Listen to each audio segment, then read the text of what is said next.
Bonjour, bienvenue au Collège d'Europe à Bruges. Météo n'aide pas la bonne humeur, mais je sais que les esprits vont être pris par des autres choses, c'est-à-dire aujourd'hui la présentation du rapport des groupes des 12. It is really an honor for me personally and for the college to host, if I understand it well, the first ever academic presentation of the report. I might be biased, but I guess that the College of Europe is somehow the natural place where to do this. Colleagues from other academic institutions will forgive me if I say this, because for us, for the College of Europe, it is part of our mission, part of our, I would say, DNA, our identity, our existential raison d'être, to contribute to the integration of our continent, to the developments, to shaping the developments of the European Union. And this report helps us exactly doing that. Donc je suis extrêmement reconnaissante aux intervenants ici, et en particulier Constance et Olivier qui ont décidé, avec toutes les autres, de nous faire l'honneur de présenter ces rapports ici. And I would like also to thank all the discussants and those that will be intervening here today. Unfortunately, I will not be able to follow all your works, but it is recorded, and this is something I say also for those following online or for students that might know of other students that in a Friday morning might still recover from the Thursday night bar evening that will join during the day probably, but being recorded, I will go through the works of today's presentation very carefully, because I personally think that this report is important not only from an academic point of view, but also from an institutional and political point of view. And if you allow me, I would say a few words on this. I will not enter into the different proposals. This is for the rest of the day to dig into that. I have some few strong opinions on some of the points proposed. On some others, I would be much more open to listen to the arguments raised. But what I clearly see, having spent quite some years in the institutions, both at national and European level, is that already the existence of this report, already the initiative of this report, tells us that something is moving, and something is moving on a serious level. Not only because of the seriousness of the people involved and the depth of the academic thinking, but also because I believe that this is the kind of signal that at institutional level is clearly perceived as turning the key of the engine that starts the reform process. We have seen attempts before, but I think that this is a different moment. It is a different kind of report, and you will be discussing this all day, but it's also a different moment for the European Union. It's a moment where, first of all, it's the end of an institutional cycle, so where the strategic thinking and planning for the next institutional cycle starts being extremely serious, or at least that's the ambition of those that are outgoing. But also it's a moment where it's clear, I would say it's a little bit of a moment of truth, one could say crossroad, where it's clear that the European Union cannot stay as it is for external and internal dynamics. And whatever development one might undertake requires a deep rethinking, not only of the institutional setup, but also of, as President von der Leyen mentioned, a deep review of all the policies that the European Union has in all the dossiers, starting from the budget, going down to all the different elements of basically every single competence of the European Union. And I think that this report helps us very much understanding what is at stake, the alternatives, the possibilities, the arguments, but also fixing some strong points, like the rule of law, which is, I mean, we can change many things, but there are some things that still should not change. And I think that this report really helps us navigating through this path in a very serious, in a very reliable manner, but also in a manner that will be, I believe, a guide for institutional work. And this is why I'm so proud that we're discussing it and presenting it for the first time in an academic setup here at the college, because the college, as I mentioned, has as its mission in our statute the contribution to the integration of the continent. So this is what we work. It's not only an academic institution. It's how we like to define ourselves, a laboratory on the future of Europe, on the European Renaissance, and what better than this report helps us doing that. It is also a special moment for the college, as we are starting a new chapter in our journey. It's a long journey. Next year the college will turn 75. And this year we are starting a new campus of the college for the first time after the Natolin campus was established in the early 90s in Albania, in Tirana, in the Western Balkans, exactly focusing on the European transformation and integration, which has everything to do with what you will be discussing today. Because when you talk about transformation and integration, it's not only what the candidate countries are normally asked to do, it's also what kind of transformation and integration agenda the European Union and the member states go through in the process. So I'm very excited that this debate happens now. And I'm also very excited that the format of the discussions today will be, first of all, not only articulated into very focused sessions that have, in my reading, a very precise logical order, but also that the diversity of speakers, discussants, experts will, I think, highlight and guarantee, hopefully to a certain extent, the coherence of proposals, but also to consider all different aspects of arguments in discussion. But what makes me also very proud is the fact that the students will have a say. And this is something that I believe is extremely exciting, hopefully for them. No pressure, don't worry, it's going to be fine. But also I think it has an added value. I hope for all of you that we'll be discussing with them for sure for the college, and hopefully also for the future of Europe. Because at the end of the day, at least this is the way in which we try to engage our students. It's not only about learning, it's mainly about critical thinking and understanding how to interact with different positions and different players. So I'm very proud that this is happening here. I'm very grateful and thankful for having chosen to present the report here, and I'm very much looking forward to the conversation.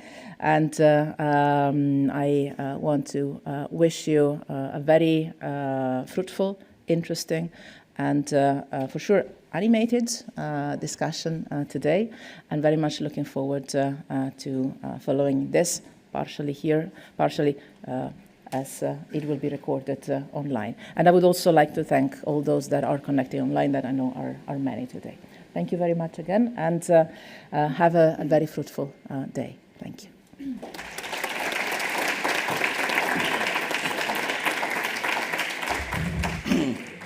Thank you, Rector. Thank you also for your support, because it's thanks to the college that we were able to organize this conference. I'm very pleased to welcome here nearly all the experts of the group. Some have traveled quite far, as well as 11 discussants who came to speak only 2 minutes.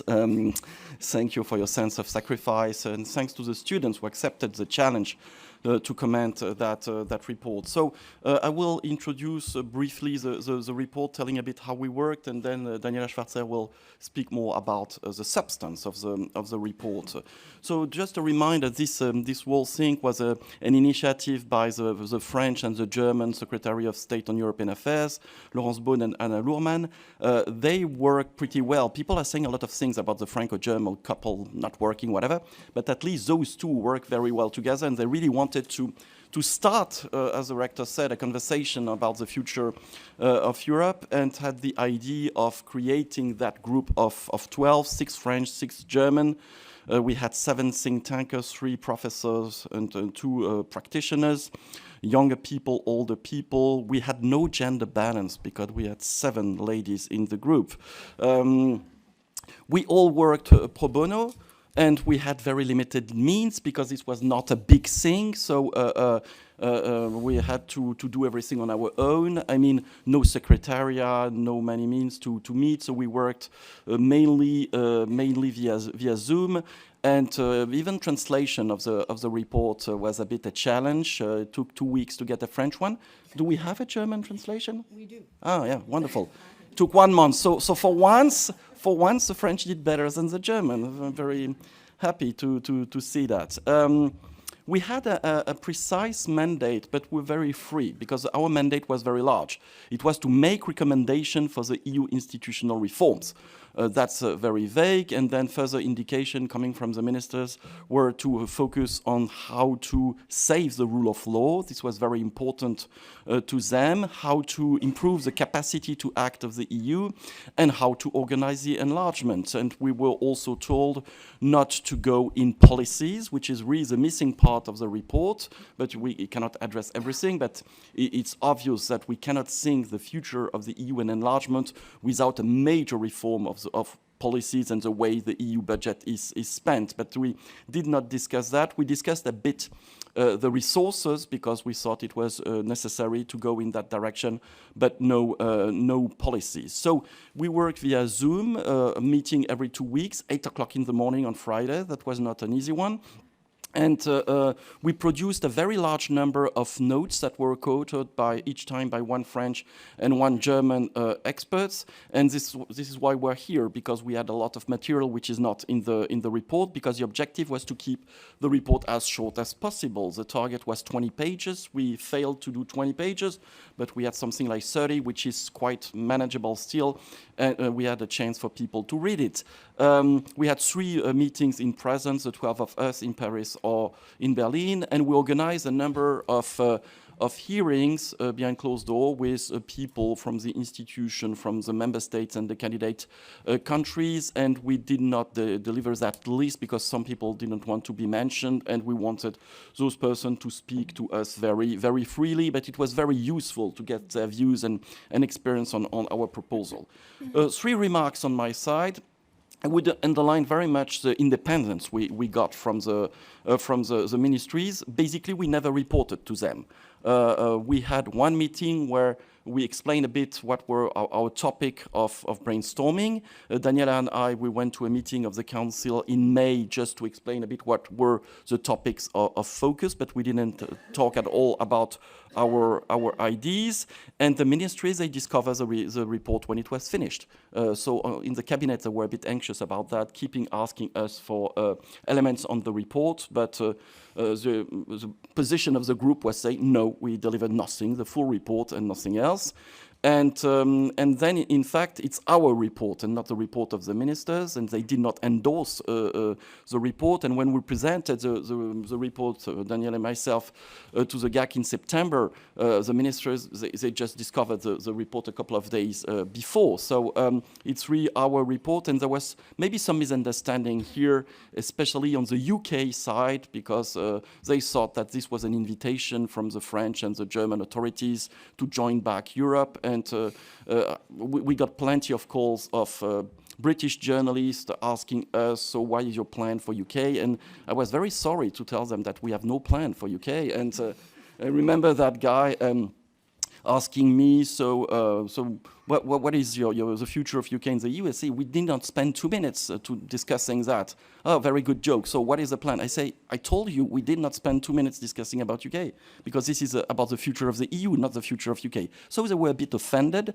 So that's for our independence. The scope of the reform, we very soon agreed to find a balance between the skepticism of columnists saying that basically nothing is possible because the European Council is divided, we have some Eurosceptic leaders, etc., etc. So we thought that this was not a very smart position to start thinking about the future of the EU, but we wanted also to avoid maybe the more audacious positioning of people in the European movement or in the AFCO committee who are really proposing to change the whole system. We very soon agreed to say that the EU as it is a system which is own logic, and that we should not try to change that because it's functional in a way. and also politically speaking, there is no place for a major reform transforming the EU in a federation or whatever. Basically, in the report, we only answer old questions and we only bring old solutions. So we didn't try to be original at any price. The point was really to revisit those questions and those ideas in the very new context of post-war in Ukraine, which is changing everything.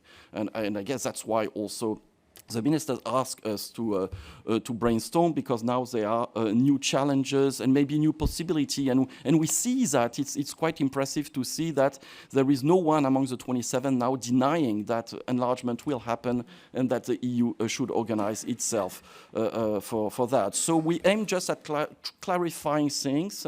I learned a lot, especially with our colleague lawyers, because I've been reading things for years about the way to change the treaties, but then we really went to the end of that question, and I finally understand how it works.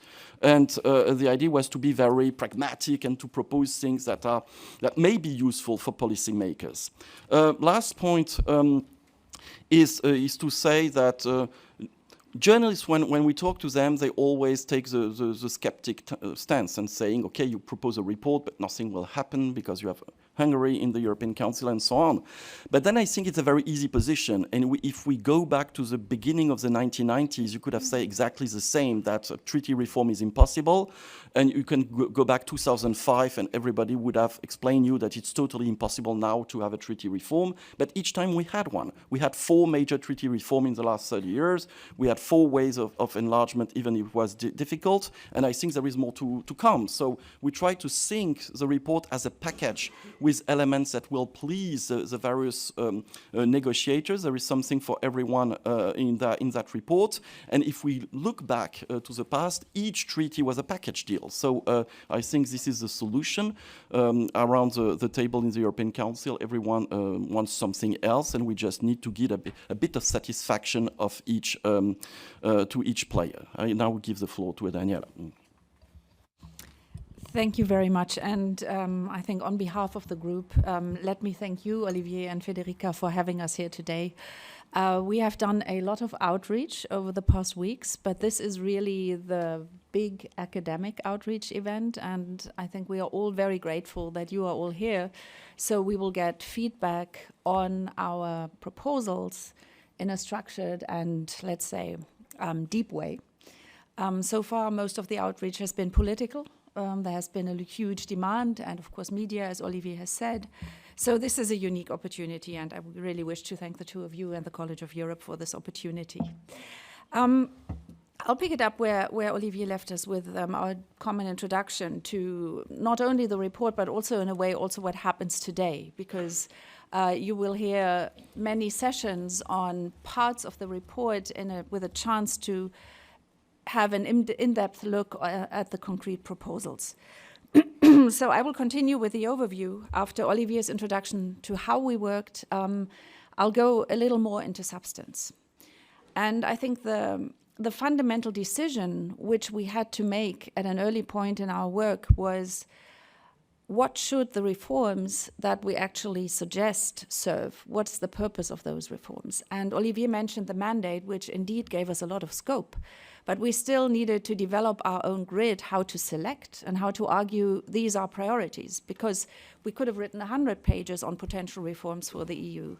So what we decided upon pretty early in our work is that we said there are essentially 3 goals for EU institutional reform, in our view, for this report. One is getting the institutions' enlargement ready. And that is what Olivier referred to when he said there's a new geopolitical momentum, and we had a clear mandate, of course. We had this precisely to look at institutional reform and EU enlargement capacity in the context of a new geopolitical situation where accession can potentially be accelerated. Our second corner of a triangle, as we then put it into the report, was we said, well, the EU actually has a problem, enlargement or not, and that is its own capacity to act. This problem will get worse if more countries are at the table, because part of the reason why the EU has an issue with capacity to act is because decision-making is so complex and slow. So we looked into this question with the hypothesis, how can we make the EU enlargement ready in its decision-making and capacity to act? Third element, our reforms are supposed to strengthen the rule of law and democratic legitimacy. Not all of them will contribute to all three goals at the same time, but most, I would say, contribute to at least two of them. And if you look at the whole picture, I think we present an overall list of reforms which pay into those three goals. Our fundamental assumption was also, when we first started with an assessment of what doesn't work, that we actually think the EU, not only in terms of decision-making mechanisms, needs reform, even if enlargement happens at a later point in time than some may hope today. So this perspective really guided our work along. Olivier already spoke about the view that many observers have, and that is that reforms are difficult, if not even impossible, to achieve. We decided to propose reforms that we think are realistic and ambitious, which may mean some of them will not be implemented. But we decided also to structure them in a way, both on a time axis and in a very clear way, what it requires to implement them. So on the time axis, we say there are some things that are really quick wins, which can be implemented even before the European elections next June, because decision-making is such that they are actually implementable with a very short time frame. And some of this goes to the question of how the new leadership will be selected. Our colleagues will speak about that at a later point in time. But we basically anticipate that the EU from now on, given the geopolitical context, has to show its ability to handle difficult situations. And we do believe that selecting the leadership after the next European parliamentary elections will be an important moment in time.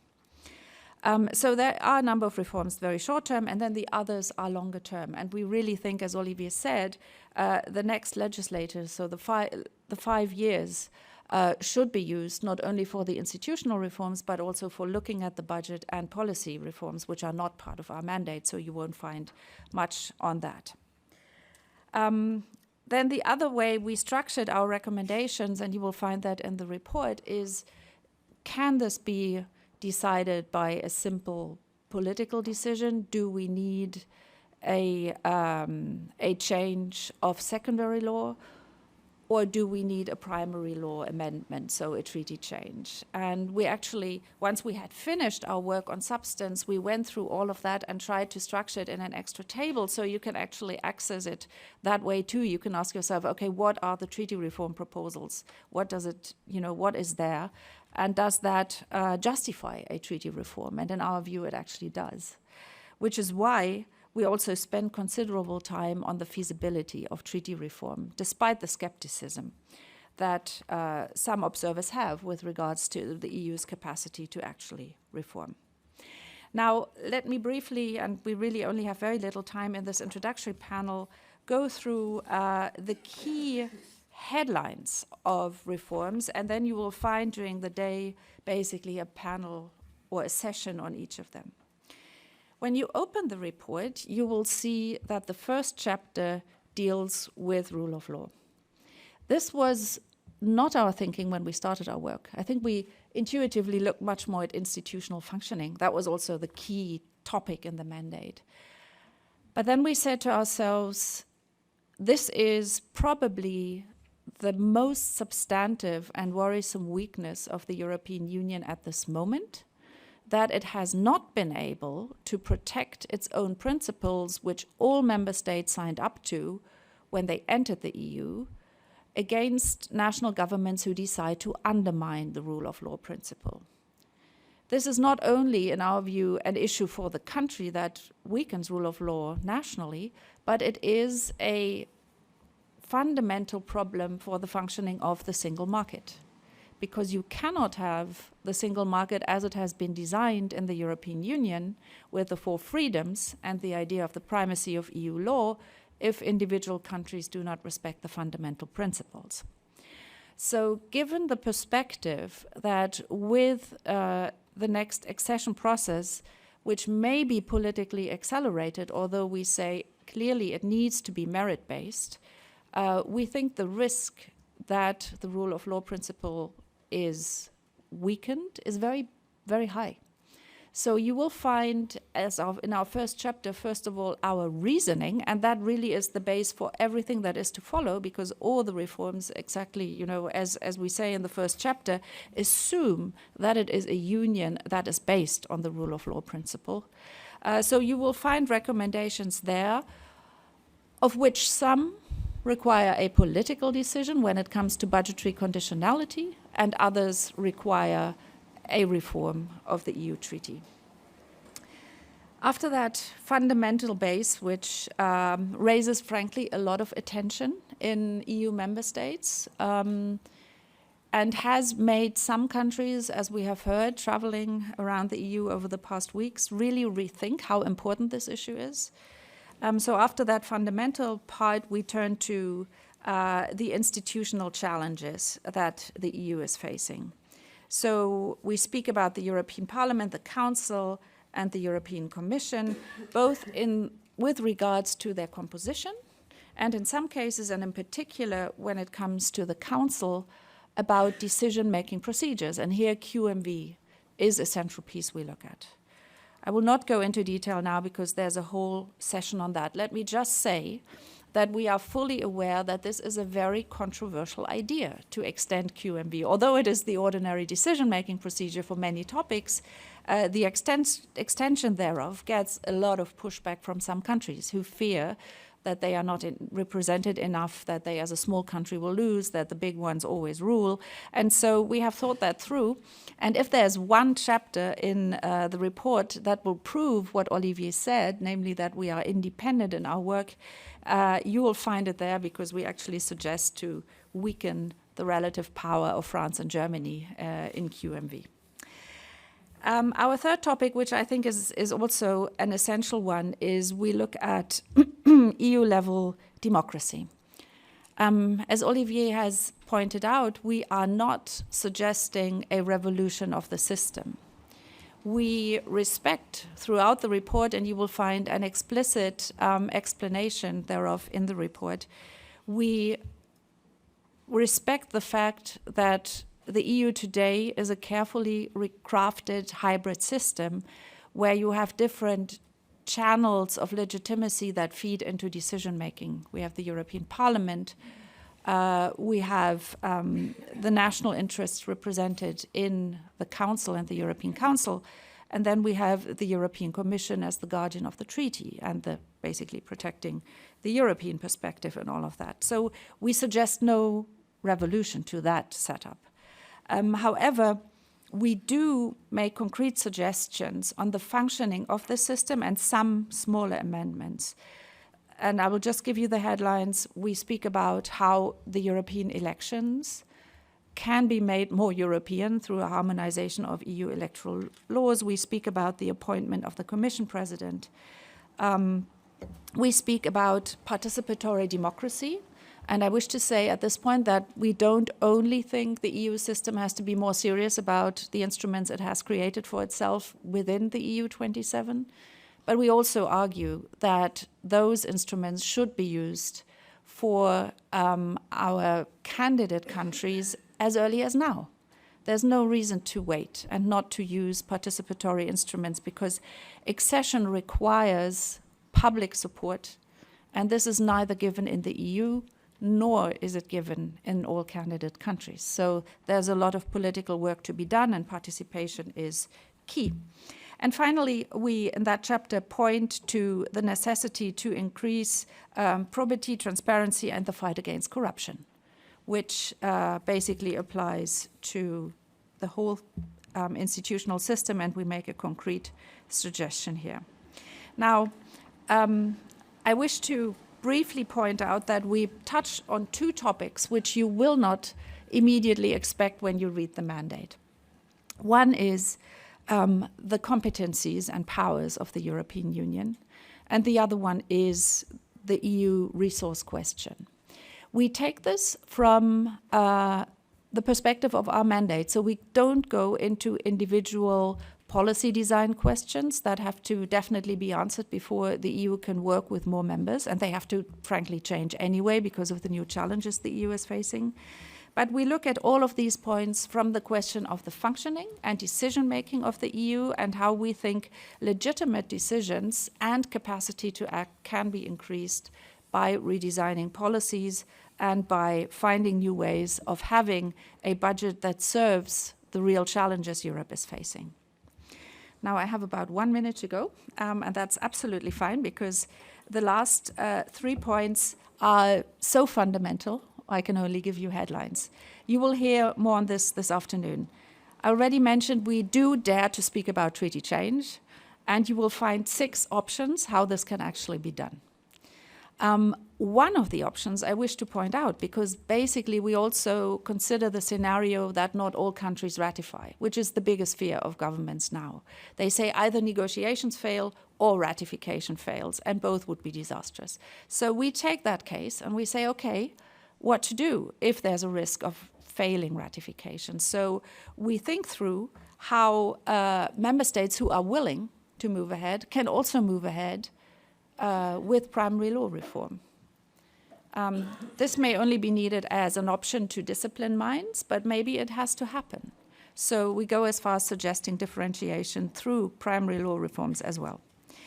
The next chapter links directly to that, and that is we do believe the EU will have to be more differentiated than it currently is in the future to accommodate divergent interests and to be able to increase capacity to act facing the huge challenges that there are. Those proposals, as I've said, also touch primary law revisions, but also the existing instruments that the Treaty of Lisbon provides. And we define certain additional principles that we think should be considered because we believe differentiation within the treaty chain framework and within the institutional setup should be used more. We also look at the question how the EU, if there are different degrees of integration, how it will be organized. And you may have seen our very simple picture of concentric circles, which has raised a lot of questions and a lot of debate, and I welcome more comments this afternoon. And the third point we dare to talk about, also slightly beyond the mandate, is how to manage the enlargement process. We again link it to our actual mandate, saying we need to think reform and enlargement together. And that is the fundamental and I think most political message of the report. This has to be 2 sides of the same coin. And this is what changed when when Olivier and I were in the General Affairs Council in May and in September. In May, people looked at us like, do we really need to talk about this? Yeah, we said yes to more enlargement, but I mean, are you serious with a reform proposal? In September, this was very different. They took issues with certain proposals, but no one questioned the need. And I think that's where we politically are. And so we close with that. And our basic and most important message is we don't give a date for accession, but we give a date that we think needs to be met by the EU to be enlargement ready. And we say 2030 is it, because we will benefit from reforms and also because the European Union will have to send an extremely strong signal to candidate countries that we are serious, because some of them are no longer serious in their own transformation and others are super serious and very hopeful. And so the EU needs to do its homework, and our report says how. Thank you very much. Thank you very much, Daniela. I now welcome 2 students from the Department of European Political and Governance Studies, Anna Lennart and Francesco Artibani. We ask the students to brainstorm, so as a spokesperson for the students, you can stay, I leave. So you have the floor, please come.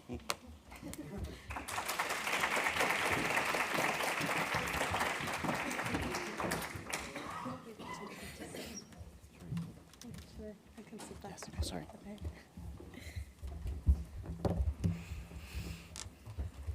So first of all, in the name of all the students, my colleague Anna and I wanted to thank Professor Costa and the department for giving us the opportunity to speak our minds and to ask ourselves and the group of 12 questions regarding EU reform and enlargement.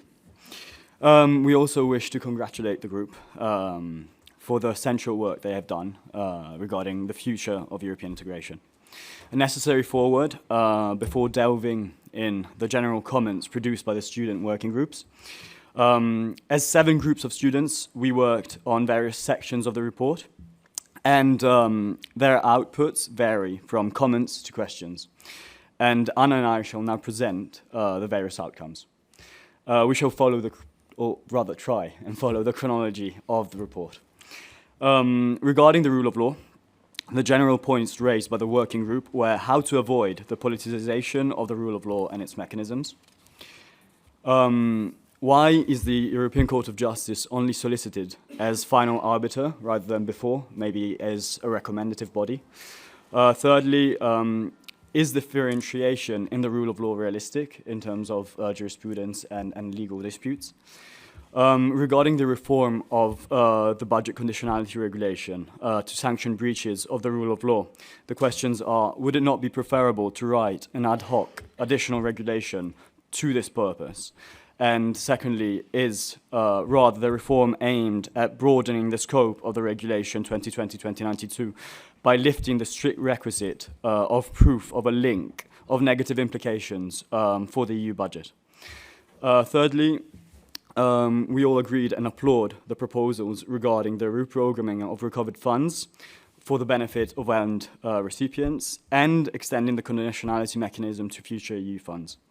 Regarding Article 7, we ask if we are sure that the EU is ready to lead acceding countries towards the respect of the rule of law, considering the Copenhagen dilemma.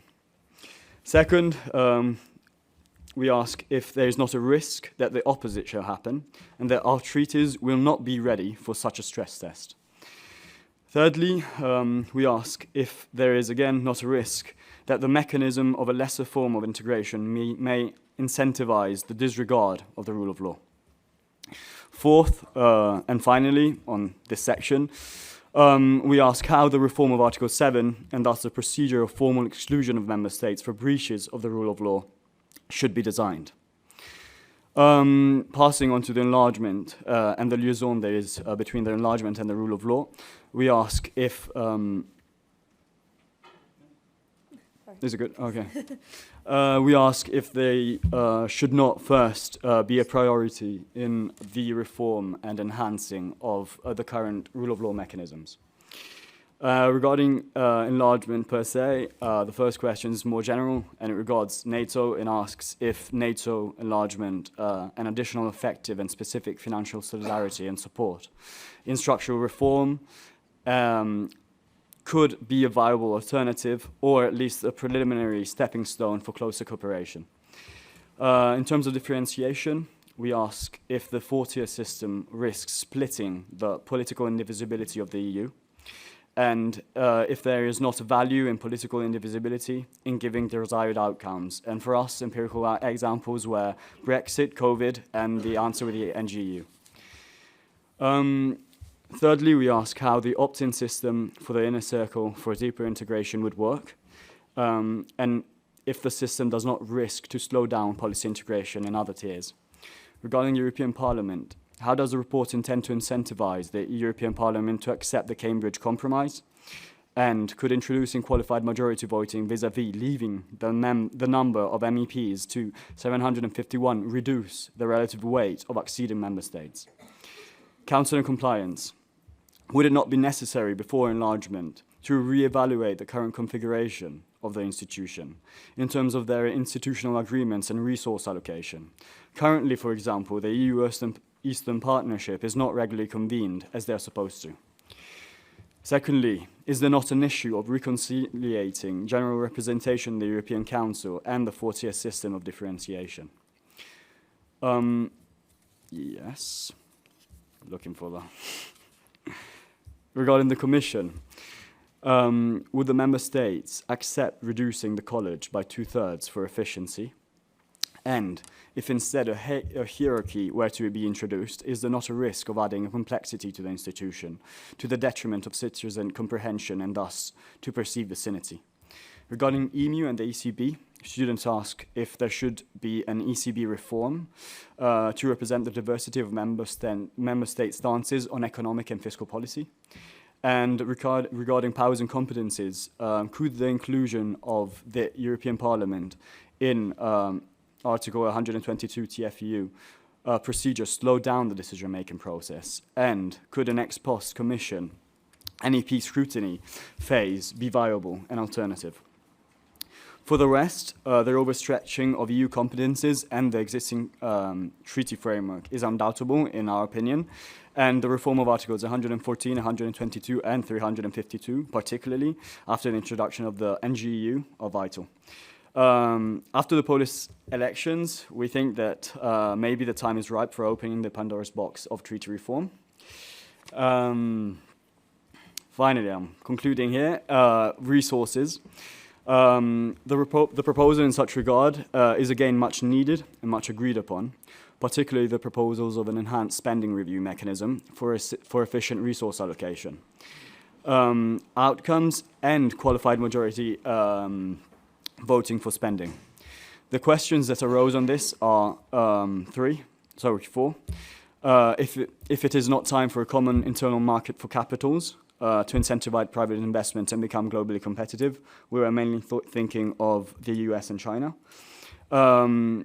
Second, if considering post-war reconstruction, there should not be a debt issue in regard to the acceding countries, and what would that imply? What dynamics would arise from there?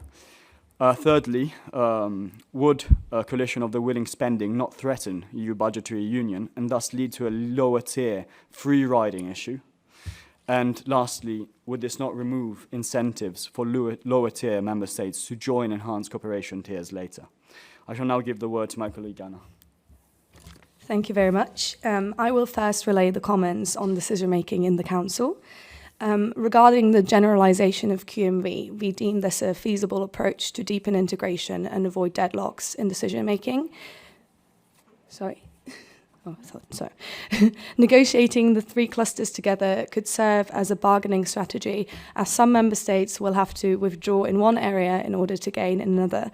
However, the current political climate makes it seem unattainable for member states to withdraw their veto powers, especially on highly salient issues, and unanimity will be necessary to activate the passerelle clause. We thus question the likelihood of member states agreeing to opt-outs as an incentive in a way that would not create either moral hazard or leverage to renegotiate better conditions, thus questioning their overall advantage. To alleviate member states' concerns, the report suggests introducing a sovereignty safety net. Accordingly, any member state could make a formal request to have a certain political decision in a new area of QMV deemed of vital national interest transferred to the UK where unanimity applies. While generally useful, we considered the idea flawed in one way. The transfer to the UK requires a qualified majority. Hence, in invoking the sovereignty safety net, states still depend on the political goodwill of other governments. Lower thresholds or stronger protective measures would more adequately reconcile efficiency gains with state sovereignty. Allowing member states to opt out of certain policy areas, as proposed by the report, constitutes one way of preventing a tyranny of the majority. However, it comes with considerable downsides, as we will argue later. The report further proposes a supermajority system for those policies most critical to sovereignty, which would entail a vote under the rule of unanimity -1. Although an innovative and certainly daring proposal, we see two major problems. On the one hand, member states are unlikely to disagree with a proposal which would otherwise get unanimity, striving to avoid being the odd one out. On the other hand, the system would need to work coherently with Article 31(2) of the TEU. To tie into the argumentation on enlargement, we acknowledge the recommendations made in the report, and we in principle welcome the idea that member states should have the ability to opt out of policy areas transferred to QMV and potentially the OLP. This approach could significantly ease policymaking in the Council, especially considering the current state of play. However, we are concerned about the long-term consequences. The issue of fragmentation on the grander European scale in the long term persists. Different levels of integration and disintegration could lead to a spillback effect, with an ever closer union becoming more disbanded. This would directly affect policymaking in the Council and beyond, as policy areas with fewer participating member states become less relevant on the European level. As such, we argue that explicitly referring to possible opt-outs in certain policy areas to transfer them to QMV could weaken the European project more than remaining under an unanimity voting approach. On the topic of EU-level democracy, we consider that the proposed harmonization of EU electoral laws is vital. Elements like having a single voting day and uniform electoral thresholds are essential to ensure a fair and consistent democratic process. We also emphasize the need for a transnational constituency, which is a prerequisite for the formation of generally European political parties and the emergence of transnational electoral campaigns and debates on the path towards a European demos. We note a lack of explanation regarding the non-commitment to an institutionalized Spitzenkandidaten principle in the report.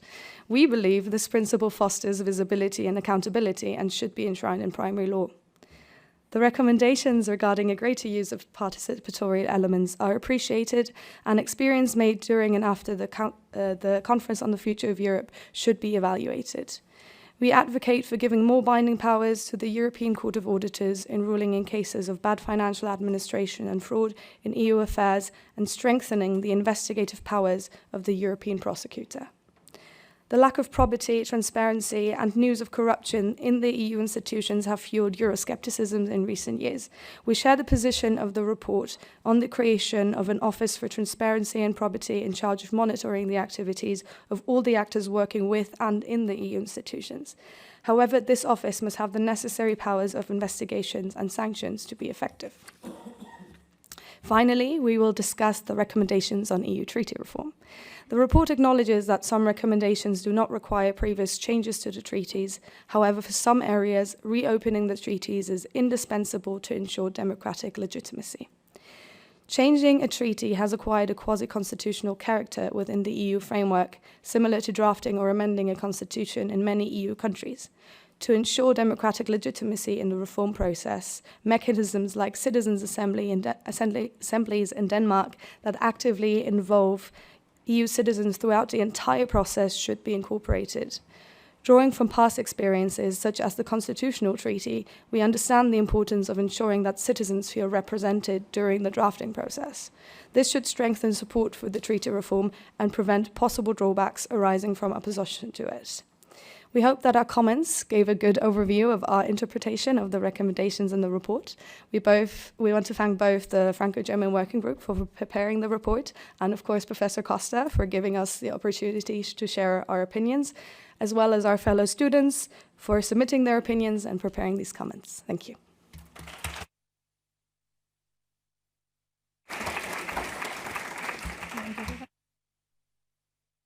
Just a word to thank the students for those comments. So basically now the discussants have nothing else to say for the whole day because they made all the points.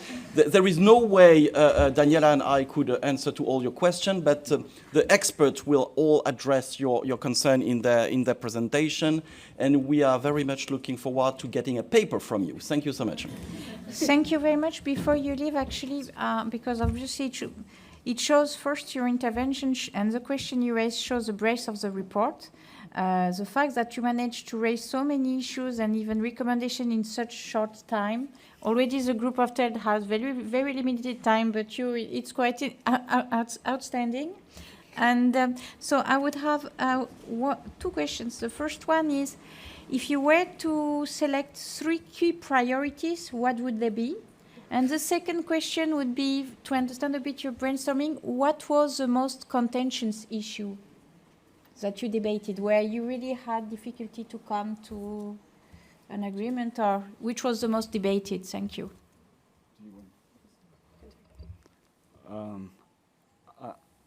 I hope we can answer together.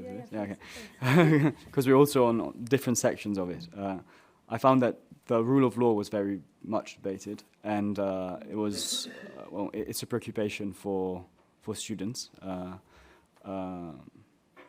I think quite a big preoccupation for students, and because yes, I mean we feel it's like a vital element of the union, and we don't feel that the mechanisms are always as strong as we would like them to be. And then there was some debate on enlargement too, and yes, on maybe connections between the rule of law and enlargement. And I think I can. Yeah, I can speak for the group working on decision making in the council. I think, at least for me, I know there's some others here who are also commenting on this, but for me, the most interesting and the most thought-provoking was definitely the opt-out out of certain policy areas. That is something I've never considered before, and I still think, after discussing with other students, I still think it's, to me, can be very problematic, as we have, I hope, relayed with our comments a little bit. But again, I think it was a very interesting and thought-provoking idea. And I'm looking forward also to hearing the discussion on this later. Thank you very much, and thank you for your contribution. We're going to start to our analysis of the various recommendations according to strains. We will start with precisely protecting the rule of law, with from the group of 12, Gaël Marty and Tu Nguyen, and as a discussant, Inge Govert. Just for an introduction, my name is Karin Kohn. I'm the editor-in-chief of the European Law Journal, and the only reason why I'm here, actually, is that we will be publishing the proceedings of this conference, meaning individual contributions from the group of 12, but also the discussants in a special issue of the European Law Journal. And we've also launched a call for position papers, so that the debate can be enlarged to the entire European Union, because we believe that scholars have contributed in shaping the European Union, and rightly so, and to enrich further the discussion. So without further ado, you will find all the important information about the call for position papers online. But first, you should send an executive summary by November 2nd, and we will select some of the contributions. It could be individual contributions, it can be group contributions, transnational one or national ones. The whole point is to really, it is not about criticizing the report of the group of 12, they make their recommendations, but to know what is your vision, what is the rationale for reform if they are needed, what could be alternative recommendations or other recommendations addressing things that have not really been addressed in the report, so that we have we can really gather collective intelligence on the future of Europe. Because Ursula von der Leyen actually started her mandate saying that this will be a geopolitical commission. And at the time, it raised its brow. It was like a fancy word she had to find how to qualify the commission. But with the current events, we see that she was not that wrong. And really, there is not only a political but geopolitical momentum, which means that precisely we need to discuss enlargement. Relatedly, we need to discuss institutional reforms and protecting the rule of law. So without further ado, I will leave the floor to Gaël Marty and Tu Nguyen to present the main recommendations of the group of 12 on precisely the rule of law. Thank you. Thank you very much, and let me also thank the College of Europe for hosting us today. It is actually, for me personally, quite special to be back here, because I was a student in this room 10 years ago, and we just had our 10-year reunion actually in June, so it is great to be back in this room on the other side. So Gaël and I will talk about the rule of law chapter, and we divided it in a way that I will set the frame and the context, and then Gaël will go into the actual recommendations that we have. We will try to address the very good comments and questions of the students during our intervention, and we already asked for forgiveness should we forget one or two questions. It was very, very fast, but we would do our best. So as Daniela already said, the rule of law is very central to our report. And this was something that only developed during our discussions. So in the beginning, it was not clear to us that the rule of law would not be part of the general reform chapter, but actually be one chapter that precedes the rest of the report and really become its own separate chapter right in the beginning. And this developed during our discussions, and we, at some point, I think relatively towards the end, we thought actually the rule of law is so important and so fundamental for the European Union that we must give it its own space. And that is not just because it is one of the founding values of the European Union, but because it is a foundational principle that underlies the functioning of many of the EU's policies. So the internal market, judicial cooperation, the EU budget. For many of the policies, we simply need the respect for the rule of law and independent courts and mutual respect and reciprocity. So that was then our basis for the chapter. And we said that because it is so vital for the function of the European Union, it is non-negotiable and also non-divisible. So actually, we do not propose to differentiate the principle, and this, I think, will also come up again in the panel on differentiated integration. But if you look at the 4 circles of our report on the different tiers of European integration, we have a very clear rule of law frontier that is around the 3rd circle, and we say as soon as there is some form of EU integration and participation in the single market, there must be respect for the rule of law. You cannot integrate a bit and respect the rule of law a bit. As soon as you integrate, you must fully respect the rule of law. So this is the basis of our discussion. What we do not propose, and I think this is important, is an exclusion clause. I think this was also one of the questions we received from the students. We do not propose that. We did discuss it, actually, whether we need an exclusion clause similar to the one in the Council of Europe to be able to enforce the rule of law, but we decided against it for 2 reasons. One is that we said it would change the nature of the European Union too much if there was the possibility to expose member states, and the second one was that we thought it would also punish the citizens for policies that they might not actually want. So those were the 2 reasons why we actually decided against an exclusion clause. So in the end, we said, if there's no exclusion clause, what can we do? And our reasoning was that there is only, or that the purpose of EU instruments must then be to incentivize member states to adhere to the principles of the rule of law, and perhaps to lead them to a situation where the non-respect for the rule of law creates such a disadvantage situation for them, because they do not have access to the funds, perhaps no access to the internal market, no voting rights in the council, that would create a situation that is so disadvantaged that they might prefer to go back to the rule of law simply for the benefits that EU integration entails. And we make there's two main areas of recommendations that we have. One is on budgetary conditionality, and one is on Article 7. And one last remark on this. We know that there are discussions or opinions that say the instruments that the EU have are sufficient, and that is only a matter of political will. We partially subscribe to this idea, and we do recommend, for example, to use the budgetary conditionality mechanism more efficiently if there is no reform of it. But of course, instruments like Article 7 were simply not drafted for the current realities. They were not drafted to be used, and they were not drafted to be used when there's more than one member state that does not respect the fundamental values. So we do think that there is need for reforms beyond just using the instruments better, or at least reforms to make it possible to use the instruments better. And Gail will go into the details of this. Thanks a lot, too, and I want to thank the College of Europe also. And as Tu said, on rule of law, we have 2 main sets of recommendations. I will try to give an overview of these recommendations.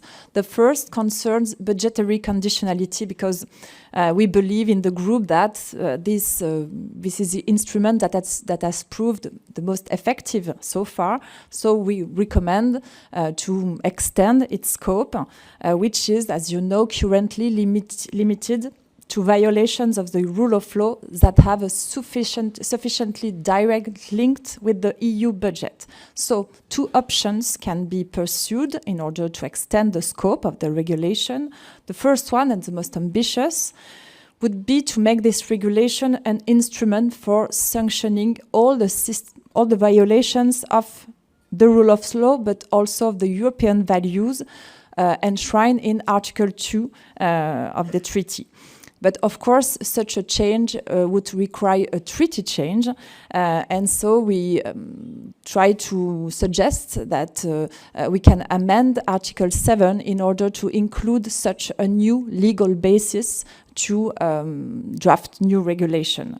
The second option, of course, if no agreement can be reached on this very ambitious solution, we recommend to extend the scope of budgetary conditionality to others behaviors which are detrimental to the financial interest or sound financial management of EU budget, such as money laundering. And until such changes are made, we suggest that first, this regulation on budgetary conditionality should be used more often, and above all, activated as early as possible to ensure that the mechanism does not become a tool of last resort, as Article 7. Secondly, we also believe that it's important to ensure that citizens do not pay the price for the government's breaches of the rule of law. That's why we propose that the Commission should be allowed to make direct payments to the final beneficiaries of EU funds. And as Chu said, this question of citizens explain why we choose not to include an exclusion clause, and that's how we can answer to the students. And third, we recommend that all future EU funds, whether within or outside the MFF, should be designed with such a conditionality model. So we believe that the Commission should have the power to withhold the approval of EU funds if the rule of law standards are not met. The second set of recommendations are the students ask us about. It's concerned Article 7, which, as everyone knows, does not work, not only because of the highest threshold, it is required to activate it, but also because the Council has no obligation to act, even if the procedure has been triggered by the European Parliament or the Commission. So we recommend to correct this limitation in 3 ways. The first one is to amend Article 7.2 to replace unanimity -1, because as to said, it's a problem, of course, with a 4/5 majority in the European Council. That's the first recommendation. Second one is to modify Article 7.1 and 7.2 to include a 6 months deadline for the Council or the European Council to take a position when the mechanism is triggered. And third, Article 7 should include automatic sanctions 5 years after a proposal to initiate the procedure if the Council fails to act, and of course if violations of Article 2 persist. And these sanctions would be automatically increased 10 years after under the same condition. So it is a way maybe to answer the question of the students, how to avoid politicization of the process, maybe by introducing this automaticity of sanction. And if there is a dispute over the persistence of the violation, so the ECJ would be the final arbiter. And why only the final arbiter? Because it's complicated for the ECJ to have not on the rule of law, but of the other values. And you know that there is a big discussion on the question whether the court is a good level to have a view on Article 2, because it's difficult to seize the values by the lens of law. Okay, so I think I am finished. Thank you. It is my difficult task to comment on this report in 6 minutes because it is so full of food for thought that I think we could discuss for days about this topic. But let me try to be brief and to structure my comments around 3 main lines. One is the timing and the concept, the second one is the means, and the third one will be that approach, political, legal, burden shifting, perhaps. Let's say a little something about that. But before I do that, I want to congratulate the authors of the report for this very important and timely piece of work that is here put on the table. The fact that, with respect to timing, we talk about the rule of law now, and that it is such an important part of the report. And I note the previous speakers. Olivier said the task was set out to find a way to safeguard the rule of law currently. Daniela said it's the most substantive and worrisome feature currently. And then the students also mentioned this as the main preoccupation in their debates on the report. I think it is very telling that today an issue such as respect and safeguarding the rule of law has to be on the agenda for any reflection on the current state and the future of Europe. I want to start with this because this is worrisome in itself, of course. I mean, we have had decades of European integration where this issue was not an active issue on the table, but where passively we could just assume that all the member states would, of course, respect the values and the rule of law, and that this would not be an issue as to how can we now safeguard and promote it. So that is the first thing. So it is very good that in this report it is acknowledged that today it is a very important issue, and I would share the view that it is the most important issue for the European Union today. The rule of law sees a backsliding in all the member states. I know we have our usual suspects that we like to mention in these conferences, but if you look at the maps of the rule of law backsliding, which have been made by external experts, so not from within the European Union, but for instance, the World Justice Project, you will see that on the map of backsliding over the past 5 years, all the EU member states are in red.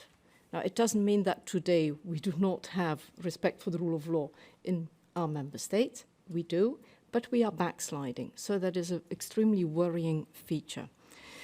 Now, the biggest threat to backsliding into the rule of law is complacency. It is to think that everything is okay, and if we continue as we are doing currently, we will be on good grounds. So complacency is definitely what we should not endorse, and that is why this report, stimulating this thought about the rule of law, is also so important. I like very much also the very strong emphasis that is put in the report on the fact that the rule of law is a non-negotiable constitutional principle, and that differentiation, which is proposed and widely discussed also after this report, has its limits. In other words, that it cannot, if I understand correctly, impinge on our core values, including the rule of law. Although I will say something at the end about this, because I do have a question with respect to some of the things you suggest on page 17. So the main recommendation is to better protect the rule of law through the budgetary conditionality, revisiting that mechanism, as well as refining Article 7, TEU, which was already mentioned. However, what is left a little bit in limbo, I would say, in the report, and I understand that it had to be very brief and that it's a very difficult task to do this in such a concise manner, is what is the concept that we are putting forward for the rule of law in the European Union, and in particular, what is the interlinkage between the rule of law and those two other very important values which together make up the trinity, the constitutional democracy and the human rights. How do they tie in together, and how can they be protected together, or should they be protected together, or should there be separate avenues for the different ones? Another very important element, of course, is when we talk about backsliding with respect to the rule of law, also with respect to the current member states, is of course that backsliding can happen in a very slow manner. and that a lot of the mechanisms that we see put into place and that we are discussing are to deal basically with situations where we are already down the slide. Whereas we really want to see mechanisms inserted into the treaties to catch very early on signs of backsliding and to see mechanisms how to deal with that very efficiently, very early on.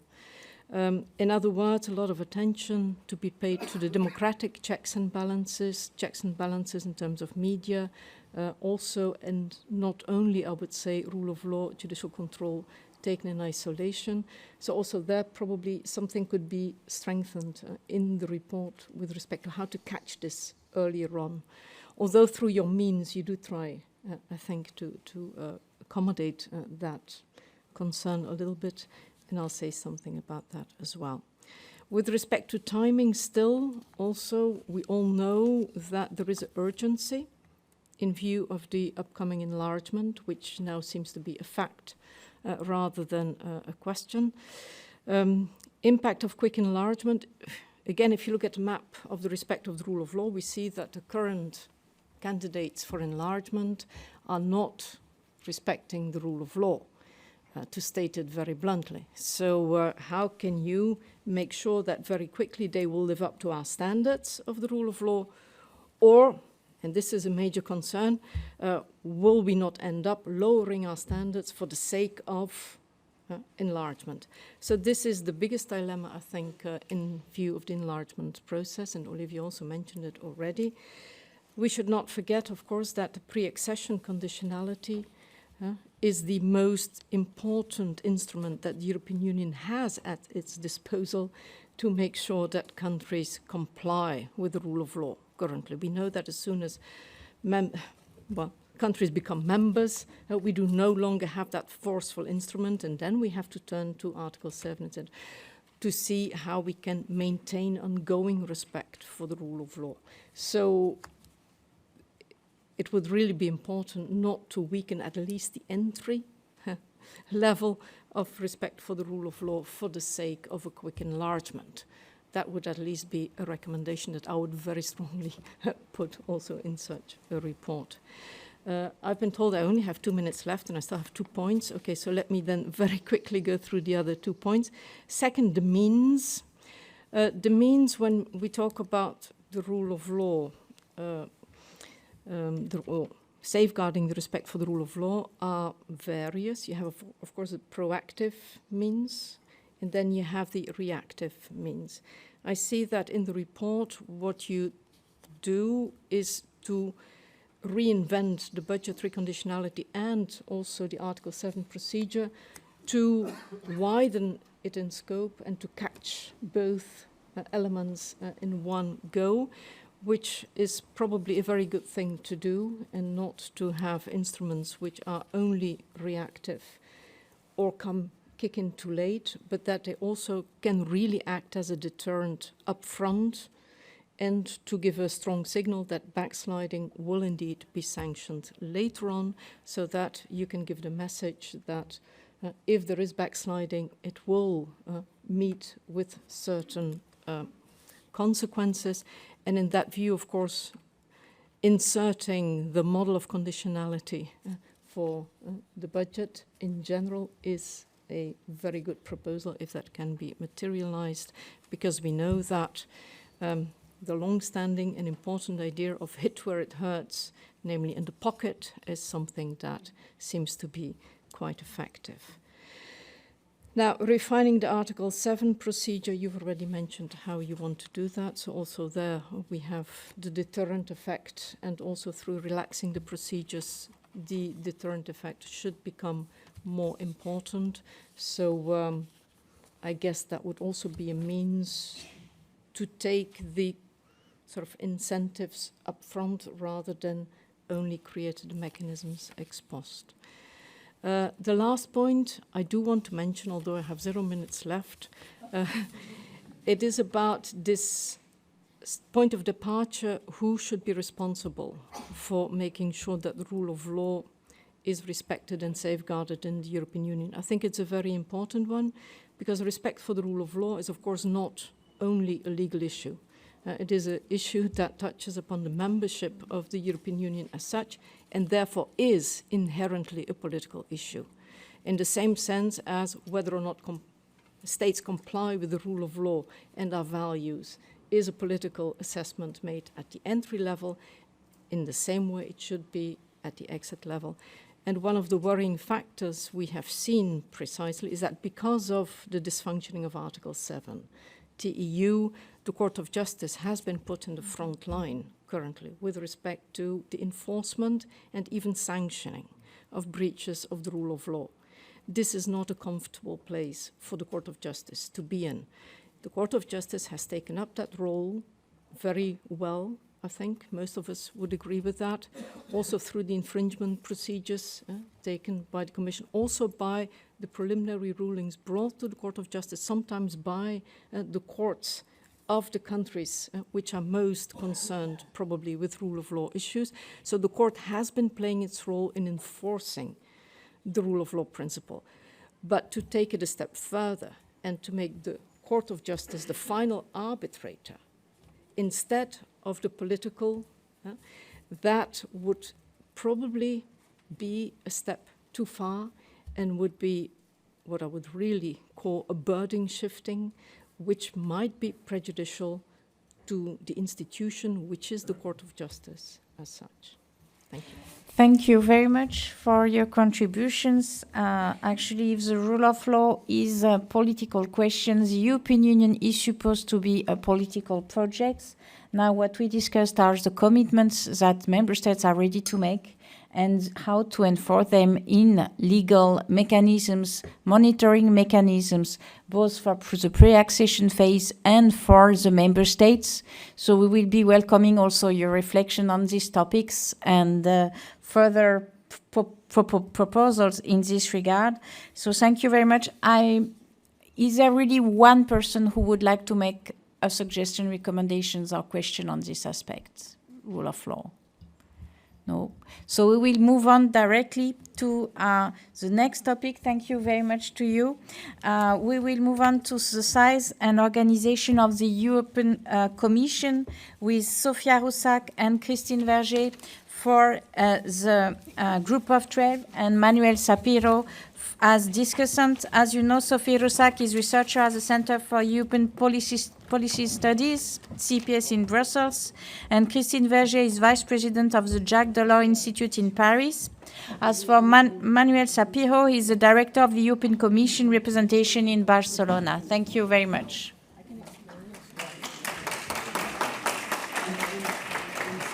We decided that she is the main. Okay, but you can sit.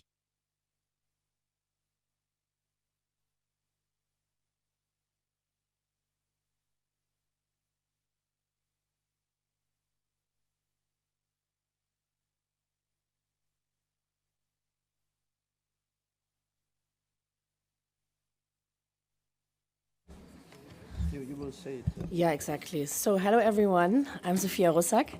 Good morning. Christine and me, we divided tasks a bit differently. We agreed that I'm going to present this part on the Commission size and organization, and she will present the one on democracy. But of course, we're both answerable to questions that you might have. So, we had a look at how the Commission is structured, how big the Commission is, that is the college. In the current system, as we all know, we have 27 members of the college because we have 27 member states in the EU. There are different roles within the college. Of course, the HRVP has a specific mandate anyhow, but also the commissioners and the vice presidents nowadays have different job descriptions and different roles. However, they are formally equal. And well, we can discuss whether or not the Commission is running, whether things are ideal, the way that the college is organized right now and the Commission is running. I would say that, we have, for instance, a great a disbalance or between unequally big portfolios, for instance. But however, I think, it is largely operational. that is kind of our point of departure, that with 27, it is still largely operational. But then we're looking at enlargement, and we're looking at, 35, 37 members of college then? And so we are quite clear that, once the college should reach that size, things are not efficient anymore, and that we have the danger that things, that there is an even greater disbalance between very substance-heavy and very light portfolios. So a trend, again, that we see already now, but even stronger. There are no meaningful 37 portfolios. So therefore, we outline 2 options to go about. And the first one is the very obvious one, because it's in the treaties, as we all know.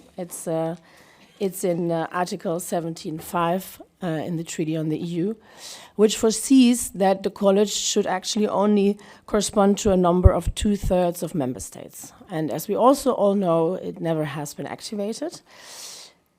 I think it really would make the Commission more coherent and more efficient, because it effectively smallest the college.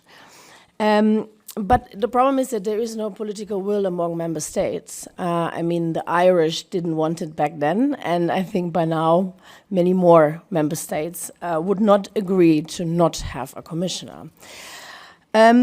Also, we pointed out something else, another downside. It's not only about member states' preferences that they want to have a commissioner, but that every member state is represented in the Commission, we think is also important, because it can increase the acceptance and legitimacy of EU action vis-à-vis member states. So that is national governments, but it's also national parliaments and the wider public at large.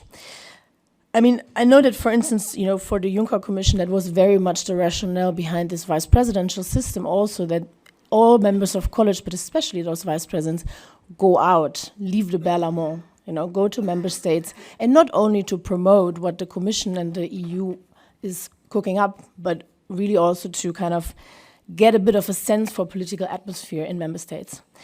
And I mean, we can discuss, how well this has worked in practice, but I think it is a very good argument and an important argument when we talk about representation. Now, but if all member states are represented, then we think they cannot be equal anymore, not with 30 plus.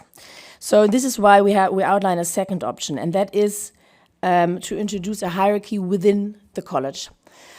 We called them commissioners and lead commissioners. We wanted to avoid a term such as junior. We can discuss the terminology, that really doesn't matter so much. What matters is that one is superior to the other. And that is a clear departure to how it's happening right now, that formally now, although they have different roles, they are formally all equal, and that would be a departure. It's a bit like in the UK system, where you have state secretaries and junior ministers working together on a file. That is a bit the idea behind this, that they work together on one portfolio. So, but in this option, there's a couple of choices to make. And the first choice is, should both the lead commissioner and the commissioner have presence and voting rights in college? And, a smaller group around the table of college meetings, of course, would, facilitate a better discussion, but, probably I can imagine would also be quite a bitter pill to swallow. And also, this for sure would require treaty change, right? Because it would touch upon the principle of collegiality. The second choice is whether or not both or all members of the college have access to the DG. Right now, not all members of college have access to the DG. The vice presidents, they don't, and that caused quite a sense of frustration. The vice presidents have been labeled as kings without territory, because of course the DG is institutional power.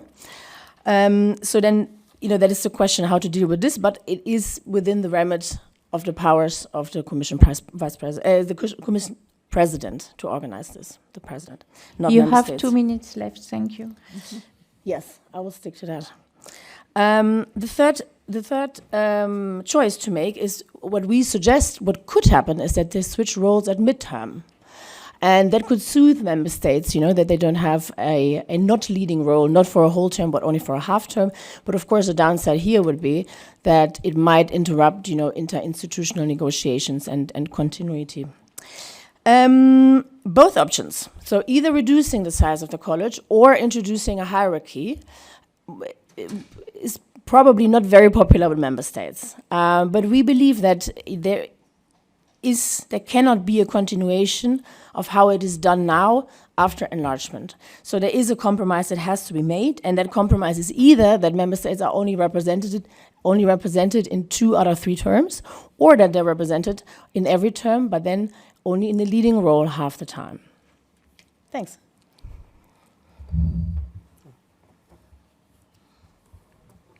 Thank you. Thank you, Olivier, Gaël, for inviting me here.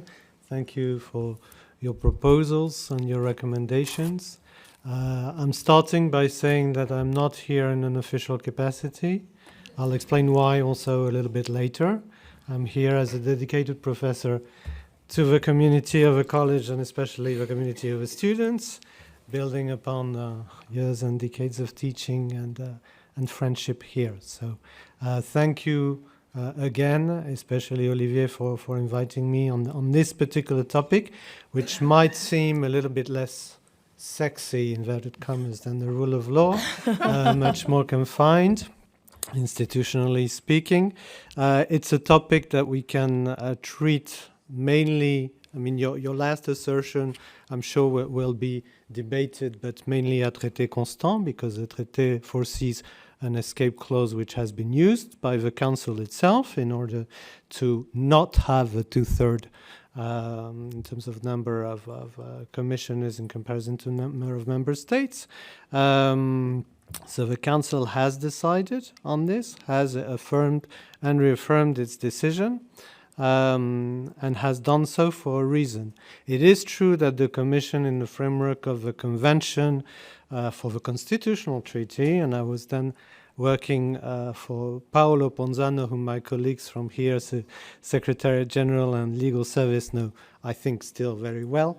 And the Commission, and I'm insisting on it, did quite a lot of alerts at the time, which were more reality check than really deciding or trying to shape anything on this subject, which is forcibly for the Council, because otherwise we would be judge and party as the Commission. So I'm saying this as a caveat to start with. I still have 5 minutes, I guess, so I'll be telegraphic.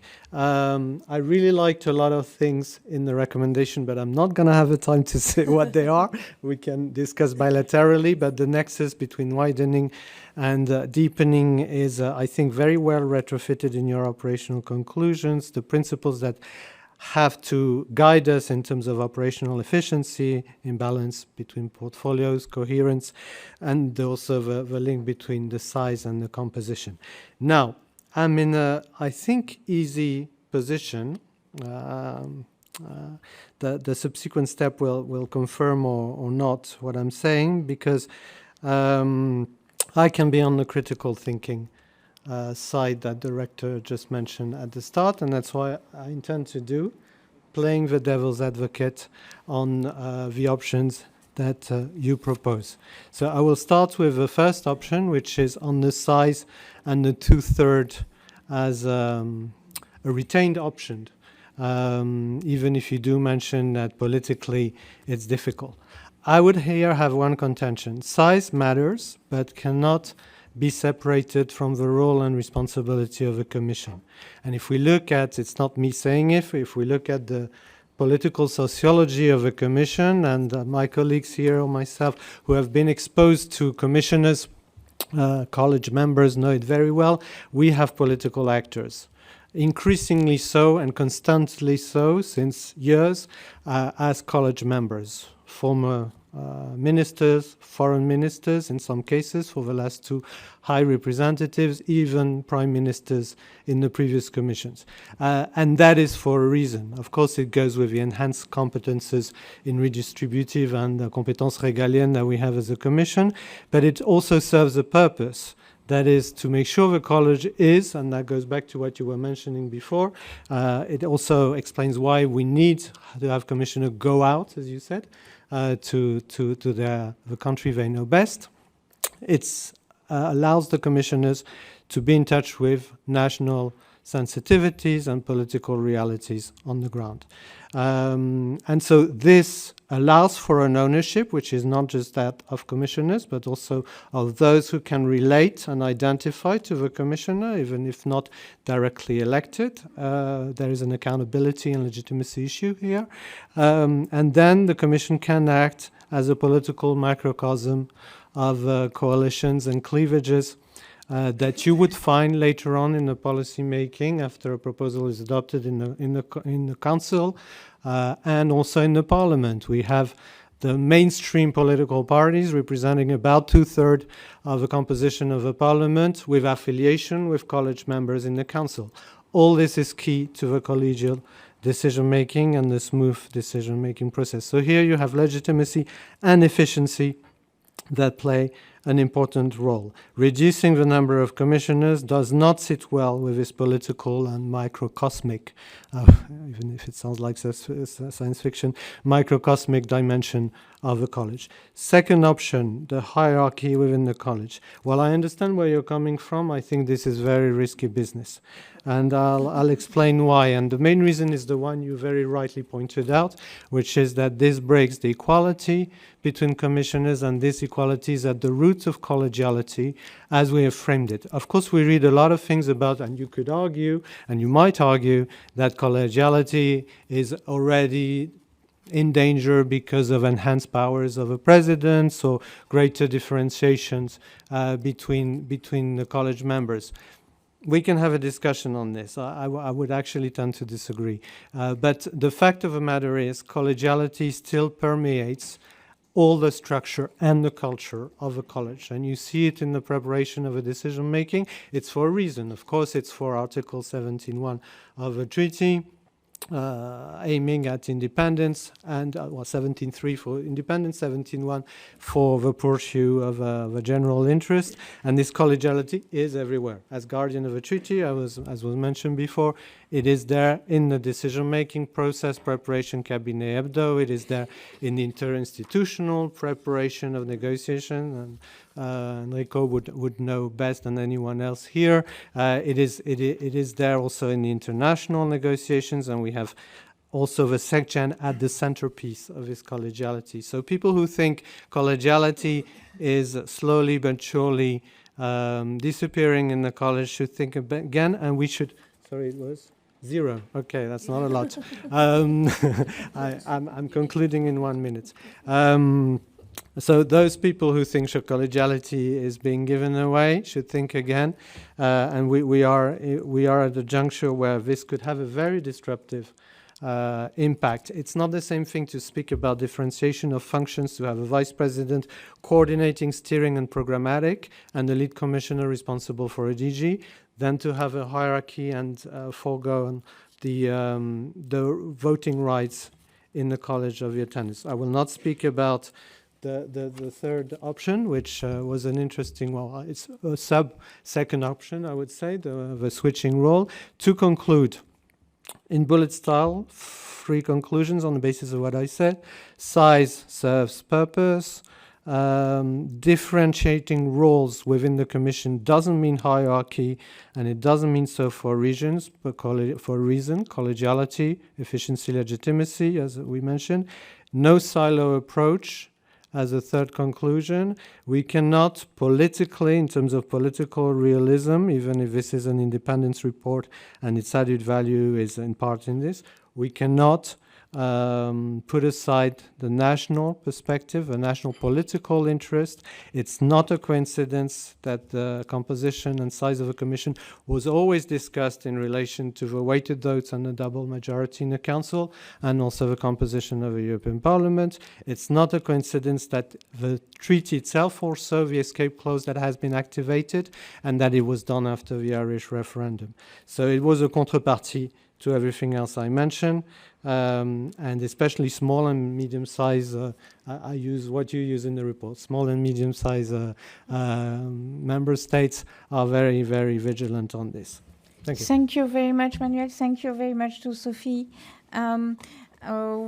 If the question of the size and organization of the European Commission is not such a sexy topic as the rule of law, it seems, it is quite a key priority in the wake of enlargement. And it seems like the sentiment was that it was a question in suspens since the constitutional treaty. So I will be looking forward to see the elaborated version of the Group of 12 in this topic and your recommendation as well, Manuel.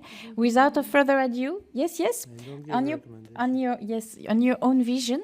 And without further ado, we will move to the next topic, which will be related to decision making, moving towards more qualified majority voting with Nicolai von Andersa and Shaheen Vallée for the Group of 12, and as discussant, Jean-Paul Jacquet.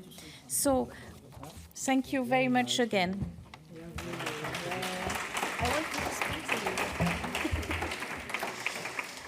So while our participants are coming, Nicolai von Andersa is Head of Research Division EU Europe for the German Institute for International and Security Affairs in Berlin. Shaheen Vallée is Senior Fellow at the Center for Geopolitics, Geoeconomics and Technology at the German Council on Foreign Relations, also in Berlin. And for our discussant, we do have Jean-Paul Jacquet, who is an Emeritus Professor of EU Law at the University of Strasbourg and Honorary Director General at the Council of the EU. Thank you very much. We will start directly with the input of the Group of 12, please. Yes, thank you very much. Thank you for the invitation and the discussion so far, especially the students' feedback. That was very, very interesting and helpful. For us, we want to talk about the politically also very, I wouldn't say sexy, but maybe controversial issue of qualified majority voting. Certainly something that is very important for member states in relation to the question of sovereignty, but also we feel something that is necessary to put on the table if we think about this enlargement, which is potentially not only about a very large country with Ukraine, but also a number of very small to medium-sized countries. And for this, we looked at how this potential enlargement, whether it's to 30, 35, or even more country, would change this decision-making in the Council, and what strategies we could use to adapt to QMV. And there you could really see, if you look at the numbers, how much it would change. Ukraine would have 8% around of an EU population of 35 countries. There a veto in anonymity would make sense. The other 6 Western Balkan countries and Moldova together would have around 4% altogether of an EU 35 population, but each of them a veto. And so this question of how to balance decision-making between small, medium-sized and large countries, and exponentially how to find decision in an EU of 35 with 8 potentially additional vetoes, 10 even possibly, is something that we feel needs to be on the table. Therefore, we agreed very early on that we need a generalization of QMV, so that in all policy-related fields, the EU should move towards qualified majority voting. But then on the other hand, we are a Franco-German group. And in our work, we consulted with partners and policymakers from other EU countries. And one of the major things they all told us is that they are very wary of a Franco-German dominance, especially in QMV, where even in a large European Union, France and Germany together would still amount to around 29% of EU population, so would get very close to the 35% that you need for a blocking minority. So they said essentially Germany and France would still retain their veto, while all of us would lose it. And so we said, if we argue for an extension of QMV, we need also some rebalancing. And we suggested 3 methods on that. The first was a sovereignty safety net, so the idea that in core national interest you could transfer the question to the European Council to there still find a compromise by consensus.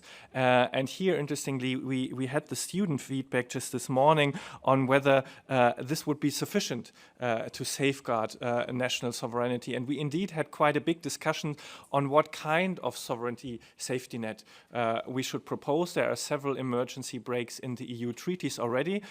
For instance, there is one in Justice and Home Affairs on criminal matters, where a single state can transfer a matter to the European Council, but then if there's no agreement, you can have enhanced cooperation. While there is one in CFSP, so foreign affairs, where you need a qualified majority in the Council to say, okay, we accept that there is a vital national interest at stake. But then there really has to be found an agreement on the European Council. There cannot be a way back to that. And we said this for us is the right balance. This necessity to accept this vital national interest by qualified majority ensures on the one hand that there is a respect of national sovereignty, but on the other hand that this instrument cannot be abused like vetoes are at the moment, where single member states basically blackmail the rest of the EU to pressure their national interests. And this is maybe one of the answers to the feedback from the students why we opted for this. Second point that we proposed is a rebalancing of voting rights, and Daniela already alluded to that, where we suggested to increase the importance of the number of member states and reduce the importance of the population size in order to, at some level, address the concerns of member states that there would be this Franco-German dominance. We suggested a ratio of 60-60, but that certainly can be discussed based on this general idea that there should be a rebalancing between the voting rights of the small and medium and the remaining large member states. And the final point, and this is also that the students commented very strongly on, was the question of opt-outs.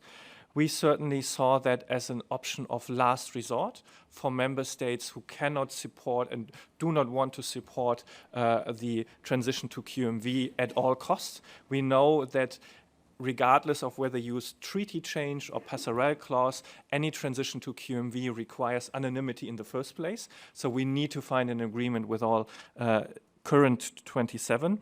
And therefore we suggested as a last resort this opt-out option.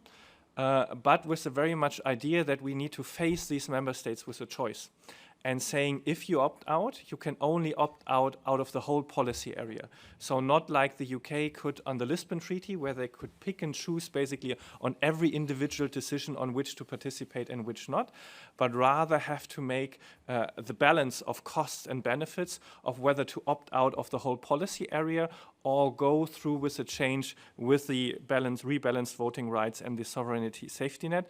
And we hope that at least to some extent addresses these concerns of these opt-outs leading to a very, very much differentiated European Union. But we certainly share the position that this should only be an option of last resort and not lead to a real sort of exponential growth of new opt-outs, but only in very, very few specific minor cases. You have 2 minutes left. Thank you. Okay, I'll be very quick. One on background, because I think it's important to understand why QMV was such an important part of our report. And I think it boils down to essentially 2 important speeches, one by President Macron in May 2022 when he launches the EPC and for the first time kind of acknowledges France's openness towards QMV, and a second, which was the speech by Chancellor Scholz in August of 2022, where he, basically accepts the notion of integration coming before enlargement, and where he puts essentially a deal on the table to France by saying, Germany will accept QMV on tax matters, and France essentially should accept QMV on foreign policy matters. And so this idea of a deal between France and Germany was very important in the early parts of our thinking in our report. What we realized is that was potentially a very insufficient deal to bring along other member states than France and Germany. And so what we tried to build is a broader deal, but also a more balanced deal for southern, northern, western, and eastern Europe. And essentially, this deal is sort of around 6 pillars. One is tax and foreign policy, as mentioned by Scholz, but our view was that this was an insufficient deal, and that having essentially foreign policy on QMV when you have defense policy on unanimity would actually in fact weaken the powers of your foreign policy, and that we needed to do something equivalent on defense policy. And so the idea was to do something on budgetary policy, which we'll get to discuss in more details later, i.e. EU budget under QMV, and defense policy as well. And the third pair of the deal was to do something on enlargement and rule of law. Rule of law has been discussed before, but the idea also for the enlargement process was the idea that we should, if we leave the final decision of enlargement under unanimity, at least the steps through the process could be done under QMV. So with these sort of, pairs, with these 3 pairs, we thought we had a bigger, broader deal than what Scholz had mentioned, and something that was potentially susceptible of gathering a broader support than just France and Germany. And to our surprise, especially in France, we actually had a presentation of the report in France yesterday or the day before, and we had a discussion around defense for the first time, but I was quite surprised that until then, some of the bold parts of the report, in particular on the expansion of QMV to foreign policy or to defense, hadn't been picked up very much, or QMV on EU budgetary matters, on tax policy, which could be sensitive in Germany, haven't been picked up much either. So it looks like some provocative aspects of the report are yet to be discussed in the public. Thank you.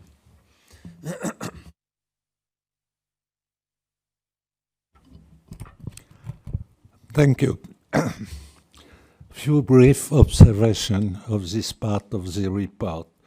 Perhaps, and I am certainly stupid, but it is difficult for me to evaluate some proposal because they are drafted, not drafted in a legal form. And it is difficult to see how they will be incorporated in the global treaty. For example, the report states that expenditures should be decided at qualified majority in budgetary context. Sorry, it's already the case. It says that the own resource decision can be decided by unanimity, which is the case now. But it determines the volume of expenditure. How can you combine this system? And there is nothing on the multi-annual framework, unanimity or qualified majority. So it's not very precise. It needs some more refinement. But about qualified majority.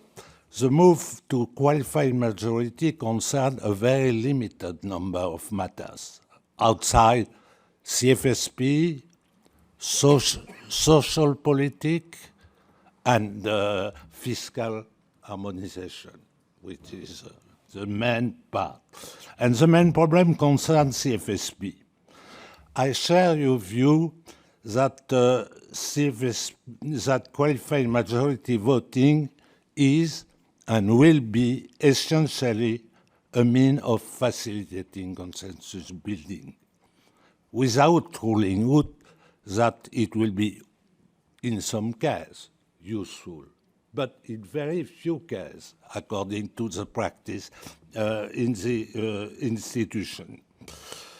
Perhaps I regret that the report does not examine the possibility of a super-qualified majority, which was proposed at the times by my friend Jean-Claude Péris, and I think it will be, for example, recognizing the right of veto of a group of member states representing 10 or more % of the situation. These general clauses is perhaps better than all these derogations provide for in the treaty and in your report. Because if you have a look to the situation, we have a lot of derogation in the system. It's a Gruyere sometimes. Will we maintain Ioannina Compromise, which covers all the treaty? First, we will maintain Article 140, Para 4, which concerns only internal market. To this, you will add opt-in clause, which I don't know if they are provisional during 15 years or definitive. I understand that constructive abstention in CFSP will continue. And the appeal to the European Council at the request of a qualified majority. I am not sure that it is a good solution, because why a qualified majority will appeal to the European Council if we can decide themselves? Perhaps they will be sensible to the position of the minority in a logic of consensus. But why share a qualified majority for unanimity by consensus? It's difficult for me to understand in some case. In all cases, whatever the majority and the minority, our experience said us that in any case, the European Council, when there is a problem, will take up the case. Derogation clause or not, the chief will want to decide if there is a big opposition between member states. So these clauses are useful for window dressing, but not really useful in the reality. Just two words about changing the calculation of the qualified majority to favor some member state. In fact, it's an answer to a false problem. I have never seen in my whole experience a case where small states were opposed to big states, because the decision is not a question of the size of the state. It's a question of interest for states. And interests of small states are not opposed to interests to a big state. You have both on each part. So it's an illusion. It's reassuring, I think. I remember in Lisbon, Austrian Chancellor warning, we will more than 50% of member states, but it was a self-esteem case, not an answer to a real problem in the reality. And going from 60 to 65 for the majority at the request of Poland, it was a political concession to obtain the ratification, but not an answer to a real problem. And in reality, the blocking minority is 4 member states and will continue to be 4 member states according to the treaty. And big member states will always arrive to have a blocking minority. The 3 big plus 1, it's enough, even with your change of majority. So there is also a part of window dressing, which is politically important. I don't deny for reinsuring a small member state, but we are between experts. In the reality, it is not so important. So Thank you. I want to conclude. Perhaps it's a suggestion for the future. Your report is very useful. I take part in a lot of revision of the treaty, and when there was a report, you have a view what are the problems and some possible solution. It's a framework for the discussion. So your report is this type of framework that we need. But it will be very useful if you try to write in a, not a legal, but in a concrete form, not only general suggestion, some of proposal. Because for the time being, it is difficult to understand how they can be integrated in the treaty and their relation with other dispositions of the treaty. But it's only a suggestion for the future. Thank you very much for this interdisciplinary exchange. Actually, the point of developing position papers, both from the group of discussants and those who will answer to our call for position papers, it's precisely so that people will formulate concrete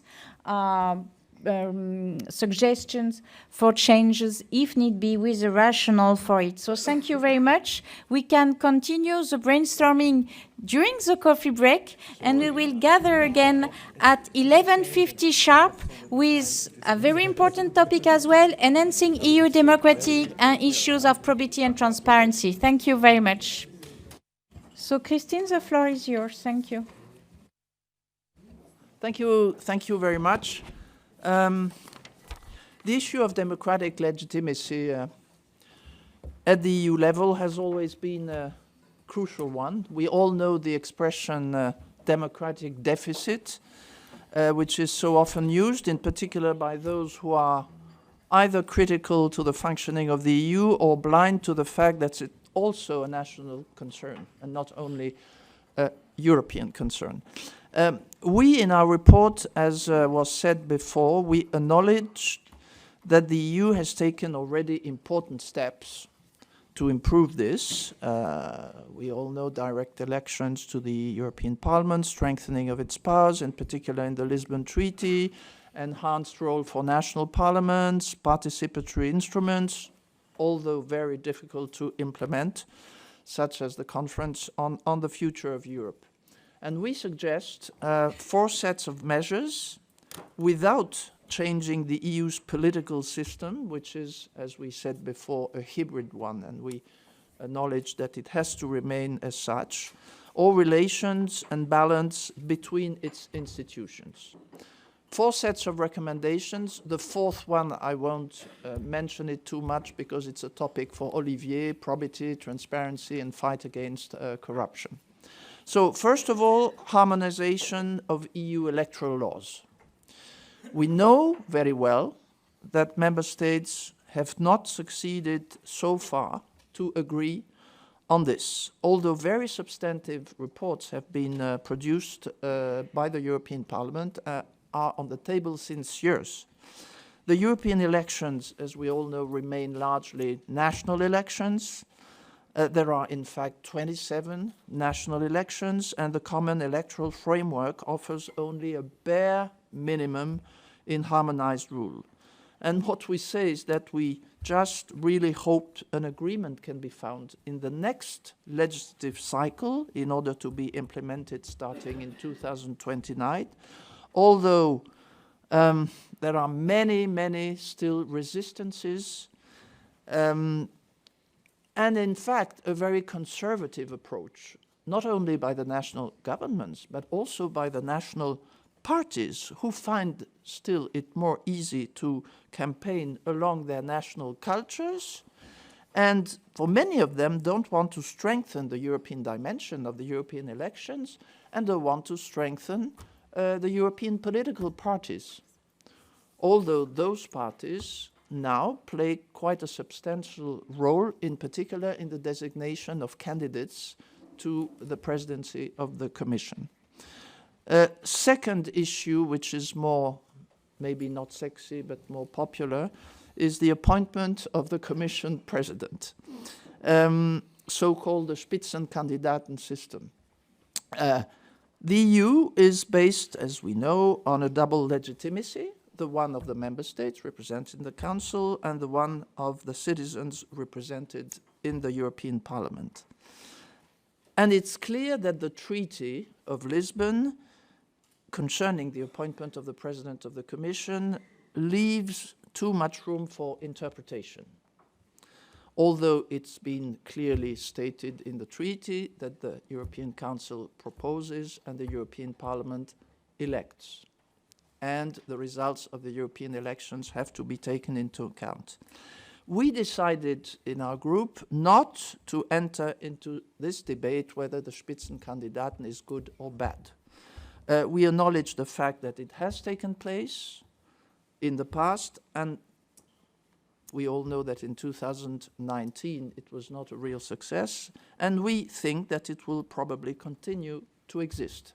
And instead of proposing to institutionalize it, which may create an imbalance between the institutions according to us, we make some very concrete proposals in order to avoid institutional mess, the one which happened in 2009, and to anticipate what could happen through, for instance, either a binding interinstitutional agreement which could be concluded before the end of 2023, or a political agreement between the different institutions.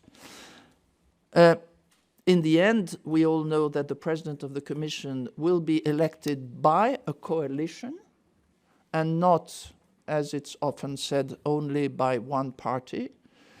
So in the end, an agreement has to be found, and we suggest that this agreement is prepared sufficiently in advance in order not to create a mess which is a disaster towards the public opinion. Thirdly, participatory democracy.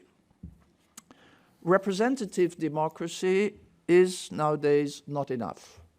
There are attempts to install more participation instruments at the EU level, which is extremely difficult. It's already difficult at the national level, so it's all the more difficult at the European level, given the size and the diversity of the continent.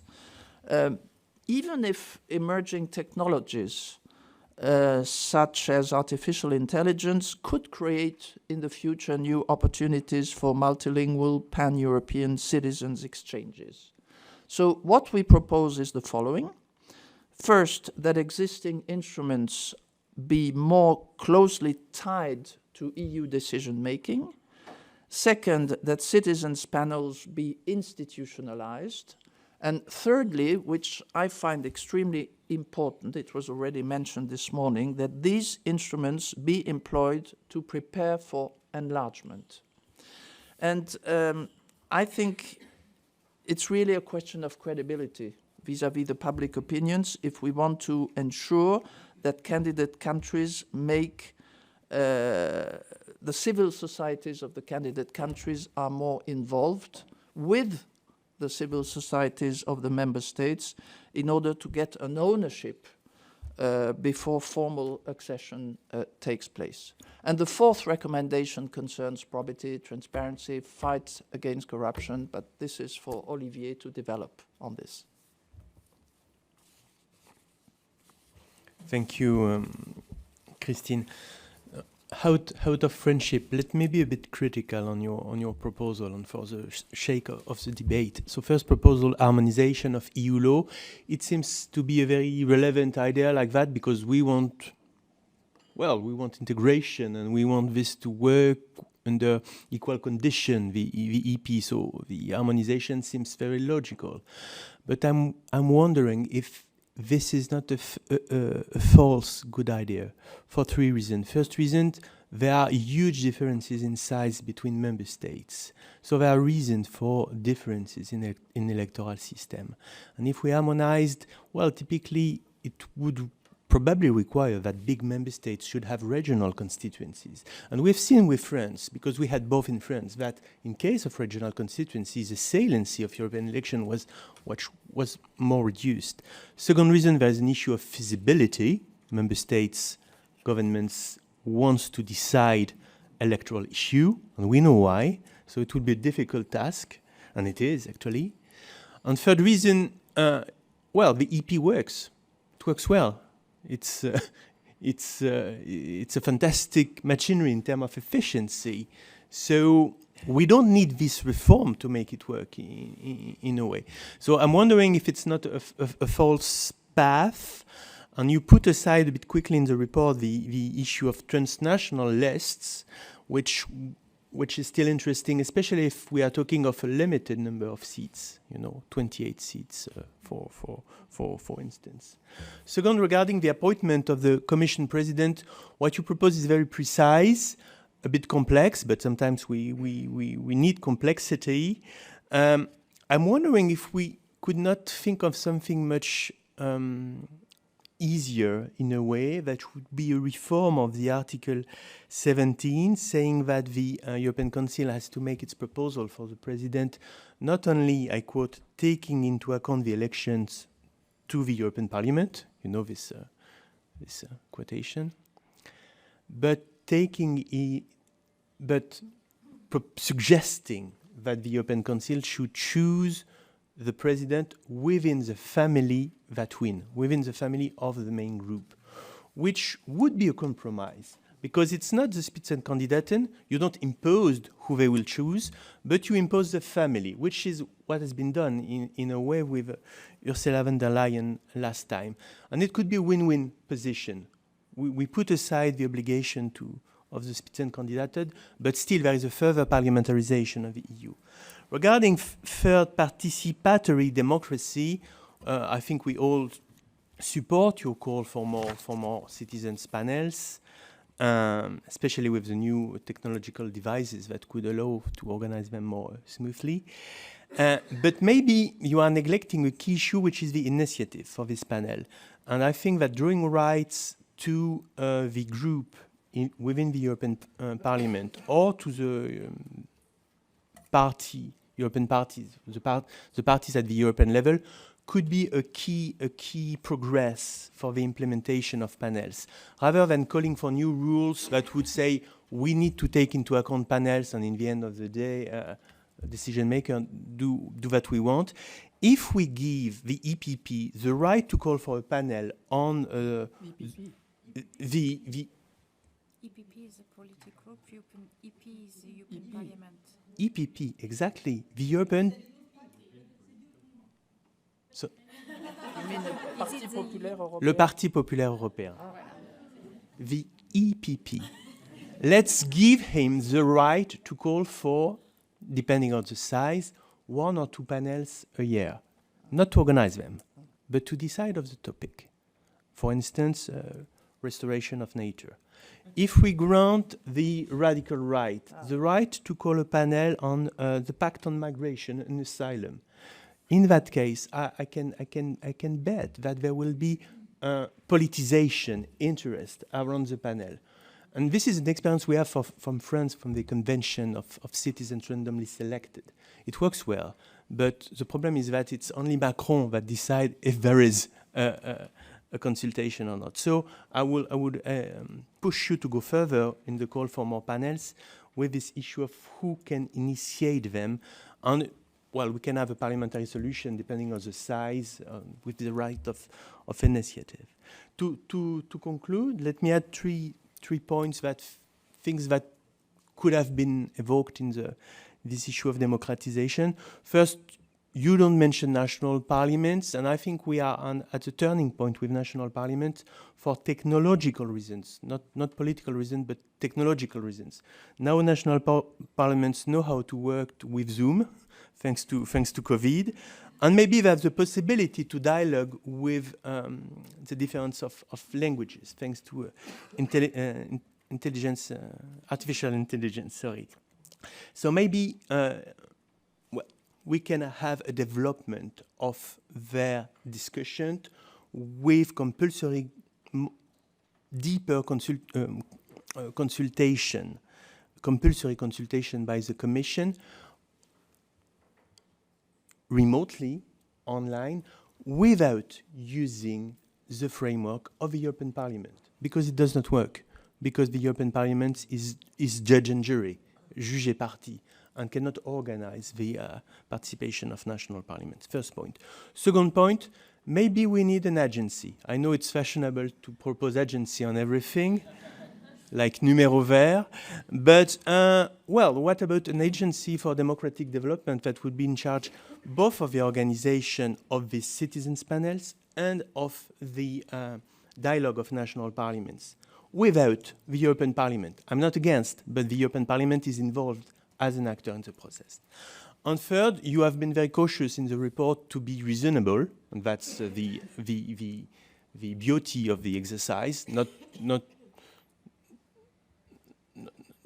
to make gift to yourself, imagining utopian things, but maybe if we want to think of utopian development in the sense of democracy, and we had utopian development in the past, direct elections, etc., the issue of pan-European referendum could be addressed again with the benefits that, as in Switzerland, a pan-European referendum would create a public space for a while, for the weeks of the campaign. So I think it's not something to be neglected if we talk about changing treaties.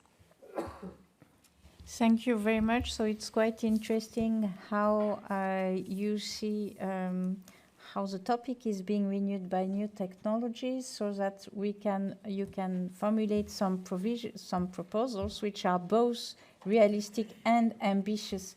We have time, Christine, for feedback if you wish to comment on some of the points raised. Or yes, also. Do we have one question or two? Sophia. Yes, please.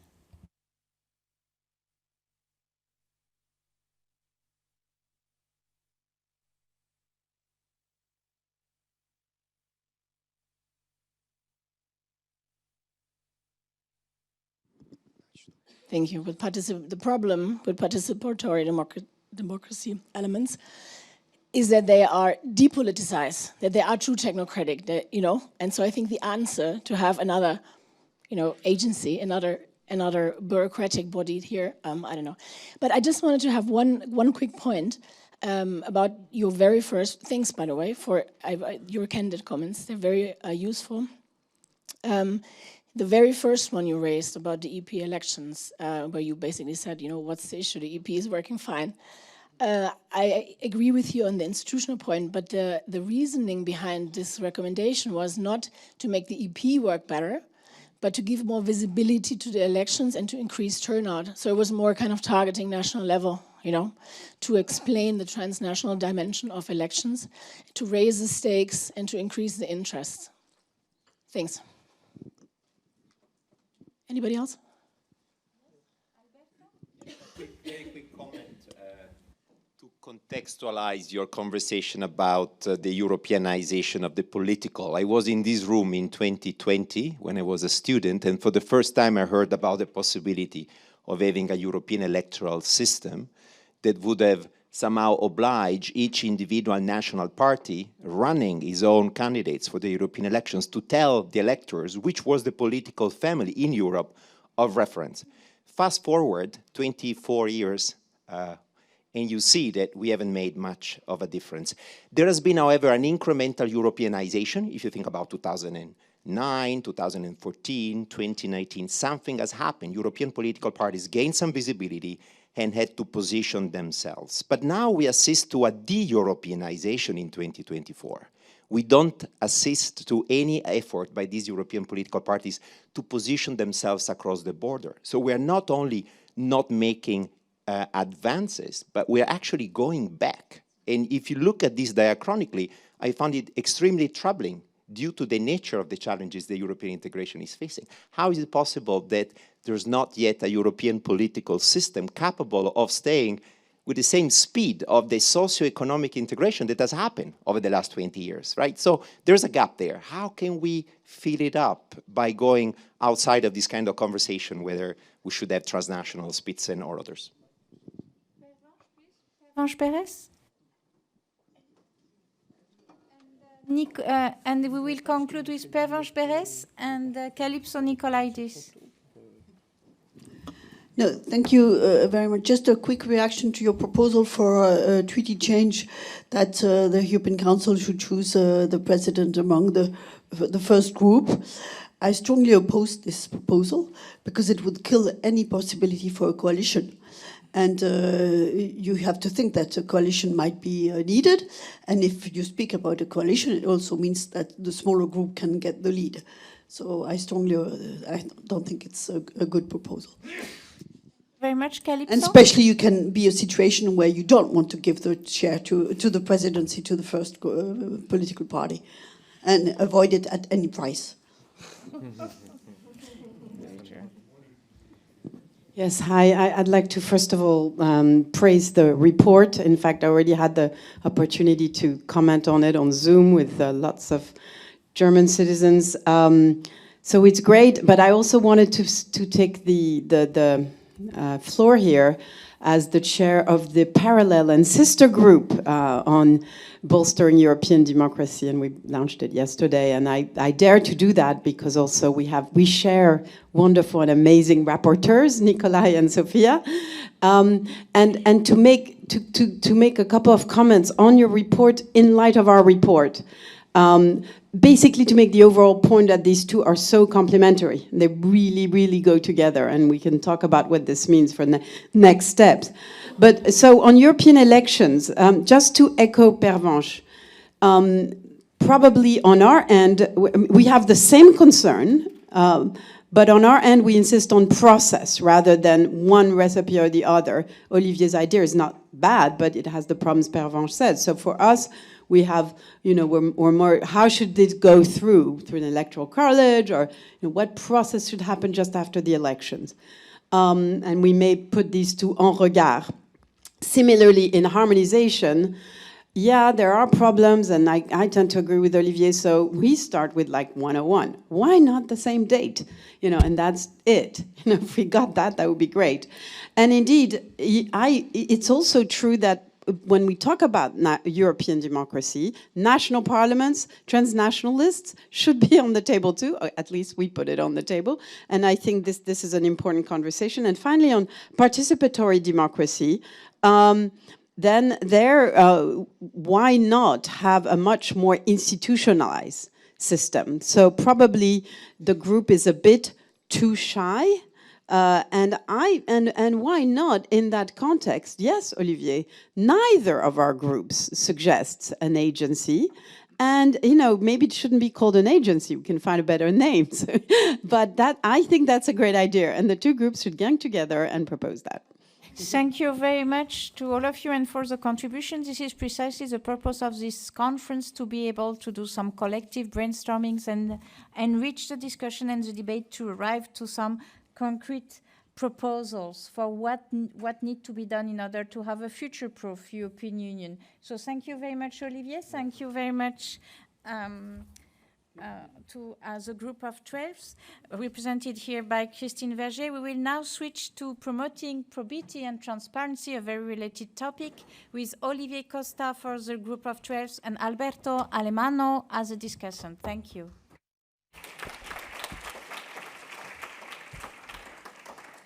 Thank you very much, Karine. I will make it short to leave more time for discussion with the room, because this is very frustrating for everyone. So I will present our reflection on probity, transparency, the fight against corruption. This is an idea that came to us quite early, and discussing about that, we thought it would be central. What is quite interesting is the first reaction of the ministers on the topic was a bit, what for? And then the next time we discussed with them, they were really fond of the idea and thinking that this is something super important to rebuild a bit trust in EU institutions. So in short, you all know the situation in Brussels, second place worldwide for lobbying and for diplomatic representation, the growing pressure on EU institutions, the difficulty to regulate those stories. I've been following quite closely what happened in the European Parliament in the last 30 years, and you see that here you have very different approach depending on the member states, depending on the political parties and so on. And that's why it's so difficult to regulate the behavior of MEPs or to regulate lobbying. Anyway, in the last 30 years, many efforts have been made because in 1990s there was basically no rule, and now we have a very complex set of rules. Each institution has its own organs of ethic and probity and so on. But the pressure is growing very fast, and our analysis is that the existing rules are not up to the challenge, and this has been demonstrated by the Qatargate. So there is a fatalist discourse on that, saying basically that there will always be corruptible people and corruptors, and so it's impossible to regulate that. But our point is to say that yes, but we need to make it a bit more difficult for people to corrupt people in EU institutions, and especially in the European Parliament, I find that it's too easy. So it's a key objective in our view for three reasons.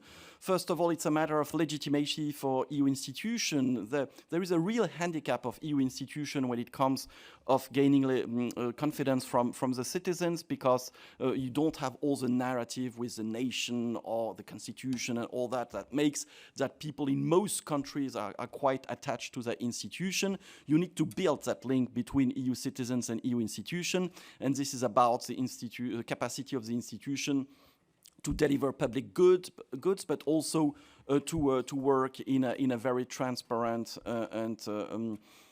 transparent way.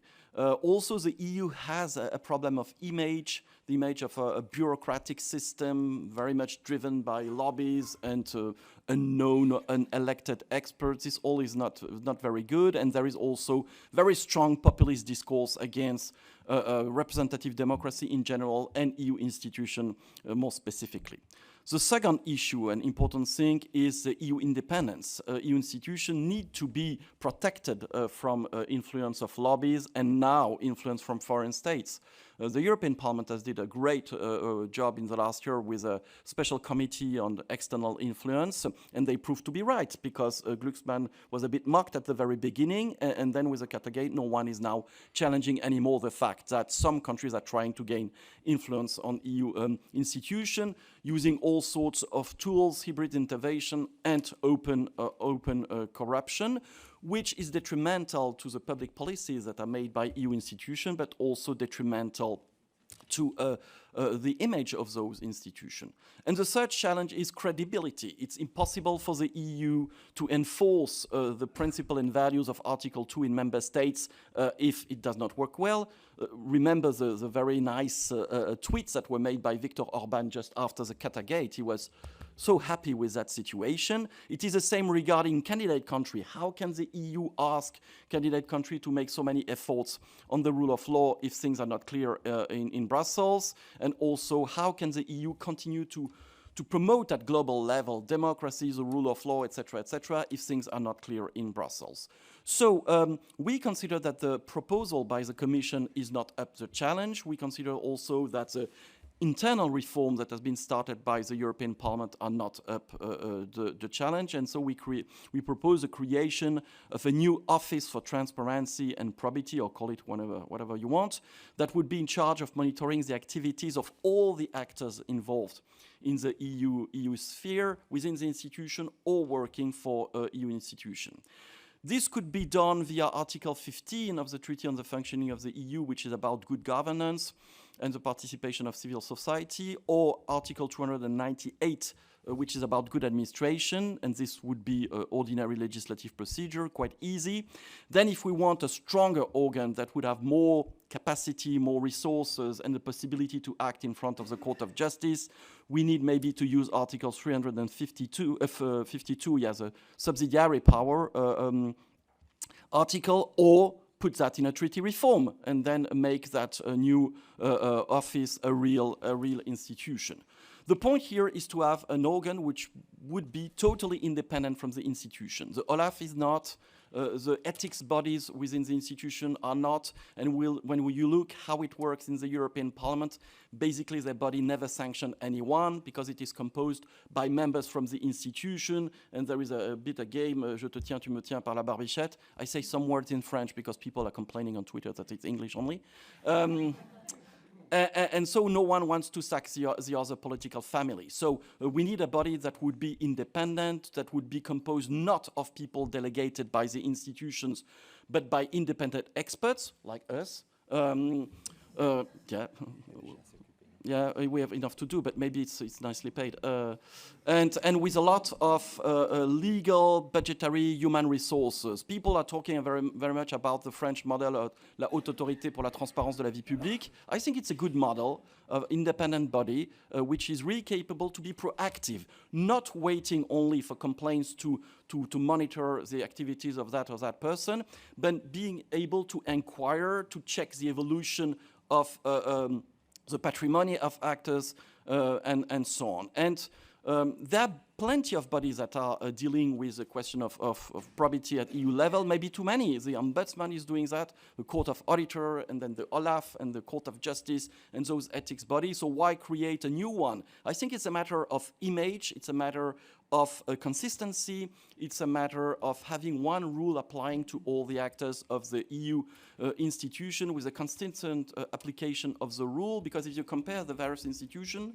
in some, the control is really tight. Take, for instance, the ECB. In other, like the European Parliament, it's not that impressive. So an independent body, one size fits all, and being capable to really actively promote transparency and probity. Thanks. Thank you very much. Thank you. Thank you very much for the opportunity to make a few comments on your probity section of the report. A couple of remarks on the whys and the hows of probity, why this matters. I think it's a largely neglected issue. If you look at the literature, there's very little. We didn't spend enough time about this. And when the issue of probity integrity gains public salience, it's because something went wrong. So historically, you can see the evolution of the European ethics system as the byproduct of the scandals of the day. Every single time something happened, from the Santerre-Cresson situation all the way to, I would say, what is the last at Qatargate, going through Dali, Barroso, complaints to the Ombudsman, they all added up some tweaks to the rules of the game. And this is still happening. Perhaps it's not happening fast enough, and that's why we are all a bit surprised that the Qatargate was not capable of creating enough political momentum to actually give rise to the ethics body. But today, if you look at the realities of the ethics system from a legal perspective, the EU lacks a harmonized public ethics frameworks. As Olivier pointed out, each institution and body has its own legal regime with its own principles, providing different definitions to the very same concept of conflict of interest, confidentiality, discretion, and the application of those very same rules belongs to different bodies, usually with ad hoc ethics bodies whose responsibility is to advise, but they cannot self-task. They need to look at the political power to be triggered. But why the EU as an ethics system in the first place? I think we need to go back. And I agree with the report by saying legitimacy, independence, credibility are at stake. But I think the ethics question at the European level is qualitatively different than at the national OECD typical country. I think the EU tends to be perceived certainly different, but is also by design less democratically accountable than it is the nation state. So it's less visible, and the union cannot really afford to be perceived as a corrupt institution. So this idea that today it is not only what public institutions do, output legitimacy that matter, but also how those decisions have been made is particularly true in terms of throughput legitimacy at the European level.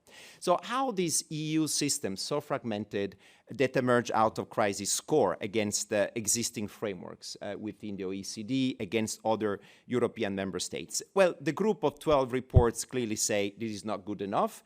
This is the same conclusion reached by the European Court of Auditors a couple of years ago when they score the European system by basically saying that the European public ethics regime appear on average, more comprehensive and sounder than the one existing in most member states. But its weak point is the enforcement.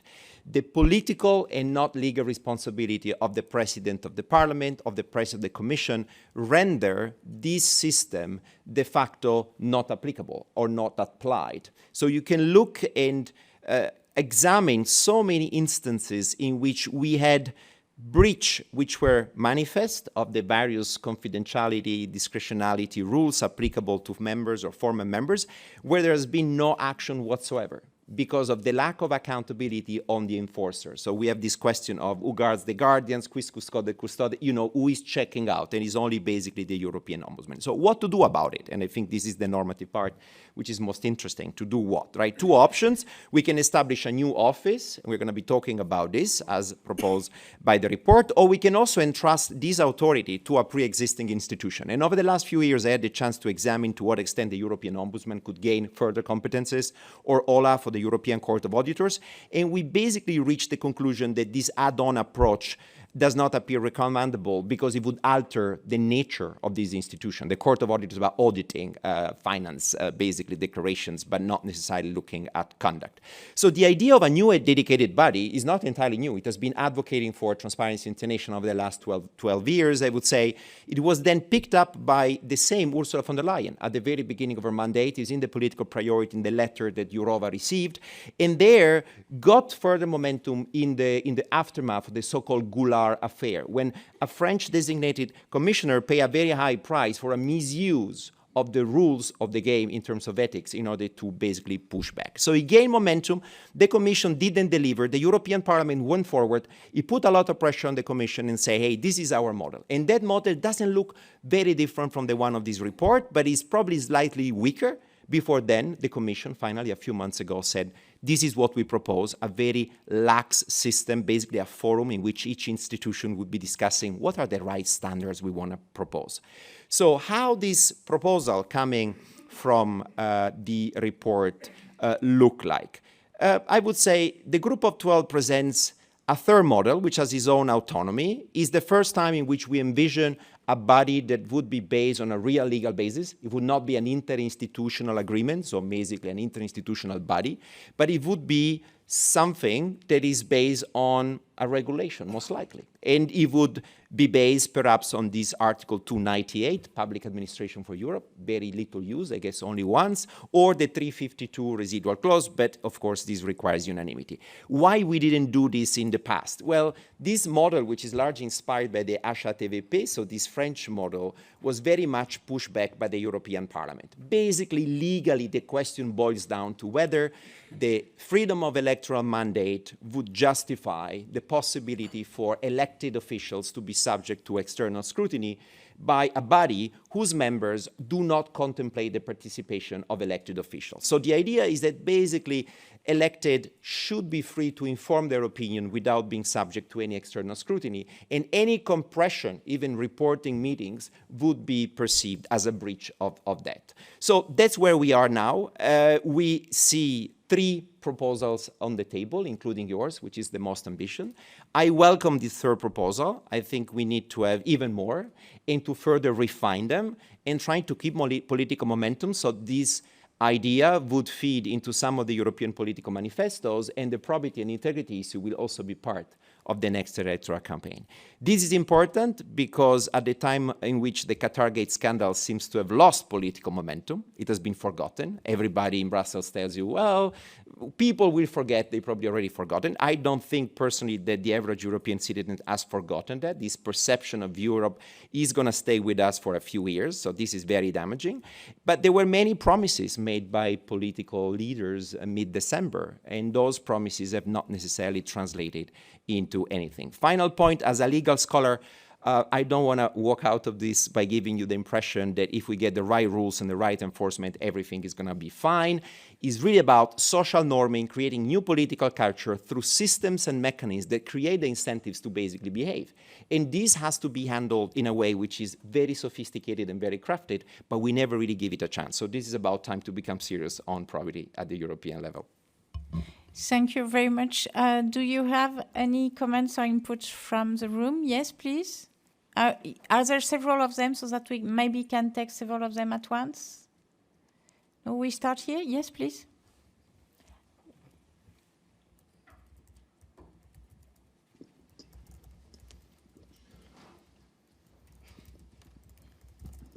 Guys, thank you very much for your comments. I'm Benjamin, a student here in the Pole department.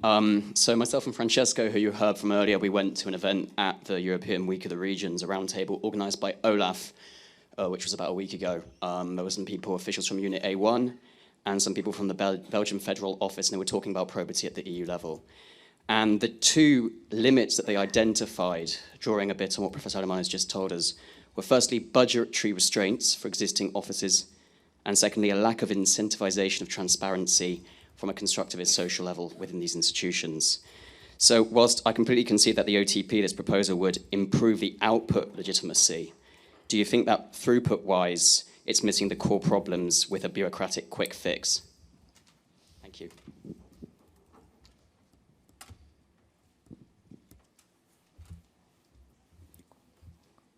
Any other? Good. Let's go. I agree, and I agree also with Alberto that building new institutions is not the solution. On the budgetary point, I think this is an easy one. The EU has money to do some things and not others. So there is, because the argument is always to say la Haute Autorité pour la Transparence de la Vie Publique does not have that much means and the capacity to do everything which is supposed. Let's staff that new organ. Let's put 200 people working on that. Why not? There are 60,000 people working in EU institutions, and we can have another 200 to make sure that citizens believe that this will work. Then the point is also a more fundamental one, and that was the point by Alberto, is the resistance of elected people to the idea of being controlled. But this is not new, because when the OLAF was created, also the European Parliament was not very happy to discover that it would also apply to themselves, being with the capacity to go in the office of an MEP and open the drawing, etc. But then I think we need a balance here. We need some control over what MEP do, but full transparency, I'm not sure that this is a solution. This is something which is currently discussed within the European Parliament, the idea that all the activities of the European Parliament should be put on the table. The rule already applies, for instance, to a rapporteur, the idea that they should list all the meetings they have, but I think this may create really an imbalance in the system. What is the capacity of the European Parliament to continue to develop political strategy if whatever they do is totally transparent to the other institution? And here we have really an imbalance in the system, with the European Parliament being already so transparent, whereas the Council is working only behind closed doors. It creates problem in legislation because there is an asymmetry in information. So if the European Parliament goes totally in the direction of making everything public, I think it should be also detrimental to the capacity of the European Parliament to do its job. But there are other proposals on the table that no one wants to discuss. 4 years ago, I wrote a small report that was 10 ideas to make a shock of transparency within the European Parliament. No one was very much interested in this one, because one of my ideas was, for instance, to forbid the possibility of MEPs to have an extra job than being an MEP. I'm totally okay if a dentist or a farmer becomes an MEP and continue to do some activities, removing a teeth or having a cow. But I find it's not normal that in the last European Parliament, the one elected from 1914 to 1919, 60 MEP became lawyers during that time in the European Parliament, even with no legal qualification. So this is du trafic d'influence. They were just hired because they know people, and this is still not forbidden. And you have people in the European Parliament. I don't want to talk about names and mention Guy Verhofstadt, for instance, who are earning millions a year sitting in the board of all sorts of big companies, and here's a conflict of influence. So I think MEPs are decently paid, and they can accept the idea of doing only that. I do subscribe. Who is responsible for the political conduct of our politicians? In the aftermath of the Qatar Gate, there was this misunderstanding that only the institutions have to hold accountable those individuals. But this is a shared liability. First of all, national political parties who select the candidates, and then, of course, the political groups to which these MEPs are going to belong to. And then, of course, we have also the European institutions. But this should come as the very last safeguard we do have. It's like kind of this red line. If everything goes wrong, if all the guardians lose control, then the institutions should remedy that in a way in which prevent, but also mitigate and manage the damage. But now it's exactly the opposite, right? Everybody is saying this is the liability of the institutions. It's not us. It's not our political collective way in which we do politics that should be held accountable. So I think this is something that has to be changed. Is a bit the weak point, but also our collective understanding of these responsibilities is not necessarily the correct one, most likely. Thank you very much. I would like also to thank both the College of Europe and the Centre d'études européennes de l'Université Lyon 3 for making this event today possible. I think the what the discussions this morning showed is that the report is a first stage. But we have to make it count. If we want to have both ambitious and realistic proposals, then in reality is what we make of it. So we hope that others will contribute with other proposals and enrich the report. We will have the proceedings of the report published in May, and all contribution as well. I just wanted to remind a few points about that. First, those interested can submit a one-page executive summary by November 2nd to the European Law Journal. In the introduction, you explain the why, which means basically contextualization and conceptualization. And in the core of your paper, which you will develop if it is selected, and you will have to submit it by January 8th, and it will have to be between 5,000 words and 10,000 words. You will explain your key proposals. For the executive summary, the key proposals in bullet points, but for your full contributions, really key proposal, plus if you wish to suggest some treaty revisions, you do draft some new key provisions of the treaty, or why not legislative proposals, but that would be more complex. But at least for the treaty, we ask for concrete recommendations and proposals. So thank you very much. I don't want to stand, and we don't want to stand between you and the lunch, and we hope you will continue the discussion. We will gather again today at 2 for the second session, led basically to Olivier Costa. We're going to squeeze a bit the coffee break to catch up on time. So let's talk now about EU powers and competence with two experts of the group, Franz Mayer and Nikolai von Ondarza, and the discussant will be Ségolène Barbou-Desplaces. Franz and Nikolai, you have the floor. Yes, thank you very much, and welcome back.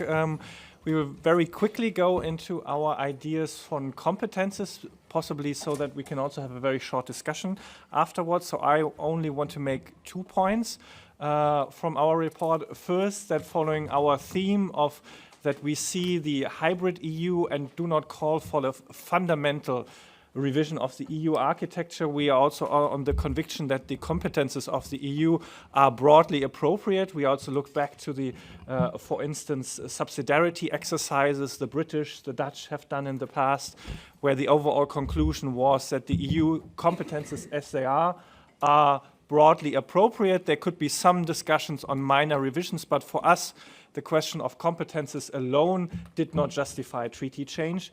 And this would be then our second point. Only if there is treaty change for other reasons, we could see that the EU should look in particular at some of the lessons of the crises of previous years. On the one side, the question on whether there should be some minor adaptations in competences like in EU health policy out of the lessons of the pandemic. And then on the other side, whether the European Parliament should be greater involved in the so-called sometimes emergency clause of Article 122, which has been used, for instance, during the pandemic and the war against Ukraine, but without involvement on the European Parliament side. And then maybe only to plug our other report, The Radicality of Sunlight, where we look more into the questions of democracy. There we also have a specific chapter on the question of more democratic crisis governance, with some more ideas that go beyond institutions, how the EU should also politically approach crisis management decisions, for instance, building upon the Barnier method to really have a broader democratic involvement on these crisis decisions. So thanks for being back here, and thanks to the conveners of the conference, Olivier and Gaël, organizing this, getting this financed. I'll be brief. The question of powers and competences, that does sound like the topic for lawyers. We were 3 out of 12 lawyers in that group, so the legal basis for EU action probably the topic for lawyers, which gives me the opportunity to make some remarks on the role and function of lawyers in such a report. Arguably, I could also go on and say something about the role and function of such a report in general, but that will be too long. Now, typically, the lawyers are not the most creative people around, and they will tend to say what is not possible when it comes to reform. And in the German context, typically, the lawyers would say what is not possible because of the German Constitutional Court. Of course, you do need the lawyers with their technical expertise in drafting the text, the wording, but that was not our job in that report. That was not the purpose of the report. That was different, for example, in the EP report that just came out. They see themselves in the process of treaty revisions, such as treaty changes. That was not our thing. The purpose of a report like that is to highlight issues and to send messages. So what is the message in the competence context? Two messages that I will briefly mention on powers and competences. The first one, rewriting the competence order of the EU is not the most pressing issue around. And that's unlike a couple of years ago with the Convention, the Constitutional Treaty, Treaty of Lisbon, 2 working groups in the Convention dealing with the competence order, big deal, in part due to a German debate on competences, on the EU does too much, on the German Bundesländer being the driving force behind this debate, insisting on rewriting the competencies. Now, we do have that out there. There are suggestions to rewrite the competence order in the sense of sizing down, repatriating competences.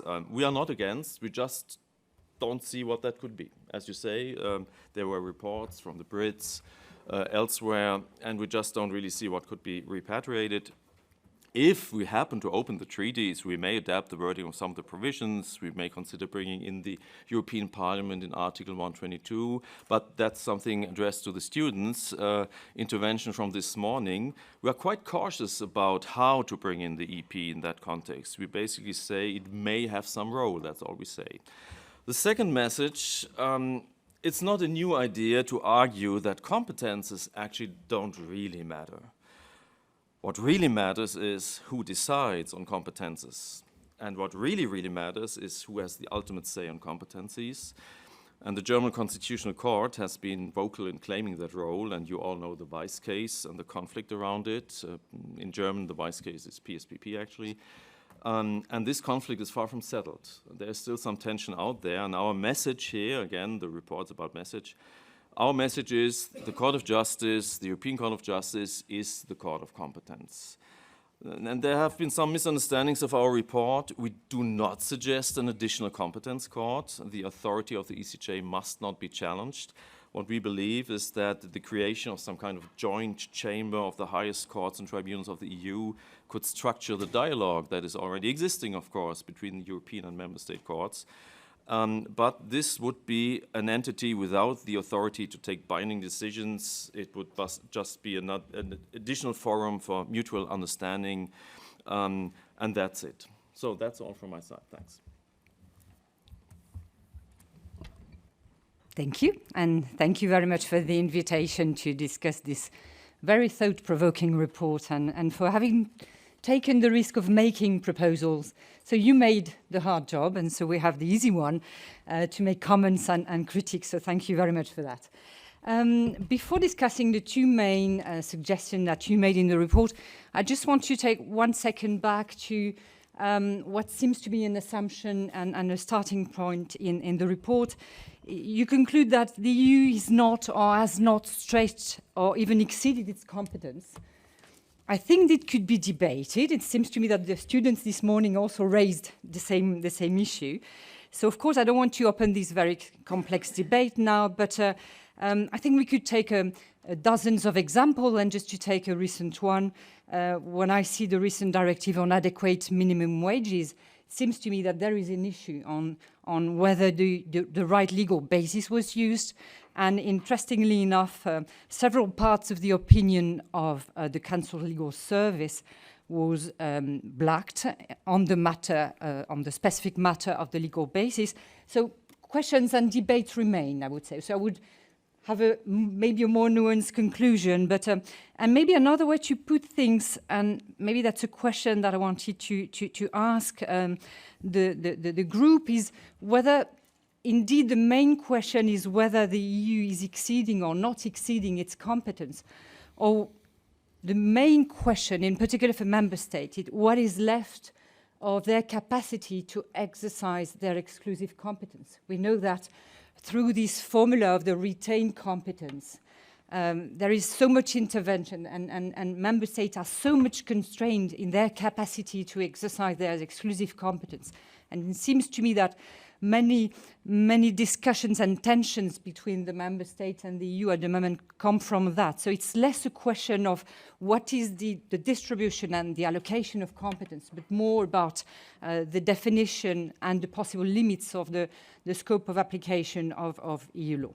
So that was a main point that I wanted to make to start with.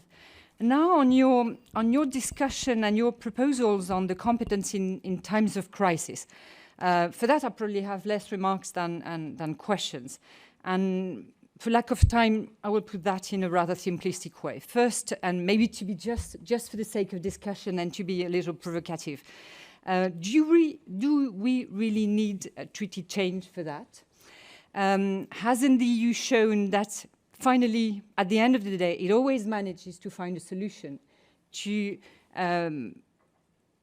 adopt norms and to find a way to act in times of crisis? So probably I should accept from that the example of the monetary crisis, where probably the difficulty was more important.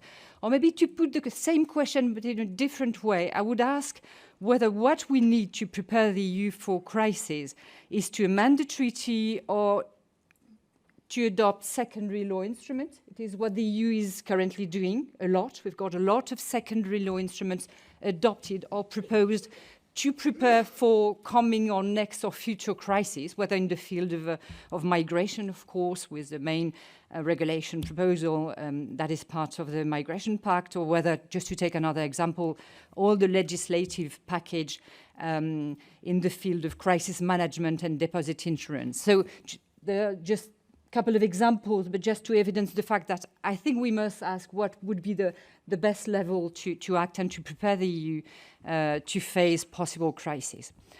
And maybe just a need for clarification, because I really like the idea of reflecting on how to best prepare the EU for future crises. I would like to understand better if your proposal is to have every legal basis of the treaty revised or reviewed at least, in order to evaluate whether there is a need to insert maybe an additional clause or paragraph that would allow, for example, the Council to act in case of crisis, or what you're suggesting is more to have a sort of broad and general and transversal clause that could be used in different policy sectors. So that was, maybe I didn't read properly, but it was not that clear. So of course you mentioned reforming Article 122, which I think is a good point. But of course it would limit the EU's capacity to act in economic sectors. So I was wondering what exactly you had in mind. And because I have to accelerate a little bit, I want to take... no, but I could feel the pressure there. So just to keep time to make a number of comments on your proposal to create a joint chamber of the highest courts and tribunals of the EU. So I take your option seriously, and honestly I think it's a very interesting proposal. I fully agree that we must take seriously the critique that it is somehow problematic that the CJEU is the ultimate arbiter, as you say, of the reach and the limits of EU competence. So surely it's not a question of competence here. It's more a question of legitimacy of the court and the acceptability of its decision. I would agree, surely, that we need dialogue. I think it would be interesting to have the Court of Justice and the German Constitutional Court making a dialogue on what are the limits of the EU's action or capacity to act on monetary issues. So really, I like the idea. And I also agree on the fact that probably non-binding decisions is the only way. Now, of course, your proposal suggests a lot of question. It opens a lot of question. And surely it's the beginning of a discussion that you're inciting to have. So what about practical aspects? So what exactly would be the legal status of this chamber? Would it be a very informal network? Or would it have a European and or a national status? Would it be a chamber of the European Court of Justice? Would it be a forum, an institution? Well, so many legal issues and many questions that we could raise. But maybe more importantly is who could incite or ask this chamber to discuss on a topic? Does it have to be the citizens, the parliaments? Does it have to be the Court of Justice itself or the constitutional courts? It's not a question of technicalities. It's really main democratic issues. And so this is surely something we have to look at deeper, because I think it's really an important thing. And maybe a last remark, I was asking myself whether, of course, as a lawyer, I'm always happy to know that courts are discussing and finding solutions and legal solutions. But it strikes me that increasingly there is, of course, this critique that we have too many courts and too many judicial activism. And so can we really consider that it is enough or satisfactory that once again we have courts giving the final decision and being the final arbiter of the reach and the limits of competence? So I agree that it's surely a very good position and an idea. But once again, we should try and reintroduce a political debate there, or I don't know, maybe imagine a solution in which national parliaments could be involved and also ask this chamber to intervene and give its opinion and dialogue on the specific questions, or maybe the citizens, I don't know, but I'm really concerned by the fact that it should not remain only a technical and purely legal issue. Otherwise, we'll have a problem once again about the legitimacy of this distribution. So that's it for today. Just to conclude, many other questions could have been raised. Of course, subsidiarity, you mentioned that. Maybe we could also have a discussion on the role of agencies, which I think are something important when we're discussing competence, but my time is over. So thank you, really, thank you very much for the work done. Thank you very much, Ségolène. You were perfectly on time. Maybe Nikolai and Franz would like to answer to some of your numerous questions. I can start very much. Thank you for your very thoughtful comments, very helpful and stimulating. I would maybe pick up two questions. The one question on the crisis norms and crisis competences. And I think what we've seen over the last years is, yes, an EU that has been much more flexible and much more resilient than many expected, but that has also often made tools which either stretched the treaties, worked completely outside of the traditional EU institutions, or worked over Article 122, where the European Parliament was not involved. And in some of these cases, I'm not a lawyer, but a political scientist, I would still argue that it used Article 122 to take decisions that were only not directly affecting the crisis, but had long-standing impact on the EU. Next Generation EU has a strong impact on the economic governance, on rule of law. Some of the decisions on gas saving were regulations very close to lawmaking. And therefore, we argued that there should be a role of the European Parliament, specifically on that, especially where these crisis decisions have long-lasting impact. Second, I think we didn't intend to call for a revision of all treaty articles and check them for their crisis competences, but rather go the other way around. Ask what were the competences missing in the crises, the pandemic, the reaction to Ukraine war, in the crisis or in the dealings with the Eurozone crisis, and then see, are there any deficiencies in the current competences? We didn't go through list by list because that wasn't our mandate, but I think we approached it from that idea rather than a call for really opening up every treaty article for the question of crisis governance.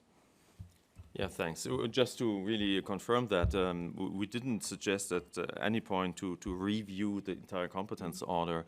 The message is exactly the opposite. It's really, okay, if you open the treaties, and there's a couple of things that when it comes to treaty change and reform, they're in the category of nice to have.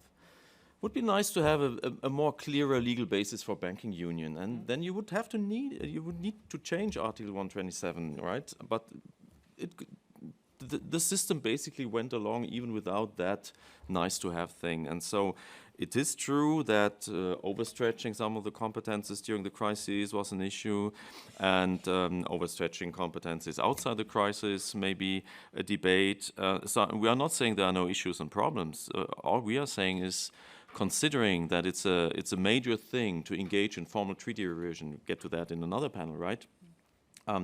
Only in order to have these things straightened out, we don't think it would be a good idea to invest that political capital to engage in treaty revision. As to the joint chamber, the ECJ and the German Constitutional Court, they are in permanent dialogue. They visit each other all the time. The judges know each other. What I would really find interesting in this kind of forum would be what would happen if the Polish Constitutional Court judges would kind of be forced to encounter face-to-face their counterparts coming from other member states and the European Court of Justice judges. I think that's the thing we thought of, this kind of interaction. And then the question of too many courts, well, that's the beauty of it. Wouldn't be an additional court, would be just a chamber with bringing together existing courts. And your entire point about a court as a final arbiter, isn't that the wrong, direction? Well, as a constitution pluralist, I would say there is no final arbiter anyway. That it will always go on and on and on, and it's about the constant discourse and not the entire idea of a final arbiter is the problem. But again, this entire part of the report serves the purpose to have this kind of placeholder here in the report. Yes, we saw the issue, we saw the problem. You could write entire PhD theses on how to conceptualize this kind of, chamber or competence court or whatever, but that wasn't our task. We all have our PhDs, right? So. Thanks. Thank you very much. We maybe have 1 minute for a question in the room, or we save that minute for coffee. For coffee. Okay, thank you so much, Nikolai and Franz. Thank you, Ségolène. I now welcome to Nguyen, Chahine Vallée, to discuss about EU resources, and Anne Vitré will discuss that. So please come to the desk.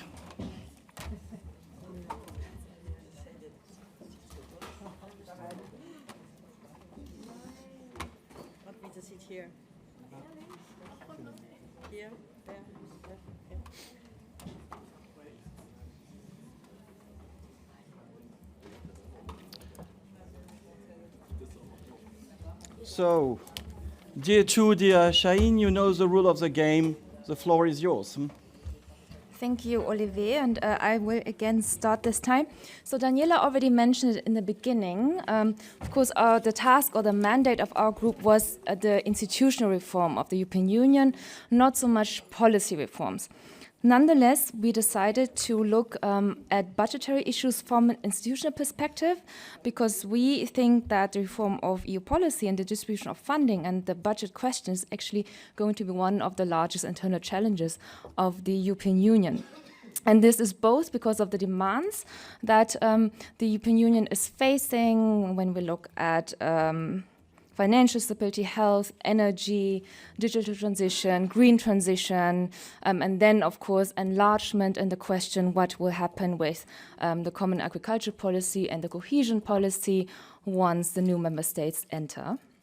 Again, the distribution of the funding itself was outside of our mandate, but we did look into the question of how can the EU budget become bigger and more flexible in order for the EU to be able to financially be capable to deal with the challenges ahead.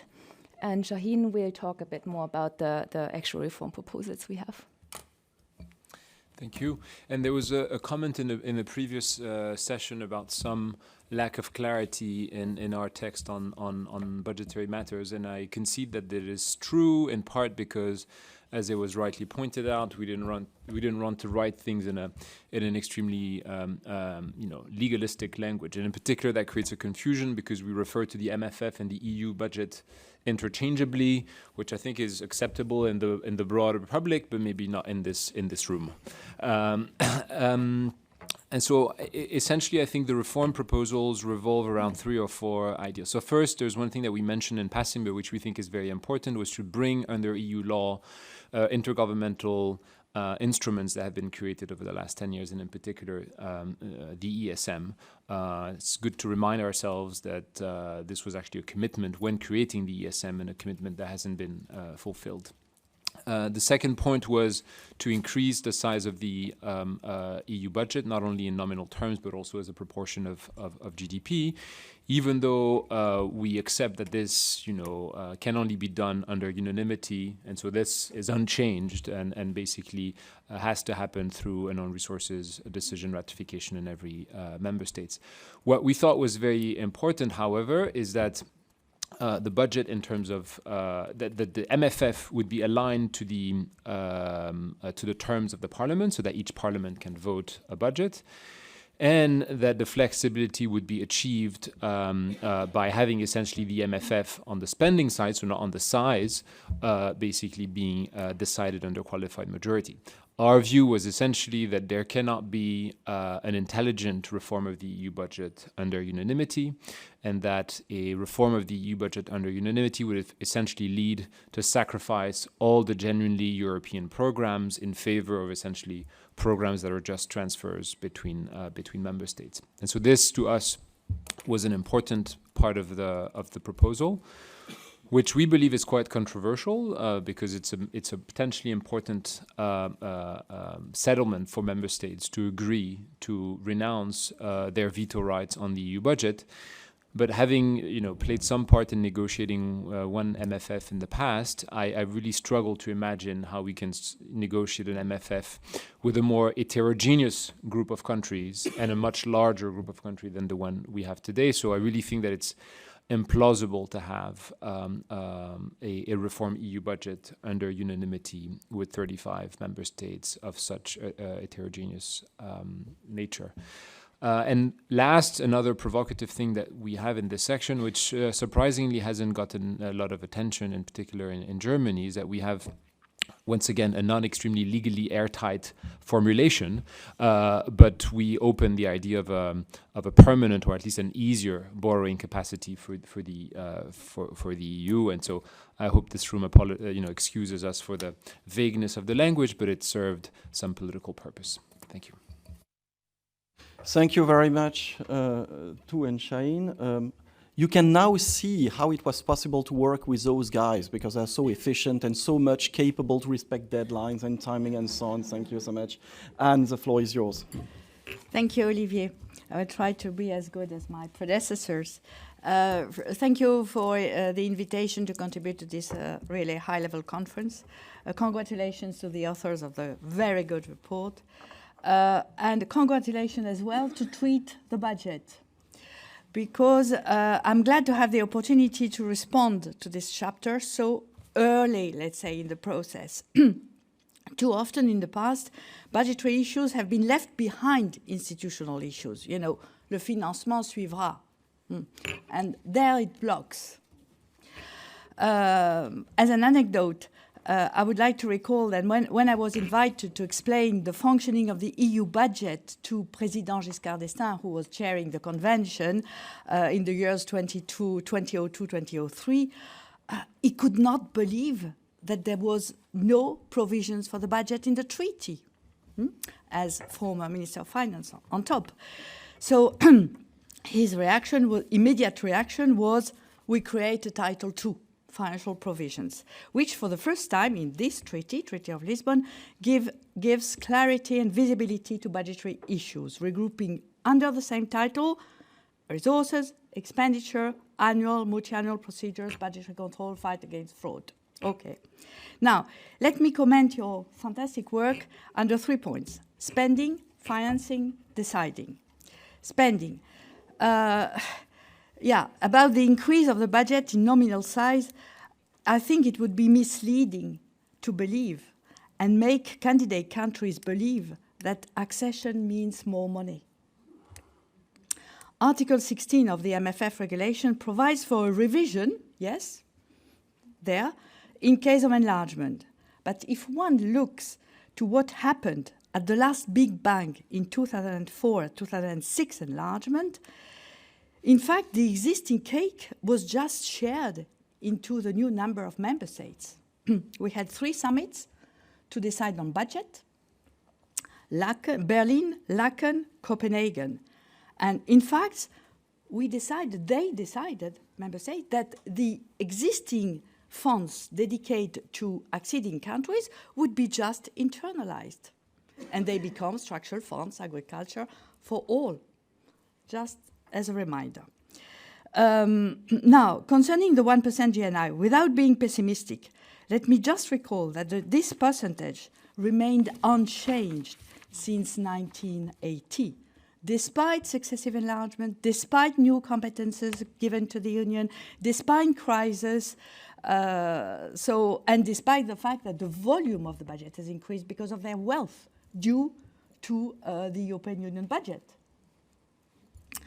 So, because national contributions to the EU budget are considered as an expense, and this is another thing. Member states in national budget, if you look to the contribution of the EU budget, it's considered not as, let's say, something they would gain. It's considered as an expense, beside the fact that they have the return.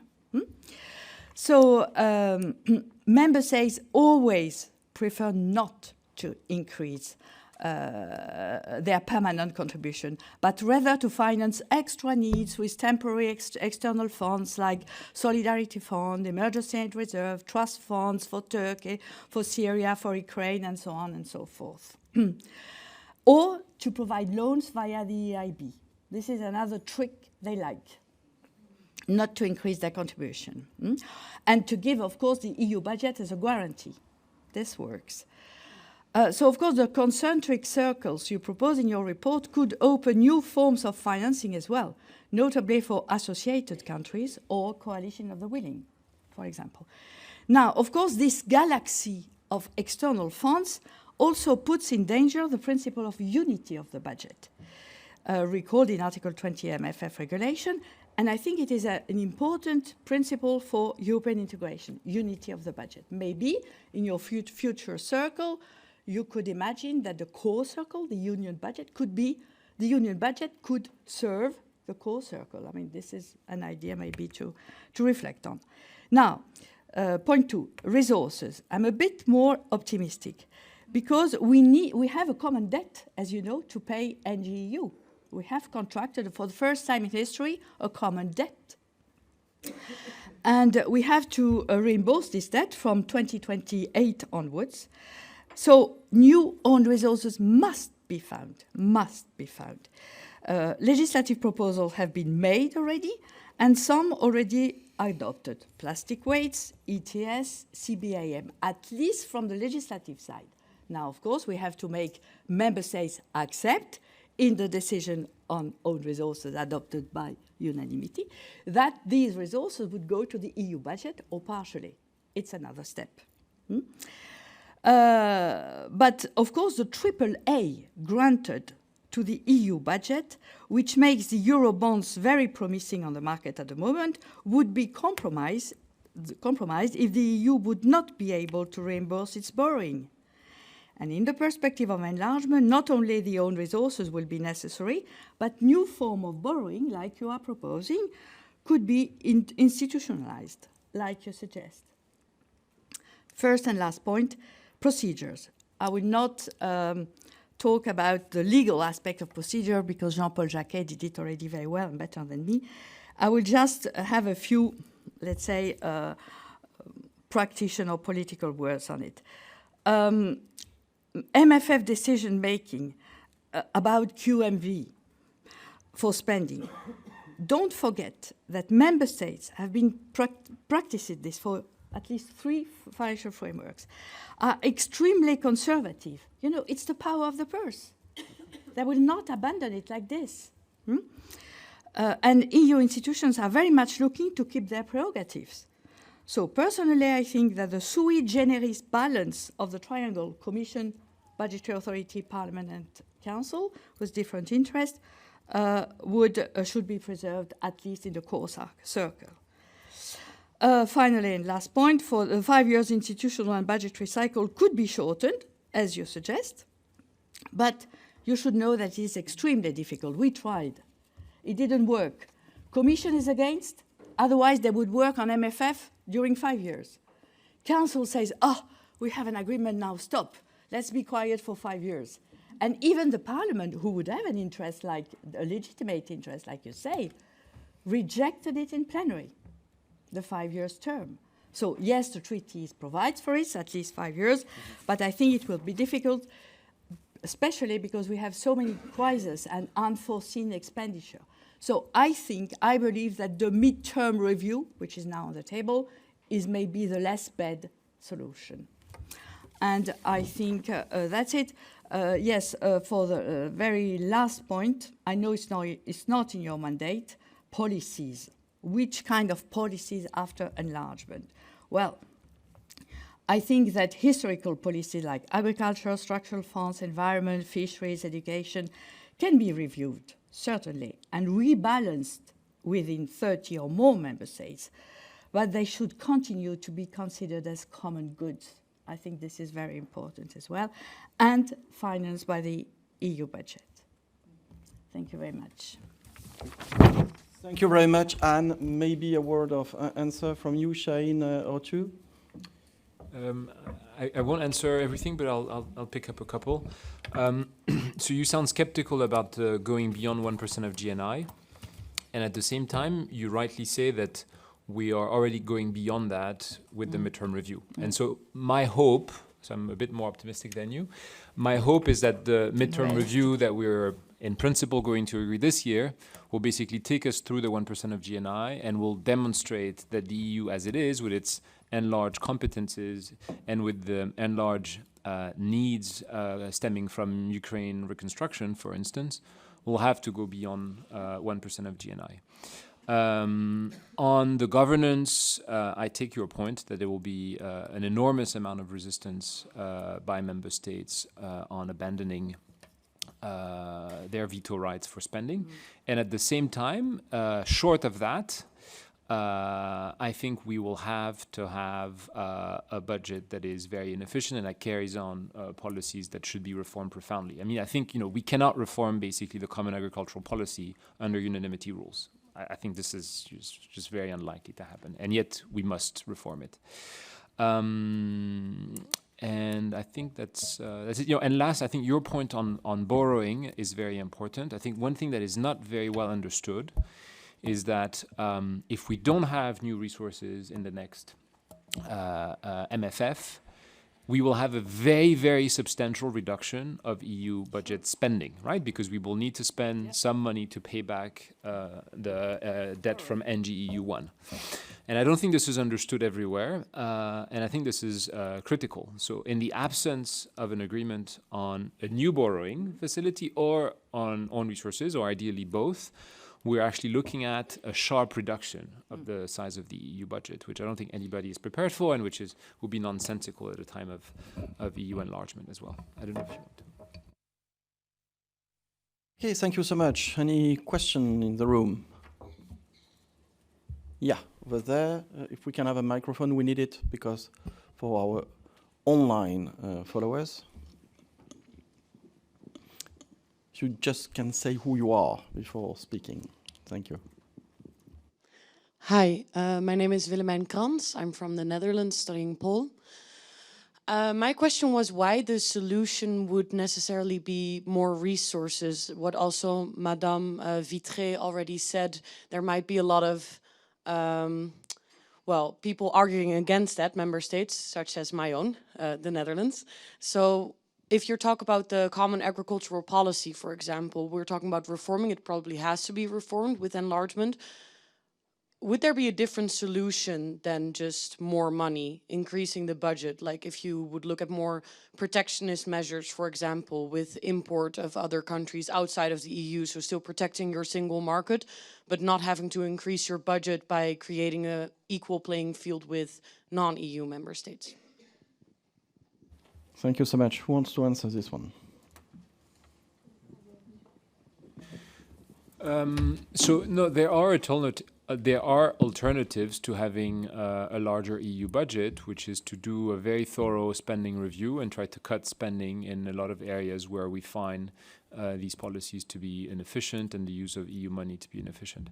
And somehow governments always believe that when they do a thorough spending review, they'll find enormous amounts of money that is poorly used, and very often that is not the case. And I go back to the unanimity question. Of the now 27 and tomorrow 35 member states, even the most absurd bit of EU spending, you will find one member state that think it is absolutely crucial to have it and that will veto any reform of it. So, I mean, in an ideal world, I could think, maybe 1% of GNI is enough if we do very profound reforms of EU budget spending. But in the real world, I think, any cut in spending, in existing spending, will essentially be vetoed by an existing member states. That's why I think, sadly, or maybe not so sadly, the path of least resistance is just a larger EU budget. And I think on your point on, so if I understood correctly, you're raising resources from the rest of the world, essentially, right? So imposing tariffs, for instance. To some extent, in some of the examples that were mentioned of own resources, this is what we're doing. I mean, the CBAM is essentially raising resources on the rest of the world, so we could probably do more of that. But, if I'm putting my economist hat on here, there is an economic cost to that as well. So it's not because, you have foreign countries pay the tax that technically there's no economic impact on Europe, right? So you still pay some of the tax. You just don't pay it in a direct tax form. You pay in a lower economic output form. Net, it's equivalent. So you still pay the tax. There's no free lunch, as one says. Perhaps just to add a bit, I think also looking at the challenges ahead, the question is also what do you want to finance at the European level and where is the need? Looking at the green transition, reconstruction of Ukraine, industrial policy, digital transition, I think there is an added value into rethinking what should be financed or could be commonly financed and approached at the European level as a common approach, and where do we go at the national level? And I agree with Shaheen that this will require profound rethinking of how we go about with the challenges ahead. But if there is to be more European public goods and a more common approach in the future, I think that a larger budget should be up for debate. Thank you so much, Anne, Shaheen, too.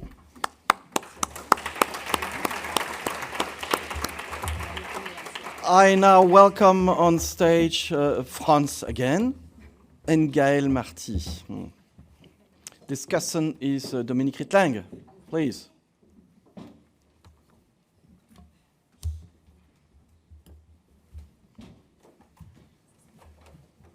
And we'll now discuss the most fascinating part of the report, the one on treaty change and the avenues for treaty change.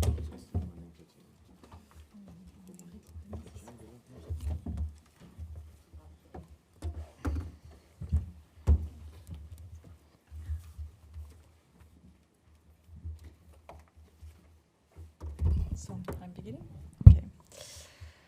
So thanks a lot, Olivier. So on treaty change, as you can see, because we discussed this morning, many of the changes that we propose do not require formal revision of the treaties because there are some legal tools in the treaties, enhanced cooperation, clause passerelle, Article 352. So in the report, we have an annex with all the possibilities below the formal revision of the treaty. But I go back to France said, our message is that a revision of the treaties would be more transparent, more democratic, more coherent, but also more ambitious. That's why we recommend a formal revision of the treaties, and there are 6 options in the report. Why 6? Because we try to highlight the advantage and disadvantage of each option and to propose solutions to avoid particular disadvantage and of course solution in case of deadlock. Daniela said this morning that of course there is a high risk of a failed ratification, so that's why we address this issue. So the 6 options follow a logical path from ordinary revision to the fallback option of a treaty between a small number of member states. So the first option is to take the logical route of amending the treaties, that is to say convention plus IGC. I don't need to say much about the advantage of the convention. The students this morning emphasized the role of the citizens and the need for more transparency. But of course, we are aware that many member states are reluctant to accept this solution, this option. That's why we propose option 2, IGC only, with the risk that such a decision not to convene a convention could be challenged in courts.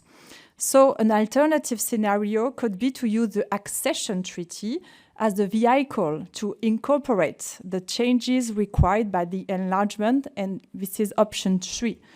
We see two main advantages to this option. The first one is to link reform and accession, allowing for a package deal in the Council between the pro-deepening and pro-enlargement camps. And the second advantage is that national parliaments or citizens via referendum would only have to vote once for both operations, revision and accessions, which of course may facilitate the entry into force of the changes. However, this option raises issues in terms of timing, especially because it would be dependent on the speed of accession, therefore on the progress made by the candidate countries, because as Daniela said this morning, we believe that accession should be a merit-based progress. This leads to option 4, and I leave the floor to France. Thank you. Welcome again. So the fourth option is member states draft a framework enlargement and reform treaty, and it's an option without a convention. The fifth option would be the same concept, actually, only we add a convention for the drafting of the framework enlargement and reform treaty. And the sixth option would be, if there's deadlock, a supplementary reform treaty between the willing member states. Now, what is this all about? Let me pick up on something that I said earlier, the role and function of legal mechanisms in such a report and the role and function of such a report. So the first thing, and that may be a truism, it was said already, treaty change is not really popular. And for some, it's even to be avoided at all costs. And that's why lots of things could be implemented. Some treaty change is something that was on our minds, and that's something we would want to emphasize. So that's actually the primary option, implement things without changing the treaties. But there's another truism. Some things require treaty change. And one of the messages of this part of the report is there is more than one option. It's not necessarily convention plus IGC and treaty change. There are more options out there. And in particular, the option to link reform to accession treaty, which is basically option 3, which is basically saying there will be no enlargement without prior reform, at the latest with the accession treaty. And that's where this framework treaty comes in. And it stands for, it's a placeholder, so to speak, for the idea that there may be options in the context of treaty change which are not in the textbook of EU law. I wouldn't call them irregular, but a little bit creative, so to speak. I mean, consider the convention, 2002. Wasn't on the textbooks. Nobody had heard of that. It wasn't the treaties. It served its purpose. Did it work? Well, the constitutional treaty ultimately failed, but I still believe that the convention did have a meaningful role to play. And that's why it helped overcoming the Nice blockade, and that's the background of our thinking here. There may be options that are not in the textbook of EU law. And whether the framework treaty as such makes sense is also a political question. The advantage would be to decouple it from a given accession treaty with a given candidate or a given group of candidates.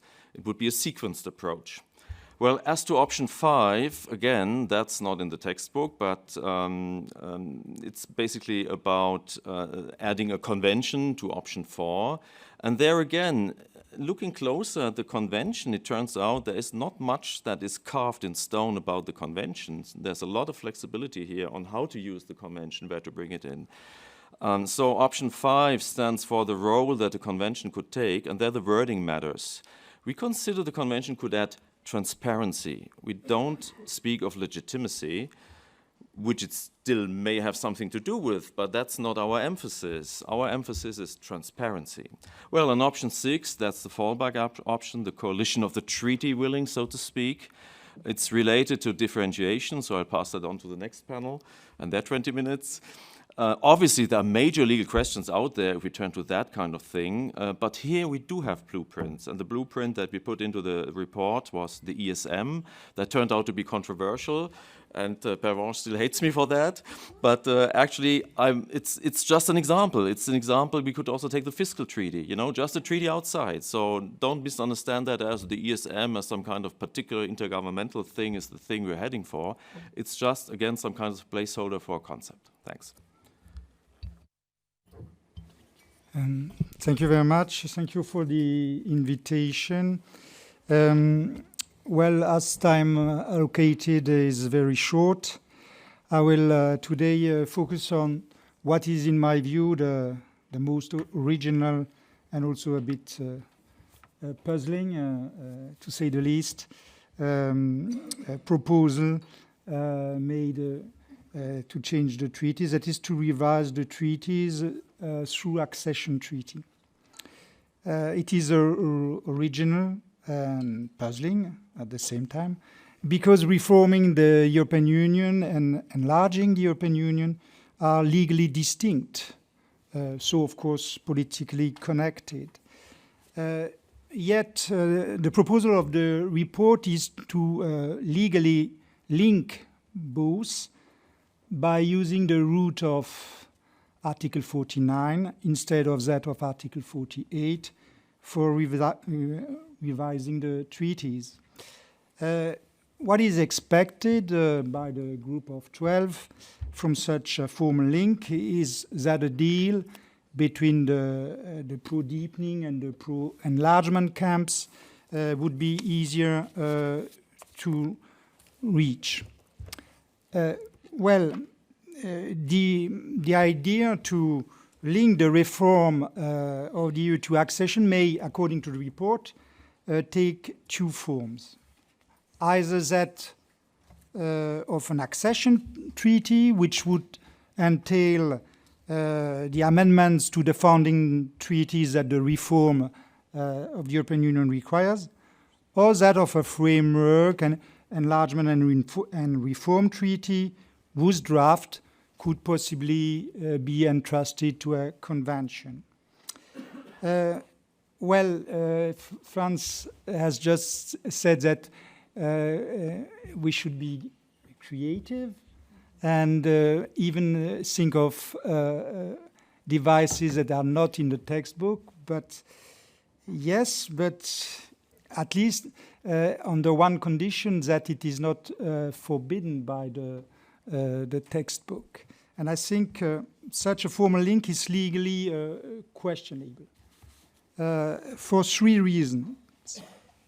First reason, whether it takes the form of an accession treaty or of a framework, enlargement and reform treaty, the legal instrument would be based, according to the report, on Article 49, paragraph 2.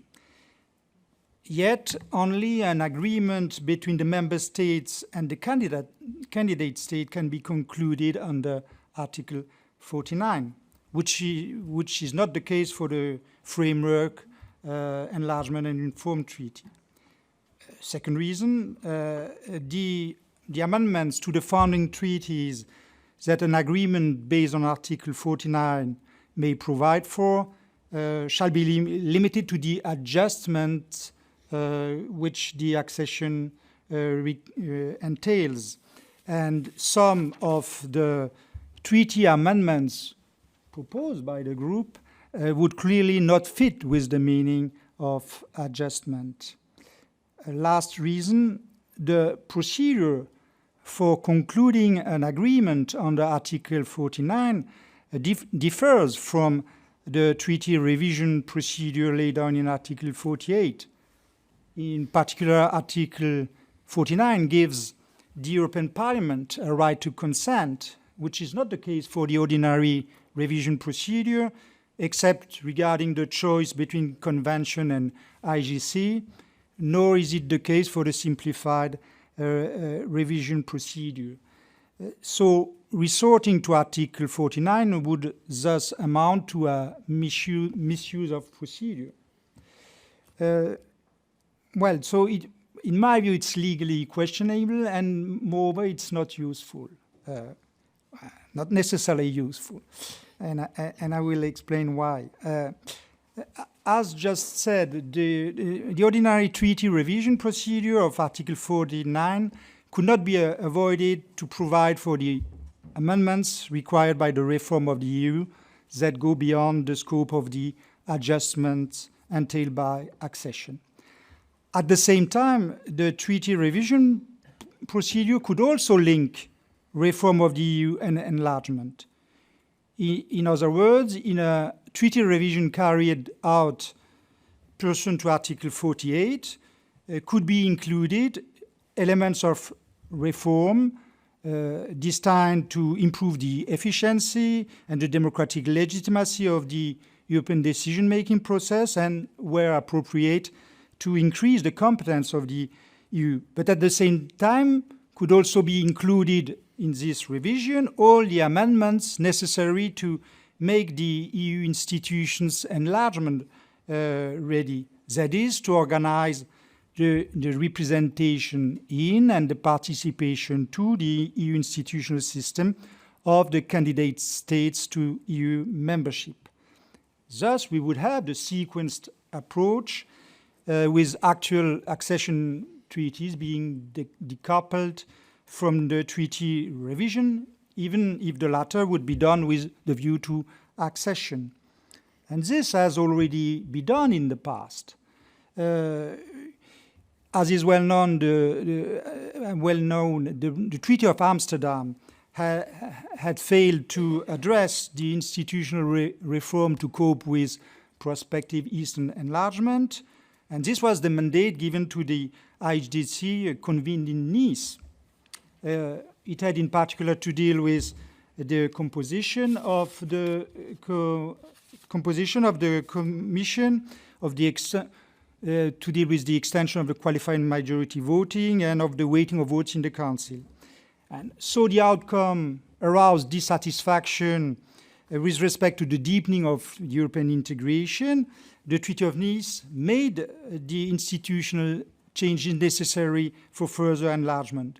In particular, the protocol on the enlargement of the European Union, supplemented by the declaration on the enlargement of the European Union, provided for the representation in the different EU institutions and bodies of the candidate states whose accession was foreseen.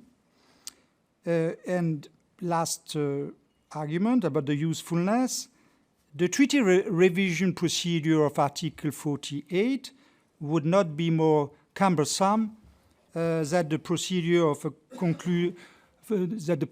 concluding a treaty under Article 49. In particular, the convening of a convention for the purposes of drafting a framework enlargement and reform treaty is not ruled out. I agree with, but is of course not compulsory. Likewise, the convening of a convention is left to the discretion of the European Council and the European Parliament by Article 48, albeit being subject to judicial control by the Court of Justice. And as for the rest, both procedures would require double unanimity. So that is my last. Thank you so much, Dominique. Who wants to answer to that? You want to begin? I can begin. Yes. Thank you for for this discussion about the treaty change. I think that the idea of the framework treaty and the fact to link revision with accession is a question of political message. The political message we wanted to give is that we want to revise the treaty with the view to accession, and so to link the two procedure with allow to be in that attitude. And I think that you also point out two arguments, legal arguments. Of course, there are substantial limitations in Article 49, paragraph 2, but that's the benefit of the sequenced approach that we can have in the framework treaty, all which is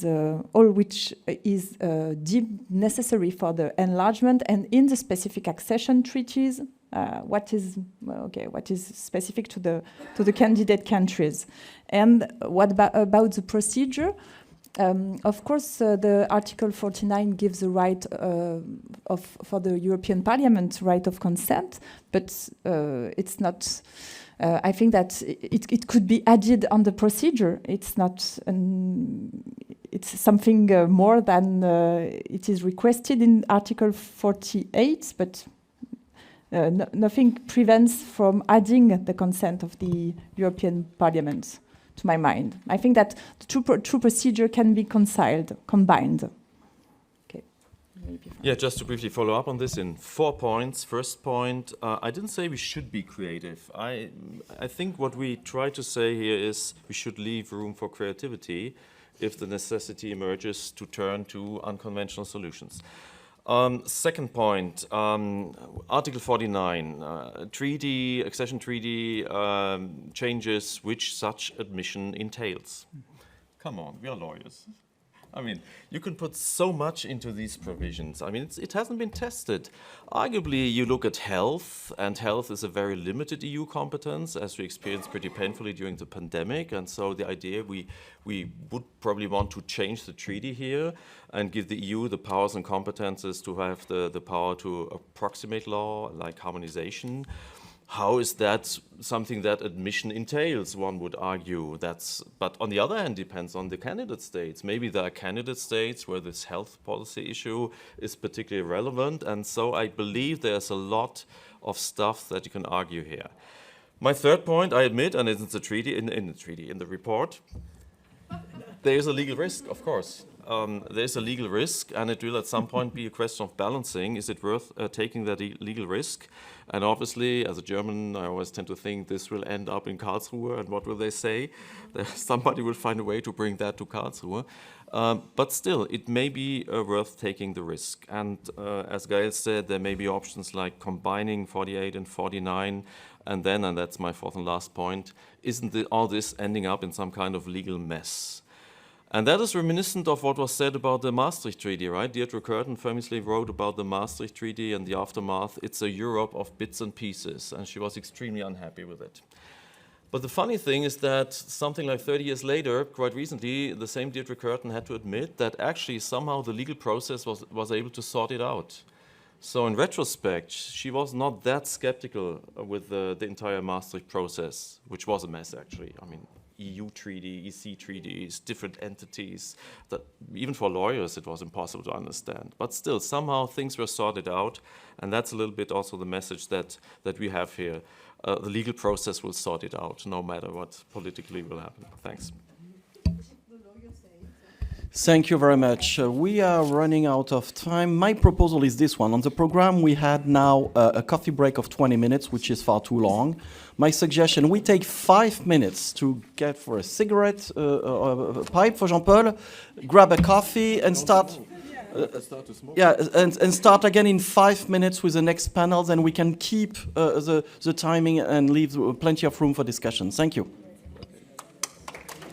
Go back to work. And so, as you can see, I'm Olivier Costa now for the rest of the afternoon. We will switch the chair because of the train, etc. And we also we are going to be creative because we want to take the two panels on differentiation and EPC at the same time. And so, Erwan, if you can come with us, and also Shaheen and Pervenche? No? That's okay? Ah, you're going to swap. So, So how do you want to proceed? You're beginning to speak, and then Pervenche and Shaheen? But there's place. So you okay, can come with the chair. You need 3 more chairs. Yeah. Okay, so it's going to be cozy. It's going to be cozy, okay. So please come. Shaheen also? Where is Shaheen? Ah, okay, thanks. So you know the rule, 7 minutes for each couple. Yes, topic.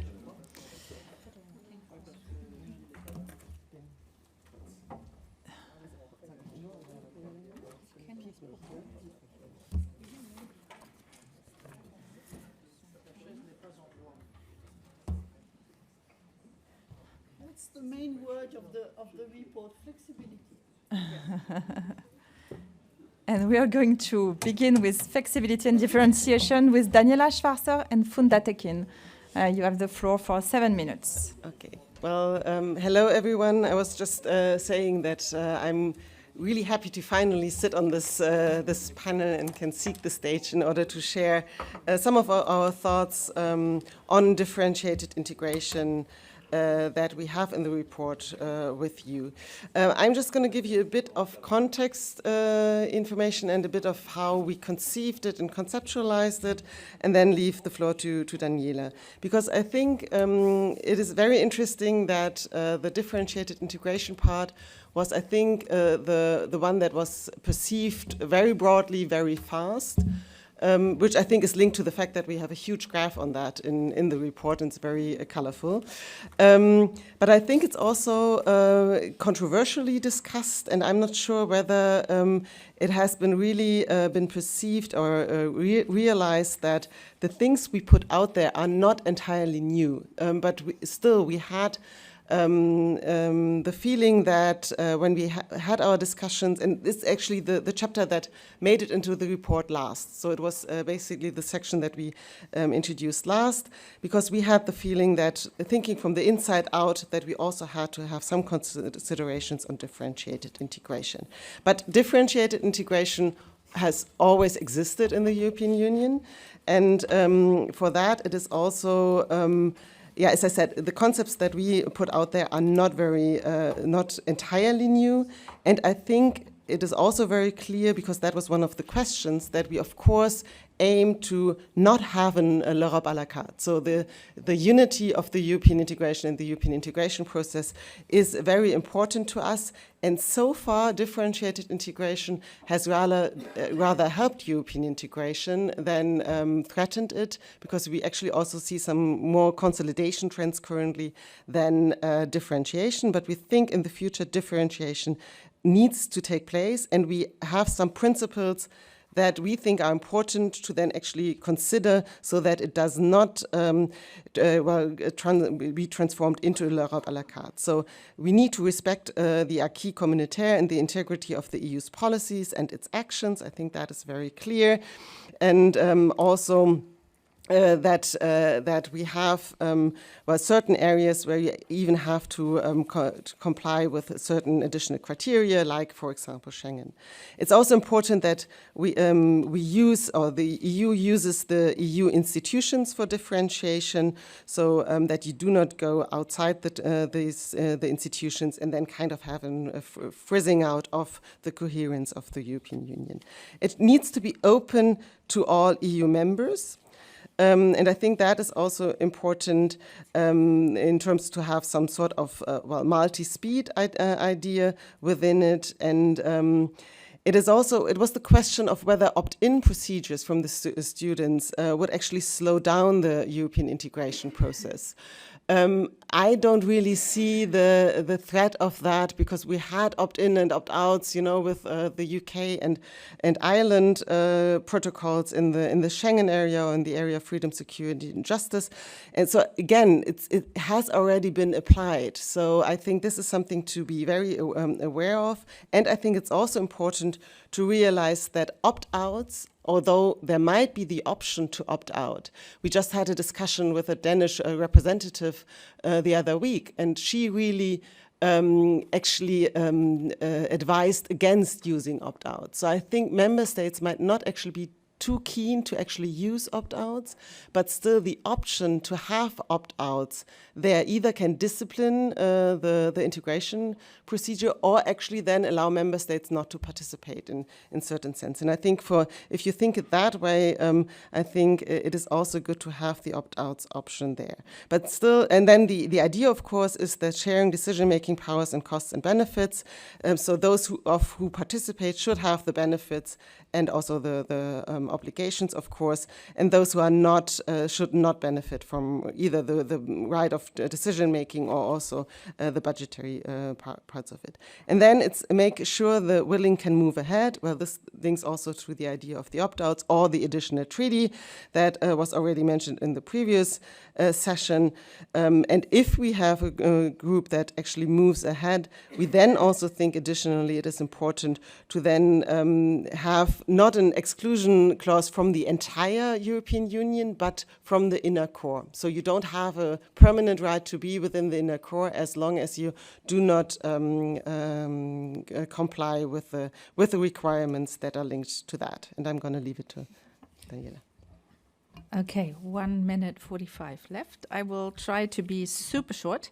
So what you've heard by now is on different panels, different elements of how we think about differentiation. One is a group of willing wants to move forward. For that, obviously, we have enhanced cooperation, Article 20, and we make a very practical proposal here to look at one specific area, which links back to an earlier panel, which is on fiscal capacity. We actually say member states should consider the possibility to move ahead with fiscal capacity in a smaller group because we think it is absolutely important to do so, and it may be easier to get others on board or even to move ahead without some if they use this option. Secondly, we heard that there should be opt-outs when treaties are changed in two cases, which we name. First is there are new competencies or QMV will be extended to further areas. We clearly say no, Europe à la carte. Funda has emphasized that. So it's not about anything that's in the treaties, but only about things to be added. And the third element of differentiation, this was in the panel on treaty change, that the sixth option is to actually move ahead with a treaty between governments if not all countries are willing to subscribe to the reforms or to ratify. Now, this is for the internal evolution. But then we also look at the European Union in its context of countries that are more or less integrated. And again, we do not argue for an Europe à la carte, but we basically describe the reality as we saw it at the time of writing, and it's still, I guess, true. First of all, there is the European Union with its 27 members, and within it, there is already an inner circle. That is the Eurozone members, that is the Schengen area. Although it's a bit of a patchwork, there's still, you can argue there's an EU 27, and within it, there are more deeply integrated groups of countries. We then went beyond that, and we asked ourselves if one of the major problems actually is rule of law compliance. For countries within the EU whom we argue if they don't comply, if they don't revert their reforms, at some point we will have to have a moment of truth and ask where they want to go. But we also have the situation that some countries who are right now either candidates or neighbors, they want to be more closely associated but don't want to fulfill the rule of law principle. So where do they go? We actually established in our graph, which you may have seen, there's a red line, right? And this red line is the rule of law line.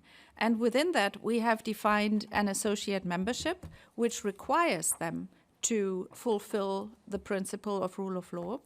And for them, I think, you know, there is, for instance, full single market membership possible. For others who don't comply with those rules, that won't be possible. Institutionally, associate members wouldn't be full members of the EU institutional system because then they would be EU members, but they can be part of them without voting rights. And I have 1 minute left, and that's great because I have one last point. We have an outer ring, which so far is less associated with the thinking about differentiation and the European Union. So in our thinking about external differentiation and what is sort of the tie between countries to the EU, we actually added the European political community to our picture, which obviously is a purely intergovernmental arrangement of roughly 44, 45 member states with no institutional relationship with the European Union.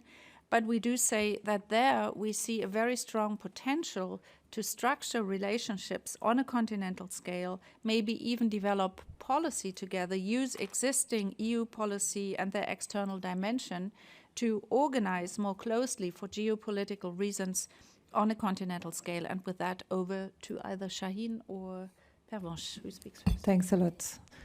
So again, 7 minutes, please. Shaheen and Pervenche, and after that the discussion, so they can discuss differentiation and EPC. Thank you. In the beginning, we thought EPC was not in our mandate, and in the end, it's in a circle. So it's an important element, and as Daniela rightly said, if it's in the figure, everybody looks at it. So it's not only we integrate it in the mandate, but we integrate it in the architecture. But don't misunderstand this. We didn't refer to the EPC as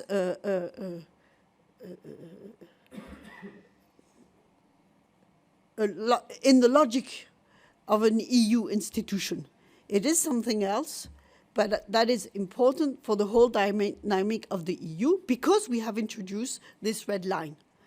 And the EPC is what is beyond the red line if you are a member of the EU continent. But beside this, it might be something very useful for many reasons.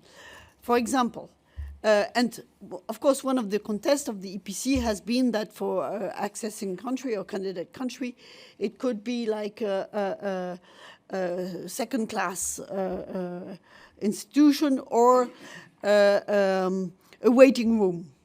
We strongly, explicitly mention that it is not the case. And this also refers to something that Daniela has mentioned, that the raison d'être of the circle is not because of the candidate country.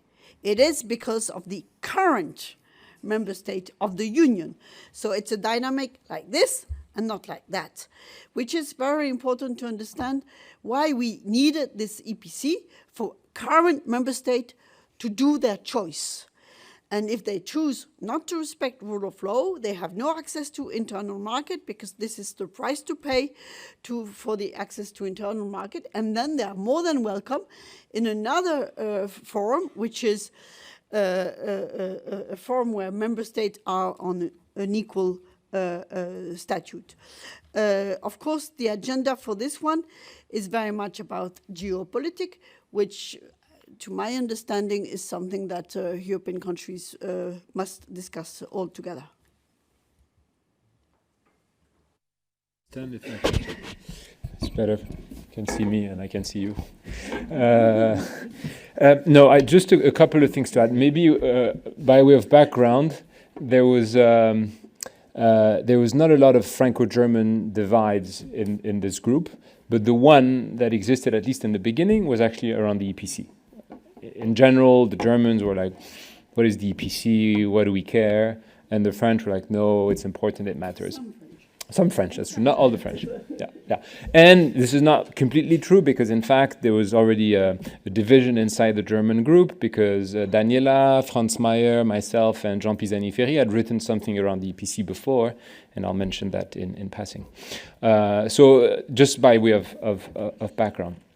I think what we don't cover in the report, and which I think is important for the future, is how is the EPC going to evolve? Because I think in this report we give quite an important role to what the EPC can be, but a role, if we are honest, that is not consistent with what the EPC is today. I mean, if you look back at the last Granada summit, and that's why I'm looking at Funda in particular, because she was one of the most skeptical ones. If you look back at the Granada summit last week, you can really wonder what the EPC is really all about, because I think realistically this was a real failure, and even me, who is a fairly pro-EPC person, can acknowledge that. So I think the real question is, what is the EPC going to become?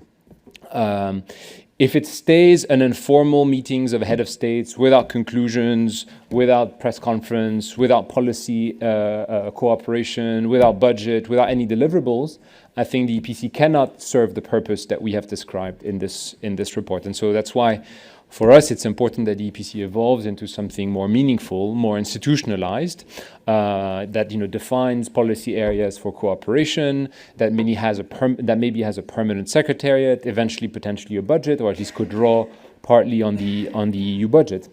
And that would actually transform what the EPC can become from an institutional standpoint. Now, where we have real question marks is it's not clear whether member states want to do that, want to give the EPC a stronger institutional role. I think most member states, even France, in private, would agree that an EPC like the one we had in Granada was a real waste of time, and we shouldn't have one like that again. So maybe that will provoke a discussion on institutionalization. The real question then, and this might be, and I realize this is even a division inside the French group, or subsets of the French group, what does institutionalization mean, and does it mean European institutions basically playing the role of the Secretariat for the EPC? I tend to believe that the Commission could have a role in doing that the EU budget could be used, and that there are in fact some precedents. There's an important precedent in the Energy Union, for instance, which basically organizes the work for a set of countries bigger than the EU and where the Commission is quite central. But others, and I'm looking at Pervenche, think that maybe something outside of the EU institutions could achieve that. And so I'm concluding this discussion on the EPC on a real question mark. To some extent, I think our report can work and I think our structure is coherent only if we have quite deep reforms over time of the EPC. If not, I think our report will be, and then I will join Funda. Will have given the EPC too much importance. Thank you. Thank you so much, Shahin, and all of you for respecting the time. And now we have two discussants to discuss differentiation and EPC if they want. So Teuta Fodo first for 7 minutes, please. Thank you very much, and thank you to Olivier for inviting me. It is indeed a sector which has raised a lot of interest in me, specifically because it is very pragmatic, it is very realistic, and it is true that it's important to take into account the different principles that should be taken into account while recognizing the concept of differentiation. So it is true that from one side there are these flexibility tools which are already very well known. They have been used in the past. They are being used as we speak. So there is somehow this recognition that, they will exist in the future, since there is a need to recognize the opt-outs for many member states concerning several sectors. So this is one point which I'm very pleased to read here, and the flexibility tools mentioned, such as the transition clauses, temporary derogations, enhanced cooperation, permanent structural cooperation. All these are very pragmatic tools to be used. So from one side, there is this need to actually look at it and then come with some proposals. And I'm from one side, I do see that the authors very carefully, they have put the accent very much towards the rule of law and the fact that there is no compromise concerning the rule of law, and there should always be an observation on this, so no opt-out.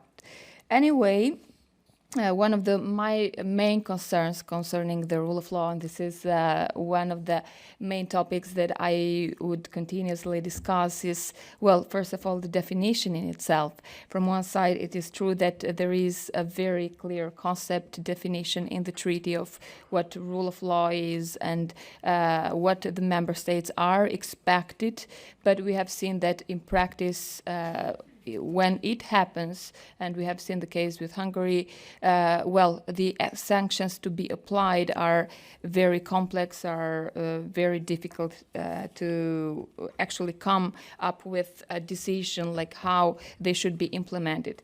So my main concern would be, while preserving the rule of law, is to see how to keep all this member status accountable. And when it comes to sanctions, well, which would be the final answer, my main concern, of course, would be how is it possible to actually gather all the possible institutions that we have mentioned in the text. Well, there should be a coordination between the Parliament and the Council and the Member States to actually come up with an agreement on for what concerns the sanctions. So this is one of the points that I would like to hear a little bit more, if you have thought on the more in-depth process of the implementation of sanctions in this case. There are several options that you mentioned here, and it is from one side a good option to allow to the countries to choose their own level of integration from one side, and this of course would allow more countries to just, for example, apply to the club only for geopolitical matters. So more countries would fit in, and of course it would actually make the EU appear stronger and with one voice. This is one of the points that I see as a benefit, and now without adding more on the EPC, which will be commented by our colleague, but it is important to actually even see the role of EPC in this case, since, yes, you do mention that there is a possibility of other countries to actually join to the EPC, and again, when it comes to the EU core values, we have seen like how in practice, from one side, beside the fact that it is a clear concept, it may be very difficult to apply. And where does it go? How do you draw the line concerning this? Yes, these are some of the main points that I would like to discuss and to reflect furthermore with you.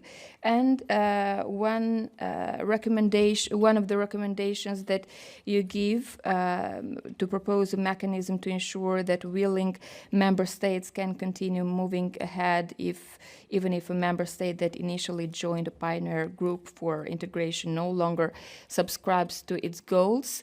The risk could actually be that some member states may actually have may take more advantage than it is foreseen for what concerns the opt-outs. So this is a risk which actually, the balance to keep in this case would be quite complex, quite difficult. So yes, this is some of the concrete examples that we may think about. Thank you. Thank you. Who wants to answer? Maybe you want to answer first, or we listen to Erwan? First the comments and then Okay. So Erwan Lannon, please go ahead for 7 minutes. Thanks. Thank you very much. Thank you for the invitation and congratulations for the report. So I was tasked to comment on the European political community proposals for the future and its potential enlargement to the south. So I will concentrate also on the Mediterranean that has not been mentioned yet. If you take into consideration the concentric cycle theory, you may use different criteria, basically. One that could be economic integration, so the economic approach, or geopolitical, political convergence. If you take into consideration the economic integration, the first point is that most of the EU neighbors do benefit from an association agreement. An association has been mentioned in the report, so this could be also developed, I think. So they benefit from an association agreement, including preferential trade agreement. And an FTA is the first degree of economic integration, so that is to be taken into consideration. So one, we have shallow integration with Morocco, Algeria, Tunisia, Egypt, and Israel, and Jordan, FTAs that are in place. Then we have also another form of integration linked to free trade areas, the EFTA, for instance, for Switzerland, that is very specific with more than 120 sectoral agreements. We have the EEA model that is really interesting, Iceland, Norway, and I look to Liechtenstein over there. Interesting debate because this morning there was a reference to have opt-outs for policies, which is quite reasoning for I mean, there's some echoes with the EEA. Then we have deep integration through DCFTAs, deep and comprehensive free trade areas. Ukraine, Moldova, now candidates. But we have also Georgia, maybe candidates. And just for you to know, it's not very well known, there were a mandate of the Council for 4 Mediterranean countries. Morocco, Tunisia started negotiating. Tunisia finalized the text, never ratified or finalized the negotiations.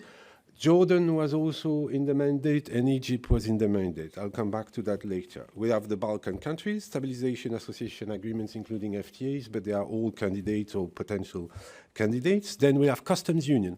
Customs union is really interesting because here we have deep integration, but delegation of sovereignty at the same time. And here we have Turkey, candidate country, but not willing to continue to negotiate for the time being.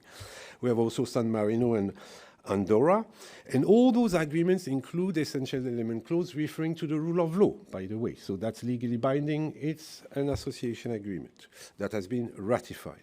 There are, however, countries in the neighborhood without any association agreement or preferential trade agreement. Armenia is in between because Armenia was supposed to have an ADCFTA, but they have half of an ADCFTA in the services and not in goods. So that means that if Armenia is going closer to the EU hub, so to say, things might change. So there is something interesting here. Azerbaijan, no preferential trade, no association agreement. Belarus and Russia are out for the time being. And this is quite interesting to keep in mind. I'll come back to that as well. Out also, you have Libya and Syria. No association agreement, no preferential trade agreement, and this is to be taken into account. One of the key is access to decision-making or decision-shaping, but to be defined more precisely than what we have for the time being at the level of the EEA. Mediterranean countries are reluctant to go beyond shallow integration precisely because of this delegation of sovereignty, whereas candidate countries generally are happy even if the pre-accession track may take some time to delegate some sovereignty. And we have the case of Turkey that is extremely specific. I don't have the time to detail that. In terms of political cooperation, geopolitical convergence, so first of all, I think for the rule of law that I referred to already, because it's mentioned in the association agreement, what Professor Govar said this morning is very important, and it was repeated now. There are some member states that do not respect the rule of law. So there is a contradiction here that should be underlined. Something that was not mentioned, but that is more or less in the report, is the importance of the Council of Europe. Because in the Council of Europe, the values are human rights, democracy, and rule of law. And Russia was excluded from the Council of Europe, and Belarus relations were suspended. So for me, it's also the Council of Europe red line or frontier that we have to take into consideration. CFSP, CSDP, plenty of provisions at the level of ADCFTA with Ukraine, Moldova, etc. Very, very limited at the level of Mediterranean countries, and this is a problem. Turkey is an exception because Turkey is a NATO member. So there is room to improve the association agreements at the level of CFSP, CSDP, but there is no political will for the time being. That's the major problem. So it's possible to have a stronger institutionalized ties and enable the Commission to play a role. And we have a good example. That was the Euromed process. In the Euromed process, at the end, the Euromed partnership, the Commission was playing the role of a secretariat, and at the very end was even promoting the general Euro-Mediterranean interest. So really interesting to see what happened, but again, The context is completely different. What was possible in 95 is not possible today. So this is really important to understand.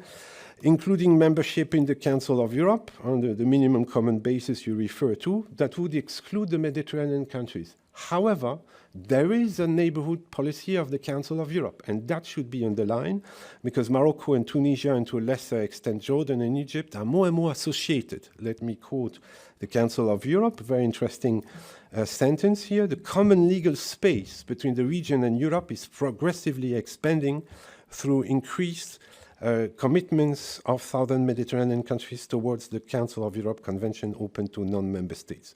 So there are three scenarios. Either we keep what we have now, but we have the empty chair policy of Azerbaijan and Turkey.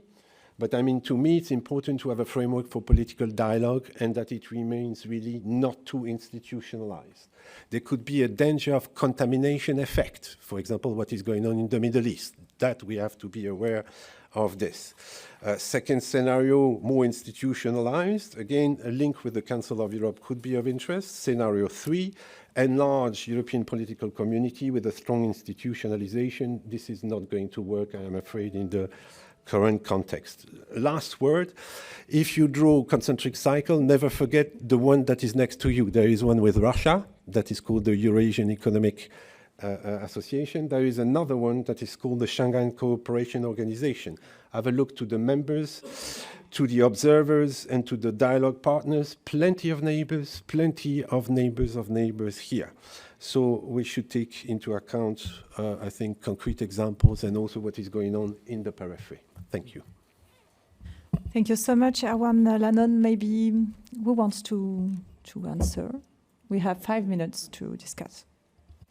Yes, thank you for all those valuable comments, and having heard the final comment, I think it was really a good idea to kind of fuse the two panels into one. Just very briefly on the first questions with regards to the rule of law and the non-differentiability of the rule of law, I think we all agree, and I think the question with regards to how to sanction it, I mean, that was what we discussed this morning also in the panel, and we basically saw the need then also to think about more, outer tiers of differentiated integration because of the problem of how to sanction a rule of law internally also. But I think with regards to what the definition of rule of law is, I think there is the definition in the treaties, and it is very clear that member states should at least comply with that. And as we also see, it's not only a value of Article 2, but we really see it as a constitutional principle. So I think that is something. Another thing, what we also were very aware of the fact that there is no exclusion clause in the treaties, and we also discussed it this morning why we did not choose to actually introduce or suggest an exclusion clause in the treaties. And this also links a bit to why we thought the willing member states that move ahead should not be then interfered with a member state that all of a sudden does not comply with the criteria anymore. And then the reversibility of that mechanism basically is that we also thought again of the population that is linked to that. So basically they should not be punished for a government that does not comply to the rules anymore, but it's then something that they can step out into the EU membership, but then maybe even re-enter the core of the willing. So I think there is a flexibility mechanism that is needed with regards to all the different differentiated integration mechanisms. With regards to our third, the first outer circle, the EFTA, the EEA, the DCFTA, we were very aware of the fact that all those things actually exist. Our attempt was rather to have it more systematized and institutionalized within the third dimension. And I think I'm going to leave it at that. Maybe just one additional comment. Toita, I think you pointed to one very important political connection, and that is from the candidate country's perspective, as long as the EU is unable to implement its own rule of law commitment if a member state deviates from it, then you lose credibility and the whole sort of conditionality you want to impose in the enlargement process, and it will be seen as we have to pass the obstacle once and then it doesn't matter, which is also a reason why we put this first chapter in such a central position and put so much thought into how to improve the EU internal mechanisms before enlargement, actually, or with enlargement at the latest, through a treaty reform attached to the enlargement treaty. That just as an additional political point. Over to you. Thank you. Thank you for raising this question of should the EPC be institutionalized or not. In the report, we do agree that it needs to move a little, and I think the outcome from Grenada tells you something, that at least the host country needs to be more implied in the agenda setting, sharing it, preparing it, organizing a working group, and blah, blah, blah. But I want to refer to something Professor Rosenberg said this morning, is that sometimes when the EU institution enter the room, they are too dominant. And then the other one who have something to say and a reason to be there, which is outside the logic of the EU, don't feel at ease at all. And this is, at least in the learning curve we are now today, something we need to take into account. So just make sure. But on the other hand, it's logic that if, for example, if you're going to discuss new technology or transport or energy, that somehow the Commission is there, because otherwise the participating member state would say, oh, I can't say anything because this is an EU competences. So we need to go in a light touch, step by step, making sure we don't lose the benefit of why the EPC is there. And for me, the main reason for the EPC to exist is, first, in the current context, of course, concrete step for cooperation on concrete policies as a learning tool, like we had it in this Franco-German working group in an atmosphere where obviously everybody says it doesn't work, but also for geostrategic reason. And this one cannot today be dominated by an EU institution, because then you would lose the agenda. And somehow I learned something last week that I want to repeat, which I think was worth being mentioning, is that somehow this EPC looks like learning what a multilateralism in the 21st century could look like. So it's a kind of laboratory, living laboratory of where we need to go. And also for a candidate country, it is really a good learning curve of what it means to belong to an active multilateral organization. Shane, you want to say a word? Very quickly, please. Yes, very quickly. Two reactions. I thought your comment was very important and useful in seeing how much we've already done with the south of the Mediterranean, and therefore maybe we perceive expanding the EPC as such a huge leap. And in fact, if I take everything you've said, it may be very consistent, in fact, with what we are already doing. So I thought this was a very important message. I think the second is as why institutionalization can fail. And this is a response to Pervenche, and a look back at history, and this is, I think, what you wanted to say. The Union pour la Méditerranée has been a failure. And it's been a failure, you could argue, and I would have said that, because of a lack of institutionalization. And in fact, what you were explaining to me in private is not a lack of institutionalization, it was probably because of a bad form of institutionalization. So I think having a real understanding of why did the Union pour la Méditerranée failed is very important. And my sense is that it failed, and this is a response to Pervenche, because it was not rooted enough in European institutions. It basically was something entirely ad hoc, which was indeed structured around the secretariat and all that, but something that was too marginal and didn't have enough financial resources and have enough clarity on its policy purpose to be a success. And I think this is what needs to be addressed with the EPC.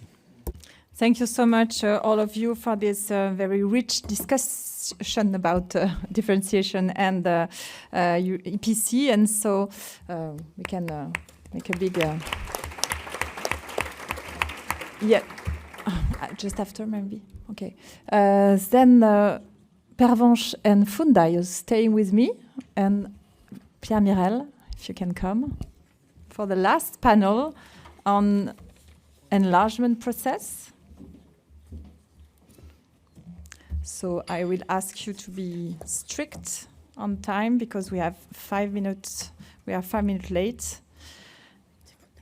Funda, you can go on.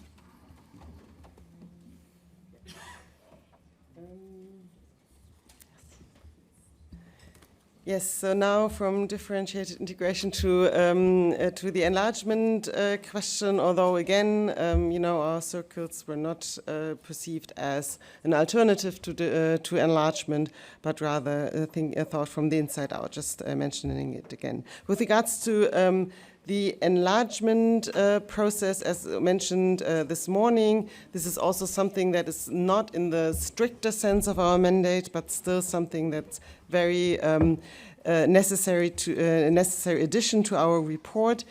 And I'm simply going to outline a bit of the broad lines of thoughts and then hand over to Pervenche. So first of all, we actually inserted the date of 2030 in the report. Daniela already mentioned it this morning. But here the thinking is that we do not think that in 2030 enlargement or accession is actually going to take place, but the 2030 means that we want the European Union to commit itself to be ready by enlargement, ready by 2030, and then we see it as a mutual commitment so that also the accession candidate countries should commit to reform in order to be accession ready in 2030. And then we can see where we stand in 2030 and move from there. With regards to accession ready, we see that the accession procedure as a merit-based approach. And this also, then we had long debates on whether we should go for a Big Bang enlargement or the so-called regatta principle. And in the end, because we think it should be a merit-based approach, we think it should be a regatta principle, but if possible, broken down into groups of member states in order that we can also avoid that new member states block the accession of still accession candidate countries in the waiting room. We then also had some considerations with regards of phasing in, staged accession and all that, but since there are so many other proposals out there, we did not go into the details of these reports. That would have been another mandate, but we think that we need some sort of systematization with regards to all this phasing in and also staged accession, so we really think that there should be some further thought given to these proposals. Otherwise, in line with our focus on rule of law, we think that the principle should be fundamentals first. We also think that a geopolitical principle is important for enlargement because it is a geopolitical driven process. Security is important, and so accession candidate countries should also align with the CFSP acquis of the European Union sanctions policy, for example. We then also have a democratic legitimacy principle and participation, where we think that the accession process should benefit from citizens' participation in member states and in accession candidate countries. We also heard about it this morning. We also think it should be a qualified majority principle in the accession procedure. So although we think that the final decision on accession should be taken by unanimity and effectively the double unanimity requirement, we think that qualified majority voting throughout the process will actually dynamize the process and would be beneficial to the process. So Pervenche, it's yours. Thank you. Well done to the College of Europe for opening a college in Tirana, because I think this is exactly the kind of contribution we need if we want to be successful in terms of enlargement. And somehow this is one of the raison d'être of the logic of the report as we drafted. And Funda just mentioned this question of participation.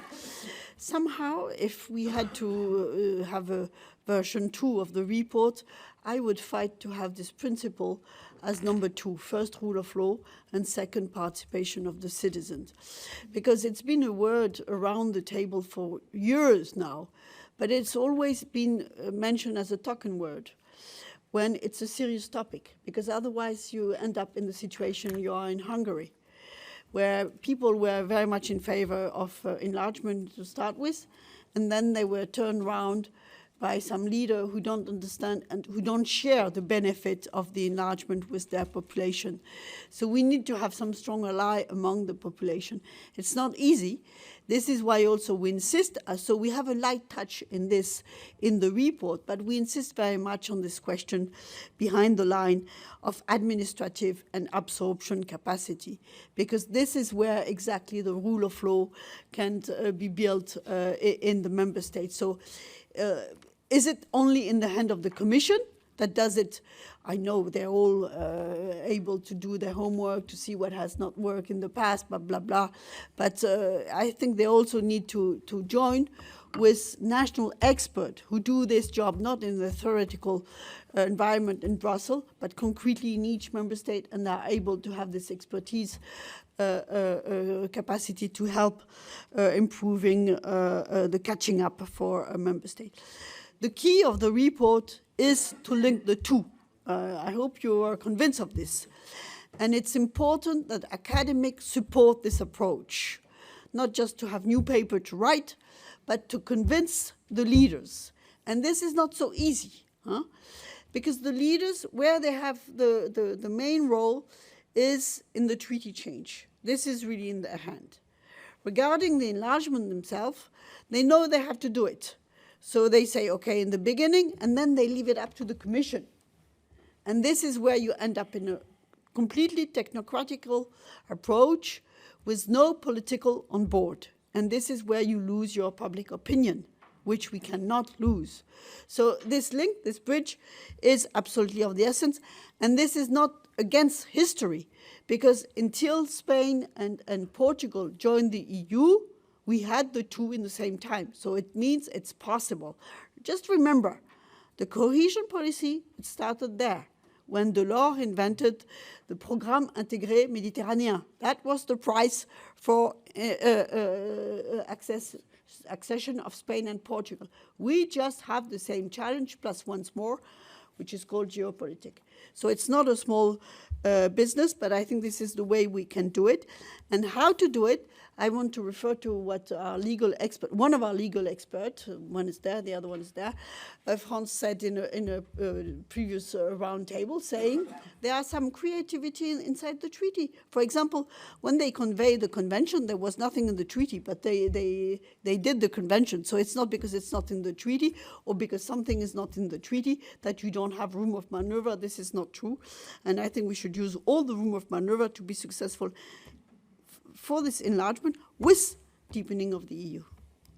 Thanks a lot, Pervenche. Pierre Mirel, we are listening to you for 7 minutes also. Thank you. Well, that's a great and timely report, so thank you very much to the group. Some comments, though, questions and additional suggestions.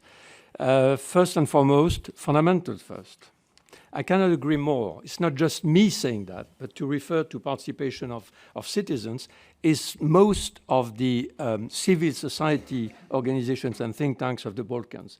There are many more discussions of this type in the Balkans than within the EU. It's amazing, you know, almost every 2-3 weeks you have debates in the context of enlargement, but yet on issues of the treaty as well.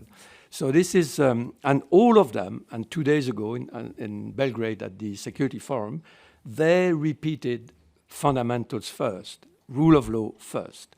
Now, they also added, to be credible in the Western Balkans, one has to make sure that member states implement rule of law standards. Otherwise, credibility is zero, which is the case very largely today. For instance, Serbia, a good friend of the neighbor, Hungary.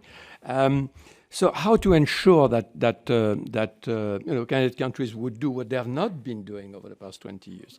I see three possibilities. First, to go back to the principle that the EU has adopted 12 years ago, the new approach, 2011, fundamentals first, but which on several occasions it did not respect, which the key idea was, we don't open or close chapters unless and until there is progress on chapter 23 and 24. Second, and I think it's probably more important, to provide much higher financial support to the countries. Well, I'm pleading for providing basically some form of cohesion fund before accession in a gradual manner than upon accession, you know, the cash machine, billions falling into the treasury. And actually, it would make the reversibility clause much more important, because if you have more money to be frozen, well, that's a bit more difficult for the country than a small pre-accession package.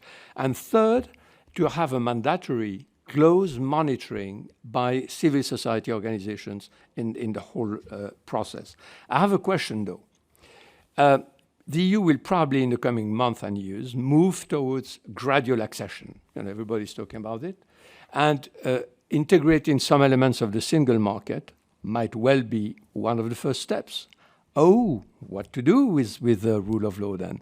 If one has to respect all the standards, rule of law standards, then we are back again to square one. So I think a sort of, how should I say, balance should be found between integrating some rule of law elements, single market elements, and important rule of law, such as directives on public procurement, conflict of interest, which are key sources of for corruption. Second point, CFSP. I have a point for clarification here. You're saying that candidate countries should fully align with the EU. That's the case already in the accession framework.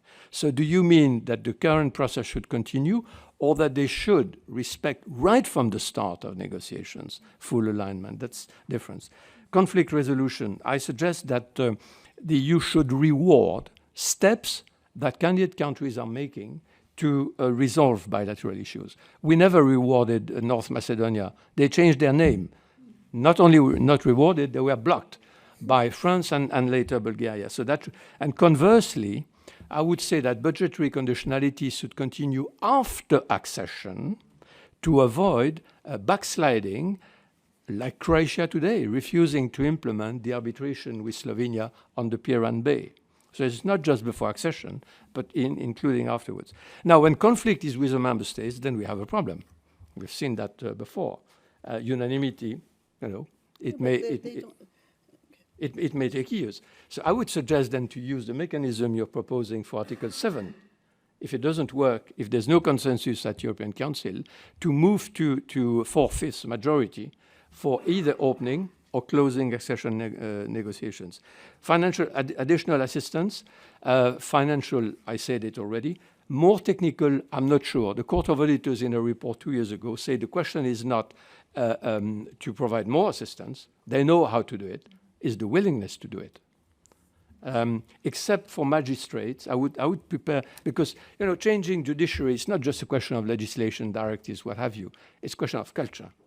So I would suggest very strong emphasis on even bringing young magistrates, you know, freshly qualified, to EU judiciaries for seconded or whatever, for long-term training. I have a few other remarks very quickly.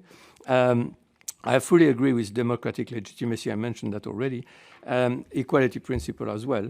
Systematization. I have a question here. You're saying that associate members should not be provided with a cohesion fund. I agree if their objective is only associate members, like Norway. But if the objective is integrating the single market as a first step, and the objective is full accession, then I hope you would agree that cohesion fund or whatever form should be provided. QMV principle, fully agree that qualified majority should be the rule for chapters, clusters changing. Also reversibility clause. But as regards, I'm repeating myself in a sense, for opening negotiations or closing, when it concerns a member state blocking for reasons outside the scope of criteria, you know, identity, history, whatever, then it should be 4/5 majority instead of unanimity. Otherwise, we are like with Bulgaria today. We are blocked for years after a certain period of time. I mean, you know, 6 months, a year, or whatever. Well, yes, thank you. Thank you so much. Many questions, so maybe Funda and Pervenche, 1 or 2, maybe not all the questions, but... Do you want to go first? Yeah.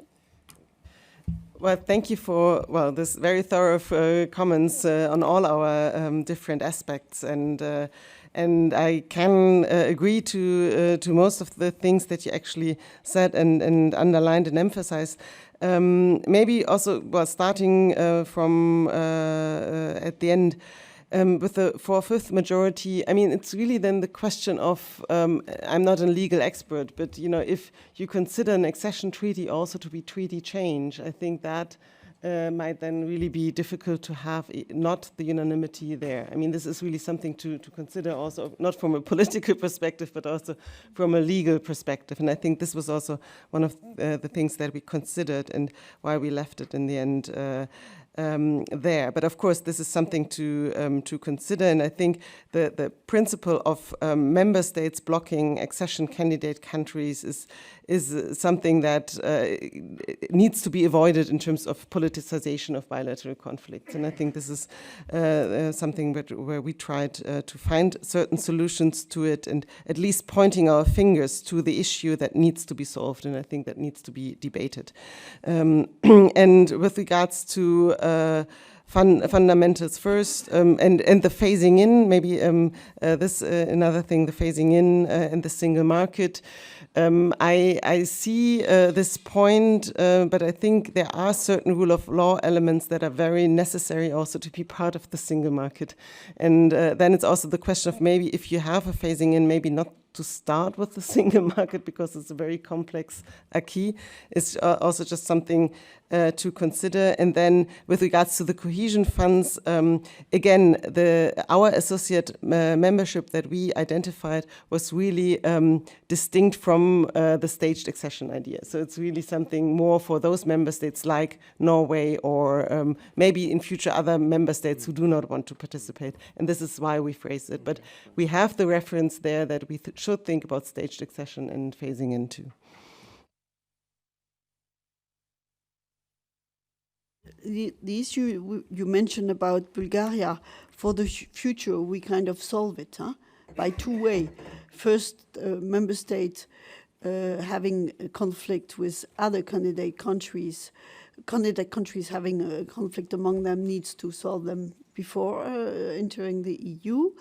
And second, once and this is why we don't want the regatta, because we want the merit principle, but we want some small blocks because we want the blocks to be geostrategically consistent.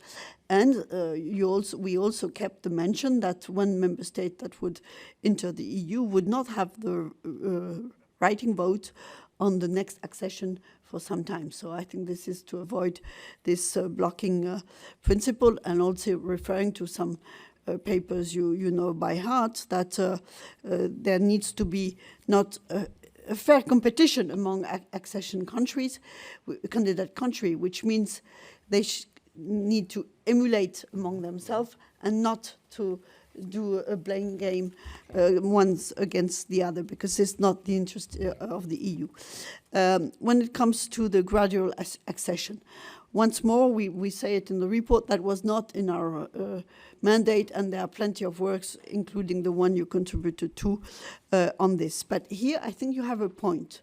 And for me, to tell you the truth, up to now, we will see what happens in December, I have not seen a convincing stage accession for the internal market, because I don't know how you do the phasing in terms of rule of law. Also because the rule of law is something that is exactly the subject of the accession process and the work by the Commission chapter after chapter. And also because you also know, but why are we discussing this concept of gradual accession? For two reasons. Why you don't want to humiliate a candidate country to become a humiliated member state, and sometimes the logic of the process before getting inside the EU ends up in a country feeling it's humiliated by what he had to go through, but also that there needs to be a learning curve that needs to be properly done, and this is why I think this is a useful concept. Thank you so much. I'm sorry. Maybe you could discuss together, but I have to leave the seat to the real Olivier Costa, which is going to share the roundtable. Before, I would like to thank you, all of you, for coming and taking the time to discuss all the elements of our reports and the quality of the debate. Thanks a lot. Okay, thank you so much. We still have half an hour for some sort of conclusion. First of all, before forgetting, I would like to thank all those who need to go and fly, especially Gaël Marty, with whom I organized this conference. Thank you so much, Gaël.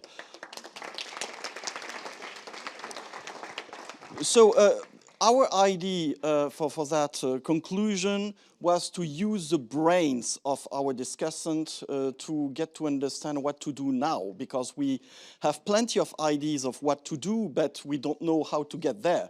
So the idea is to give the floor back to all our discussants to try to mobilize your neurons and imagination about the next step for that reform, because this is the main issue.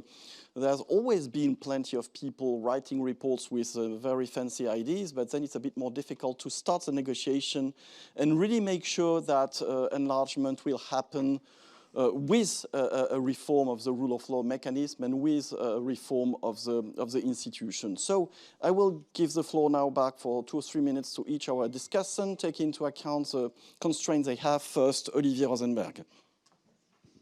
Thank you, Olivier.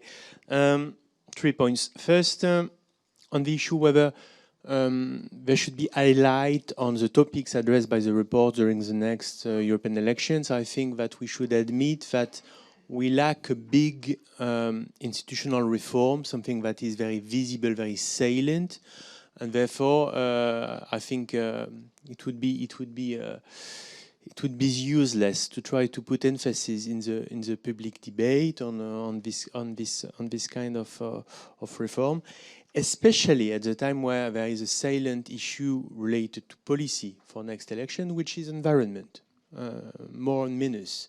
So, well, it makes sense that the public debate is focused on that and not on institutional issue. That's my first deceptive point. But there is an exception, and that's my second point. Maybe on the rule of law, there is something to say, really highlighting on the rule of law, enjoying also the momentum of what's happening in Poland. So there could be a possibility really to put emphasis on that. And you remember when there is budgetary bargains, there are the so-called friends of cohesion. Maybe a kind of a group of member states, friend of rule of law, should be implemented in a similar manner. If I'm meaning that, it's because it should become an issue of politicization and not of consensus, and where there is a balance of power. Third point, so Calypso came this morning and said, well, I have also my report. We are sure that it will be a relevant and interesting report. Your report is interesting as well.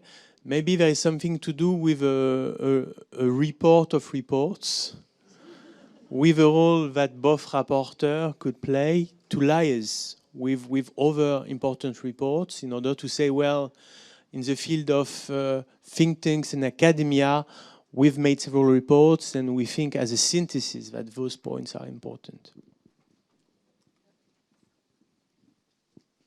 Thank you very much, Olivier. We already have a plan to fly all to Florence in the EY to discuss between reports. Teuta. Thank you very much. I have to catch a train as well, so indeed, apologies if I will leave a bit earlier. Yes, there are so many proposals and it is very good, and I enjoyed it very much to listen to the last one where there were some topics which actually are not solved, and I just care to mention that, for example, the dispute between North Macedonia and Bulgaria is not at all solved. The French proposal was just a temporary solution. The dust is under the carpet. So, and there is no guarantee that Bulgaria in the near future, will not raise the same concern again. So please, let's not be satisfied with these temporary solutions. So this is why there is a real need to actually look into the unanimity, and if there is a possibility to actually jump into the possibility to leave this singular disputes apart. So this is one of the main topics which should be discussed and should be revised at the EU level, so that there are so many other countries which are risked to actually be blocked.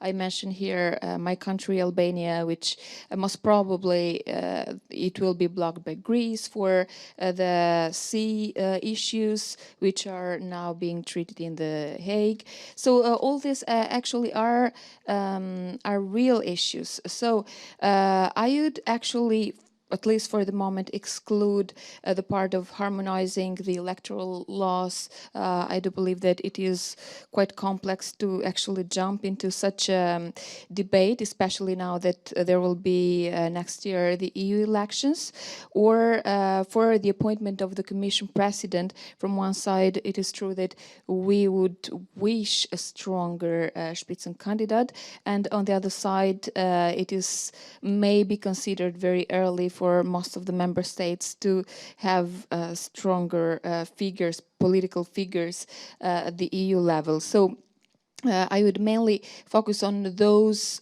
topics, on those which are proposed here, which have a high probability to be won, battles to be won. So the first, the qualified majority voting, which I see it as a very good proposal and much more realistic, and the size and structure of the EU institutions, and especially the role of the Council of the EU and its powers, and the weight of their decision-making powers. Thank you very much. I will leave the floor to the others. Thank you, Teuta, and I like very much your way of measuring the cost and benefits of reforms. This is something we have discussed quite a lot in our group, and that's why also why our reforms are not very fancy or innovative, because we don't want to propose things that are totally impossible. I now look at Ségolène. It's your turn to tell us what to do. Well, I'm a lawyer, so I'm not creative. And about perspective, I'm really bad about that. So I'm really sorry. I will mainly insist on what I think is the difficulties, which maybe is a way to underline what has to be thought before we can find a solution that maybe my colleagues will propose. Well, my main concern is really about how can we convince EU citizens that we need to enlarge the EU. Sorry to put that bluntly, but that's the main issue. And of course, for me, the main question, because I think there is really something paradoxical in your approach, and you can't do anything else, but in insisting on the fact that there is a danger for the rule of law, we risk convincing citizens that enlargement will increase the EU's fragility. So it's very difficult, and I guess it's a problem you constantly had. We have to underline the limits and the difficulties to propose solutions, but in proposing solution, we insist on the fact that there is a risk. So, of course, it seems to me that really the emergency is to convince the governments, if really they want to push for the enlargement, that we have to restate the fundamentals first. Among them, and I'm speaking as a French, and having in mind what our French Minister of the Interior is currently saying, it strikes me that we haven't discussed the principle of primacy of EU law. And I think it should be restated that it is an essential principle of the EU construction, and governments should accept that and avoid proposing solutions to escape the primacy of EU law, as it is the case currently in the French discussion surrounding the reform of immigration law. Another thing that I think useful, I don't know what to do about that, but it's really this non-regression principle that the court insisted on in the Republika case, which I think should be really restated loud and clear. The fact that we respect the values of the EU, and the rule of law is not just a matter of something we have to respect when we want to become a member state, but that we have to promote, and that's the terms of the treaty. So, sorry, I'm not original at all, but I think we really need to restate the fundamentals and also insist on the fact that already now we have the capacity to enforce our rules. And in particular, maybe I'm optimistic for that, but the change of political majority in Poland maybe is the occasion to reopen the floor and the door for enforcing Article 7. And second, but here, as a lawyer, I really lack ideas, and maybe it's better for political scientists to discuss that. When you're asking what to do and how could we discuss the best way to start this reform process, I can just formulate the question, where is the best impulse to support this reform? When we're speaking about the EU institutions, the risk, of course, is that it would be too technocratic. So what is the best place? Do we have to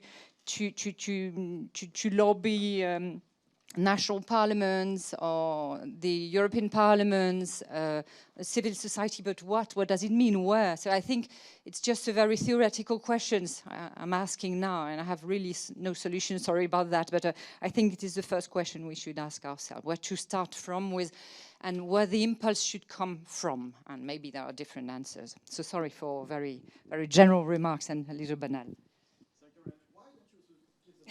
Sorry, Anne. Thank you, Olivier. Thank you to everybody. Yes, I think first we should not take the risk to see this excellent report and all the brainstorming which is inside put aside and forgotten. I think this is one of the main danger we have. I mean, we should at least keep it on the agenda and keep also its primacy of debate on the agenda. So how to do that? Well, maybe we should suggest, and it has also at one point to go into the civil society. For example, I was discussing with Christine, it's true that rule of law, very few people, apart from initiated, know what it means. So I think we should have some pedagogical learning about rule of law, I don't know, schools, conferences, to explain, because this is a core of your report, and I think it's valuable. Now, maybe to suggest a sort of another danger is to keep the report in the academic field. Of course, it's its strength at the moment, but it could be also its weakness. At one stage, it has to go to the political sphere. So how to do this? Sensibilize political parties, sensibilize universities, sensibilize governments, different means. Why not to create, it's a concrete suggestion, why not to create a sort of long-term 2 years debate, a cycle of debate? Why not to have a big debate of this kind, for example, in Natolin? It could be good to discuss rule of law with a new government in Natolin. Then you go to Tirana, where enlargement is a very sensible issue, I guess. Back to Florence, maybe, and Bruges, les institutionnels. And to create debate, Now, I see a danger to put the issue into the sphere of the European elections. I see some advantages, I see some drawbacks. Advantages, yes, of course, make it known, make people aware, but it could monopolize the debate also in a not always the sense we want to go. We should be aware of the unpreparedness of people who will vote at the end of the day. Unpreparedness of people, and the impact of the war around. And it could be counterproductive in the results. So on this, I'm a bit skeptical. Reforming the treaty, yes, we could spread over the idea here and there, but maybe to talk more about reforming the institutions, because treaty frightens. Institutions, it's ourselves, we need to improve, and I think it would be easier. Thank you. Thank you very much, Anne. We're going to create a TikTok channel to do short videos to explain the report. Maybe Dominique has something to say for us. Well, I'm not creative as well, and I see mainly the obstacles for reform and not the solution. Van Middelaar with Hans Grieber have also written a report saying that, well, the objective of enlargement and reform of the EU is both necessary but also impossible. And this is not very optimistic. I would say that to put the enlargement on the agenda of the next European election would be very risky politically, because it would give something to eat to the far right parties, and I think we should not do this. The politicians should not do this.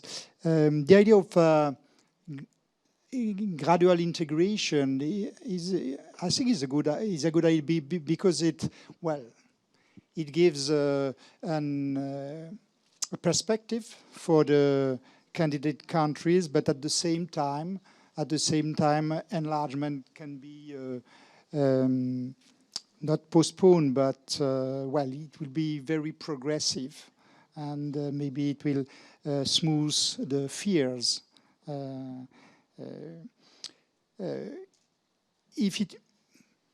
I would say if we think of the reform of the EU, I agree with Anne Vitré, not talking about the revision of the treaty, but the reform of the EU institution, and maybe highlight what would be the sexiest modifications, maybe insisting on participatory democracy, maybe even expanding the conditionality regulation could be easy to sell, or not so difficult to sell. But if you even qualified, the extension of qualified majority voting is not very sexy, and even if it could be done through passerelle clause, there is no consensus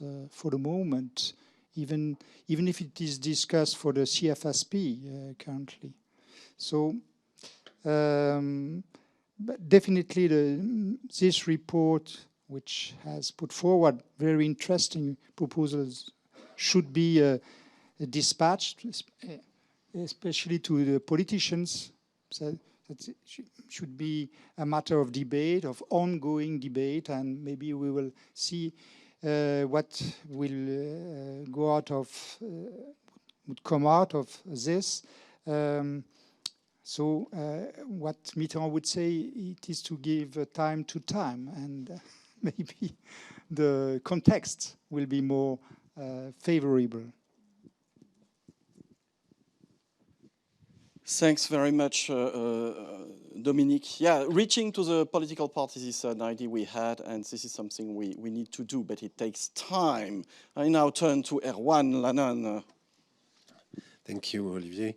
As for the strategy, I would propose to enlarge the debate to try to understand what is the perception of the EU's neighbors and eventually their own neighbors about what is for them, what represents for them the European political community, because I think it's very important, notably in the light of what happened in the Nagorno-Karabakh and the fact that we had an empty chair policy last time in Grenada by Turkey and Azerbaijan. I fully agree also with the idea to associate civil societies.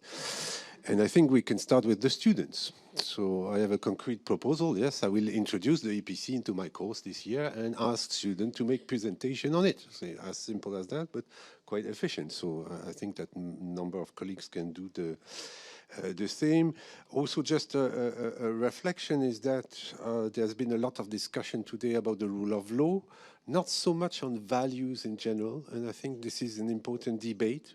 What is the difference between EU values, European values, universal values, and the importance of international law and the need to avoid double standards? Those are huge issues on the table today that go a little bit beyond the rule of law issue, but I think that they are very important for the continent as a whole. I'm thinking, of course, of what is happening between Ukraine and Russia.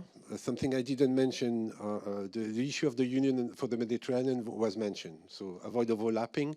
43 member states in the Union for the Mediterranean. It's an international organization recognized by the United Nations. Nobody knows about that. So avoid overlapping is also something very important. And really the issue linked to the war in Ukraine, respect for international law. What about protection of minorities? What about the mandate of the court against Mr. Putin? I think this is extremely important because now lawyers are entering also at the level of the war between Russia and Ukraine, and we cannot avoid to have a reflection about the consequences of that war, because that will determine many things, especially at the level of the European political community. So debate on the potential consequences of the war is also very important, I think. Thank you. Thank you. Three brief points. My main concern is how to convince citizens that the EU need to be enlarged. In France, I think it's right to say that until today, there are many people who believe that it's because of the fifth enlargement that there has been deindustrialization, or whatever you call it, where trade, statistics, whatever, would demonstrate that it's because of globalization, investments in China and elsewhere, much more than the fifth enlargement. But yet so I think unless and until there would be a report, not in the jargon of the Commission, prosperity, peace, blah, blah, blah, but very, very practical with trade figures, whatever, very difficult to convince people. And gradual integration, that's my second point, would help. Because then it would, you would not have the impression of sort of Big Bang or whatever, new members all of a sudden, but progressively accepting integration. In that context, to answer briefly to Pervenche, single market, the socioeconomic situation in the Balkans today is very depressed. Migration is booming. To use an expression of a good friend, Dusan Relic, from SVP, he said the Balkans are enriching the EU today through trade, migration, etc. So, by sharing some elements of the single market, hopefully that should help boosting trade together with their own regional common market that is being implemented. My third point is I mentioned on the panel that most CSOs and think tanks strongly believe that rule of law should come first. But sometimes some of them, and even more politicians, also think and say openly that reforming the treaty is an argument to slow down again the accession process. I mean, you hear that so many times at basic law conferences. So I would consider my role here in starting to sell the report in the Balkans. In a month's time, I'll be in 2 conferences in the Balkans and explaining why it's important for them to join in a house that is functional and that respect the rule of law. Thank you. Thank you very much, Pierre. Now I turn to Jean-Paul Jacquet. Jean-Paul, dis-nous quoi faire, s'il te plaît.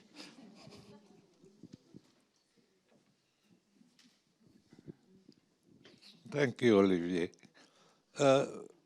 First, I have no doubt there will be a reform of the treaty if there is a constant trend toward enlargement. You are to be certain that there will be a reform. Remember the precedent decade, 3 IGC conducted by the member state in view of the enlargement. Maastricht, Amsterdam, Nice, and also Lisbon. So you will have a revision. I think that for the electoral campaign, there is not a good thing to speak about revision of treaty. People have no appetite for revision of treaty. It's a problem for lawyer, but not for all the population. And the proposals are very difficult to explain concretely to the population. And it's the same for enlargement. I think that enlargement has not to be the main focus of the electoral campaign. Not only because there is also no appetite for enlargement, I am sure, but because it's not the problem for citizens. I think that your report has a good démarche. It begins by explaining the problems and then the solution. And for the campaign, it is the same. What will we do concretely for our citizens?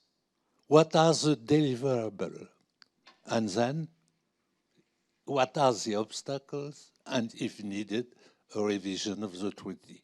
I know that you will perhaps have the completely opposite view from the European Parliament, with a global revision of the treaty, an unreadable paper. I tried to it. It will take perhaps 6 months to understand. Your report is more simple, even if it is not sufficiently precise. So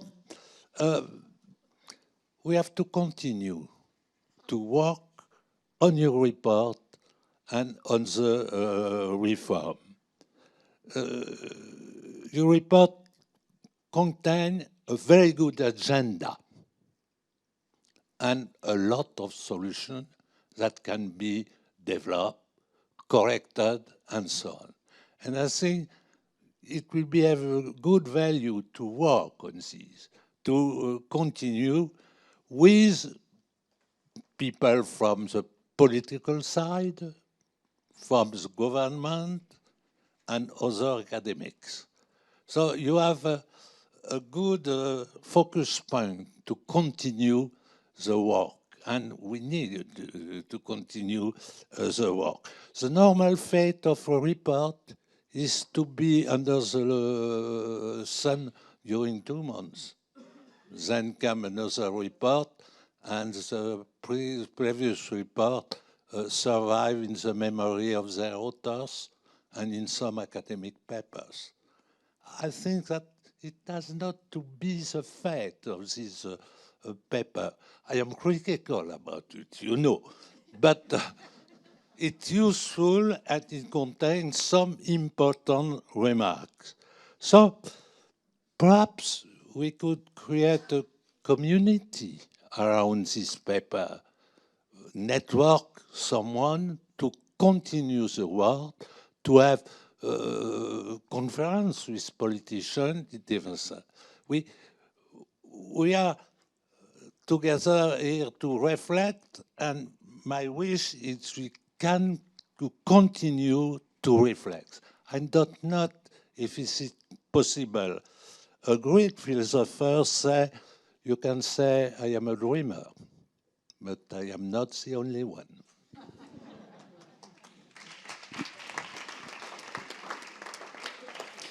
Thank you so much. We are perfectly on time. Once again, the efficiency of our group has been demonstrated. That's great. I would like to thank you very much, all the experts who came to Bruges. It was a pleasure to welcome you here. The discussant who took the time, traveling sometimes very long just to speak a couple of minutes. Attendance, people coming from the institutions, students. Special thanks to the students who took the floor this morning and worked so much on the report. We are really very much looking for your paper, because everything will be published in a special issue of the European Law Journal. And finally, I would like to thank the team of academic assistants who worked quite hard on that conference to make it a success. Thanks.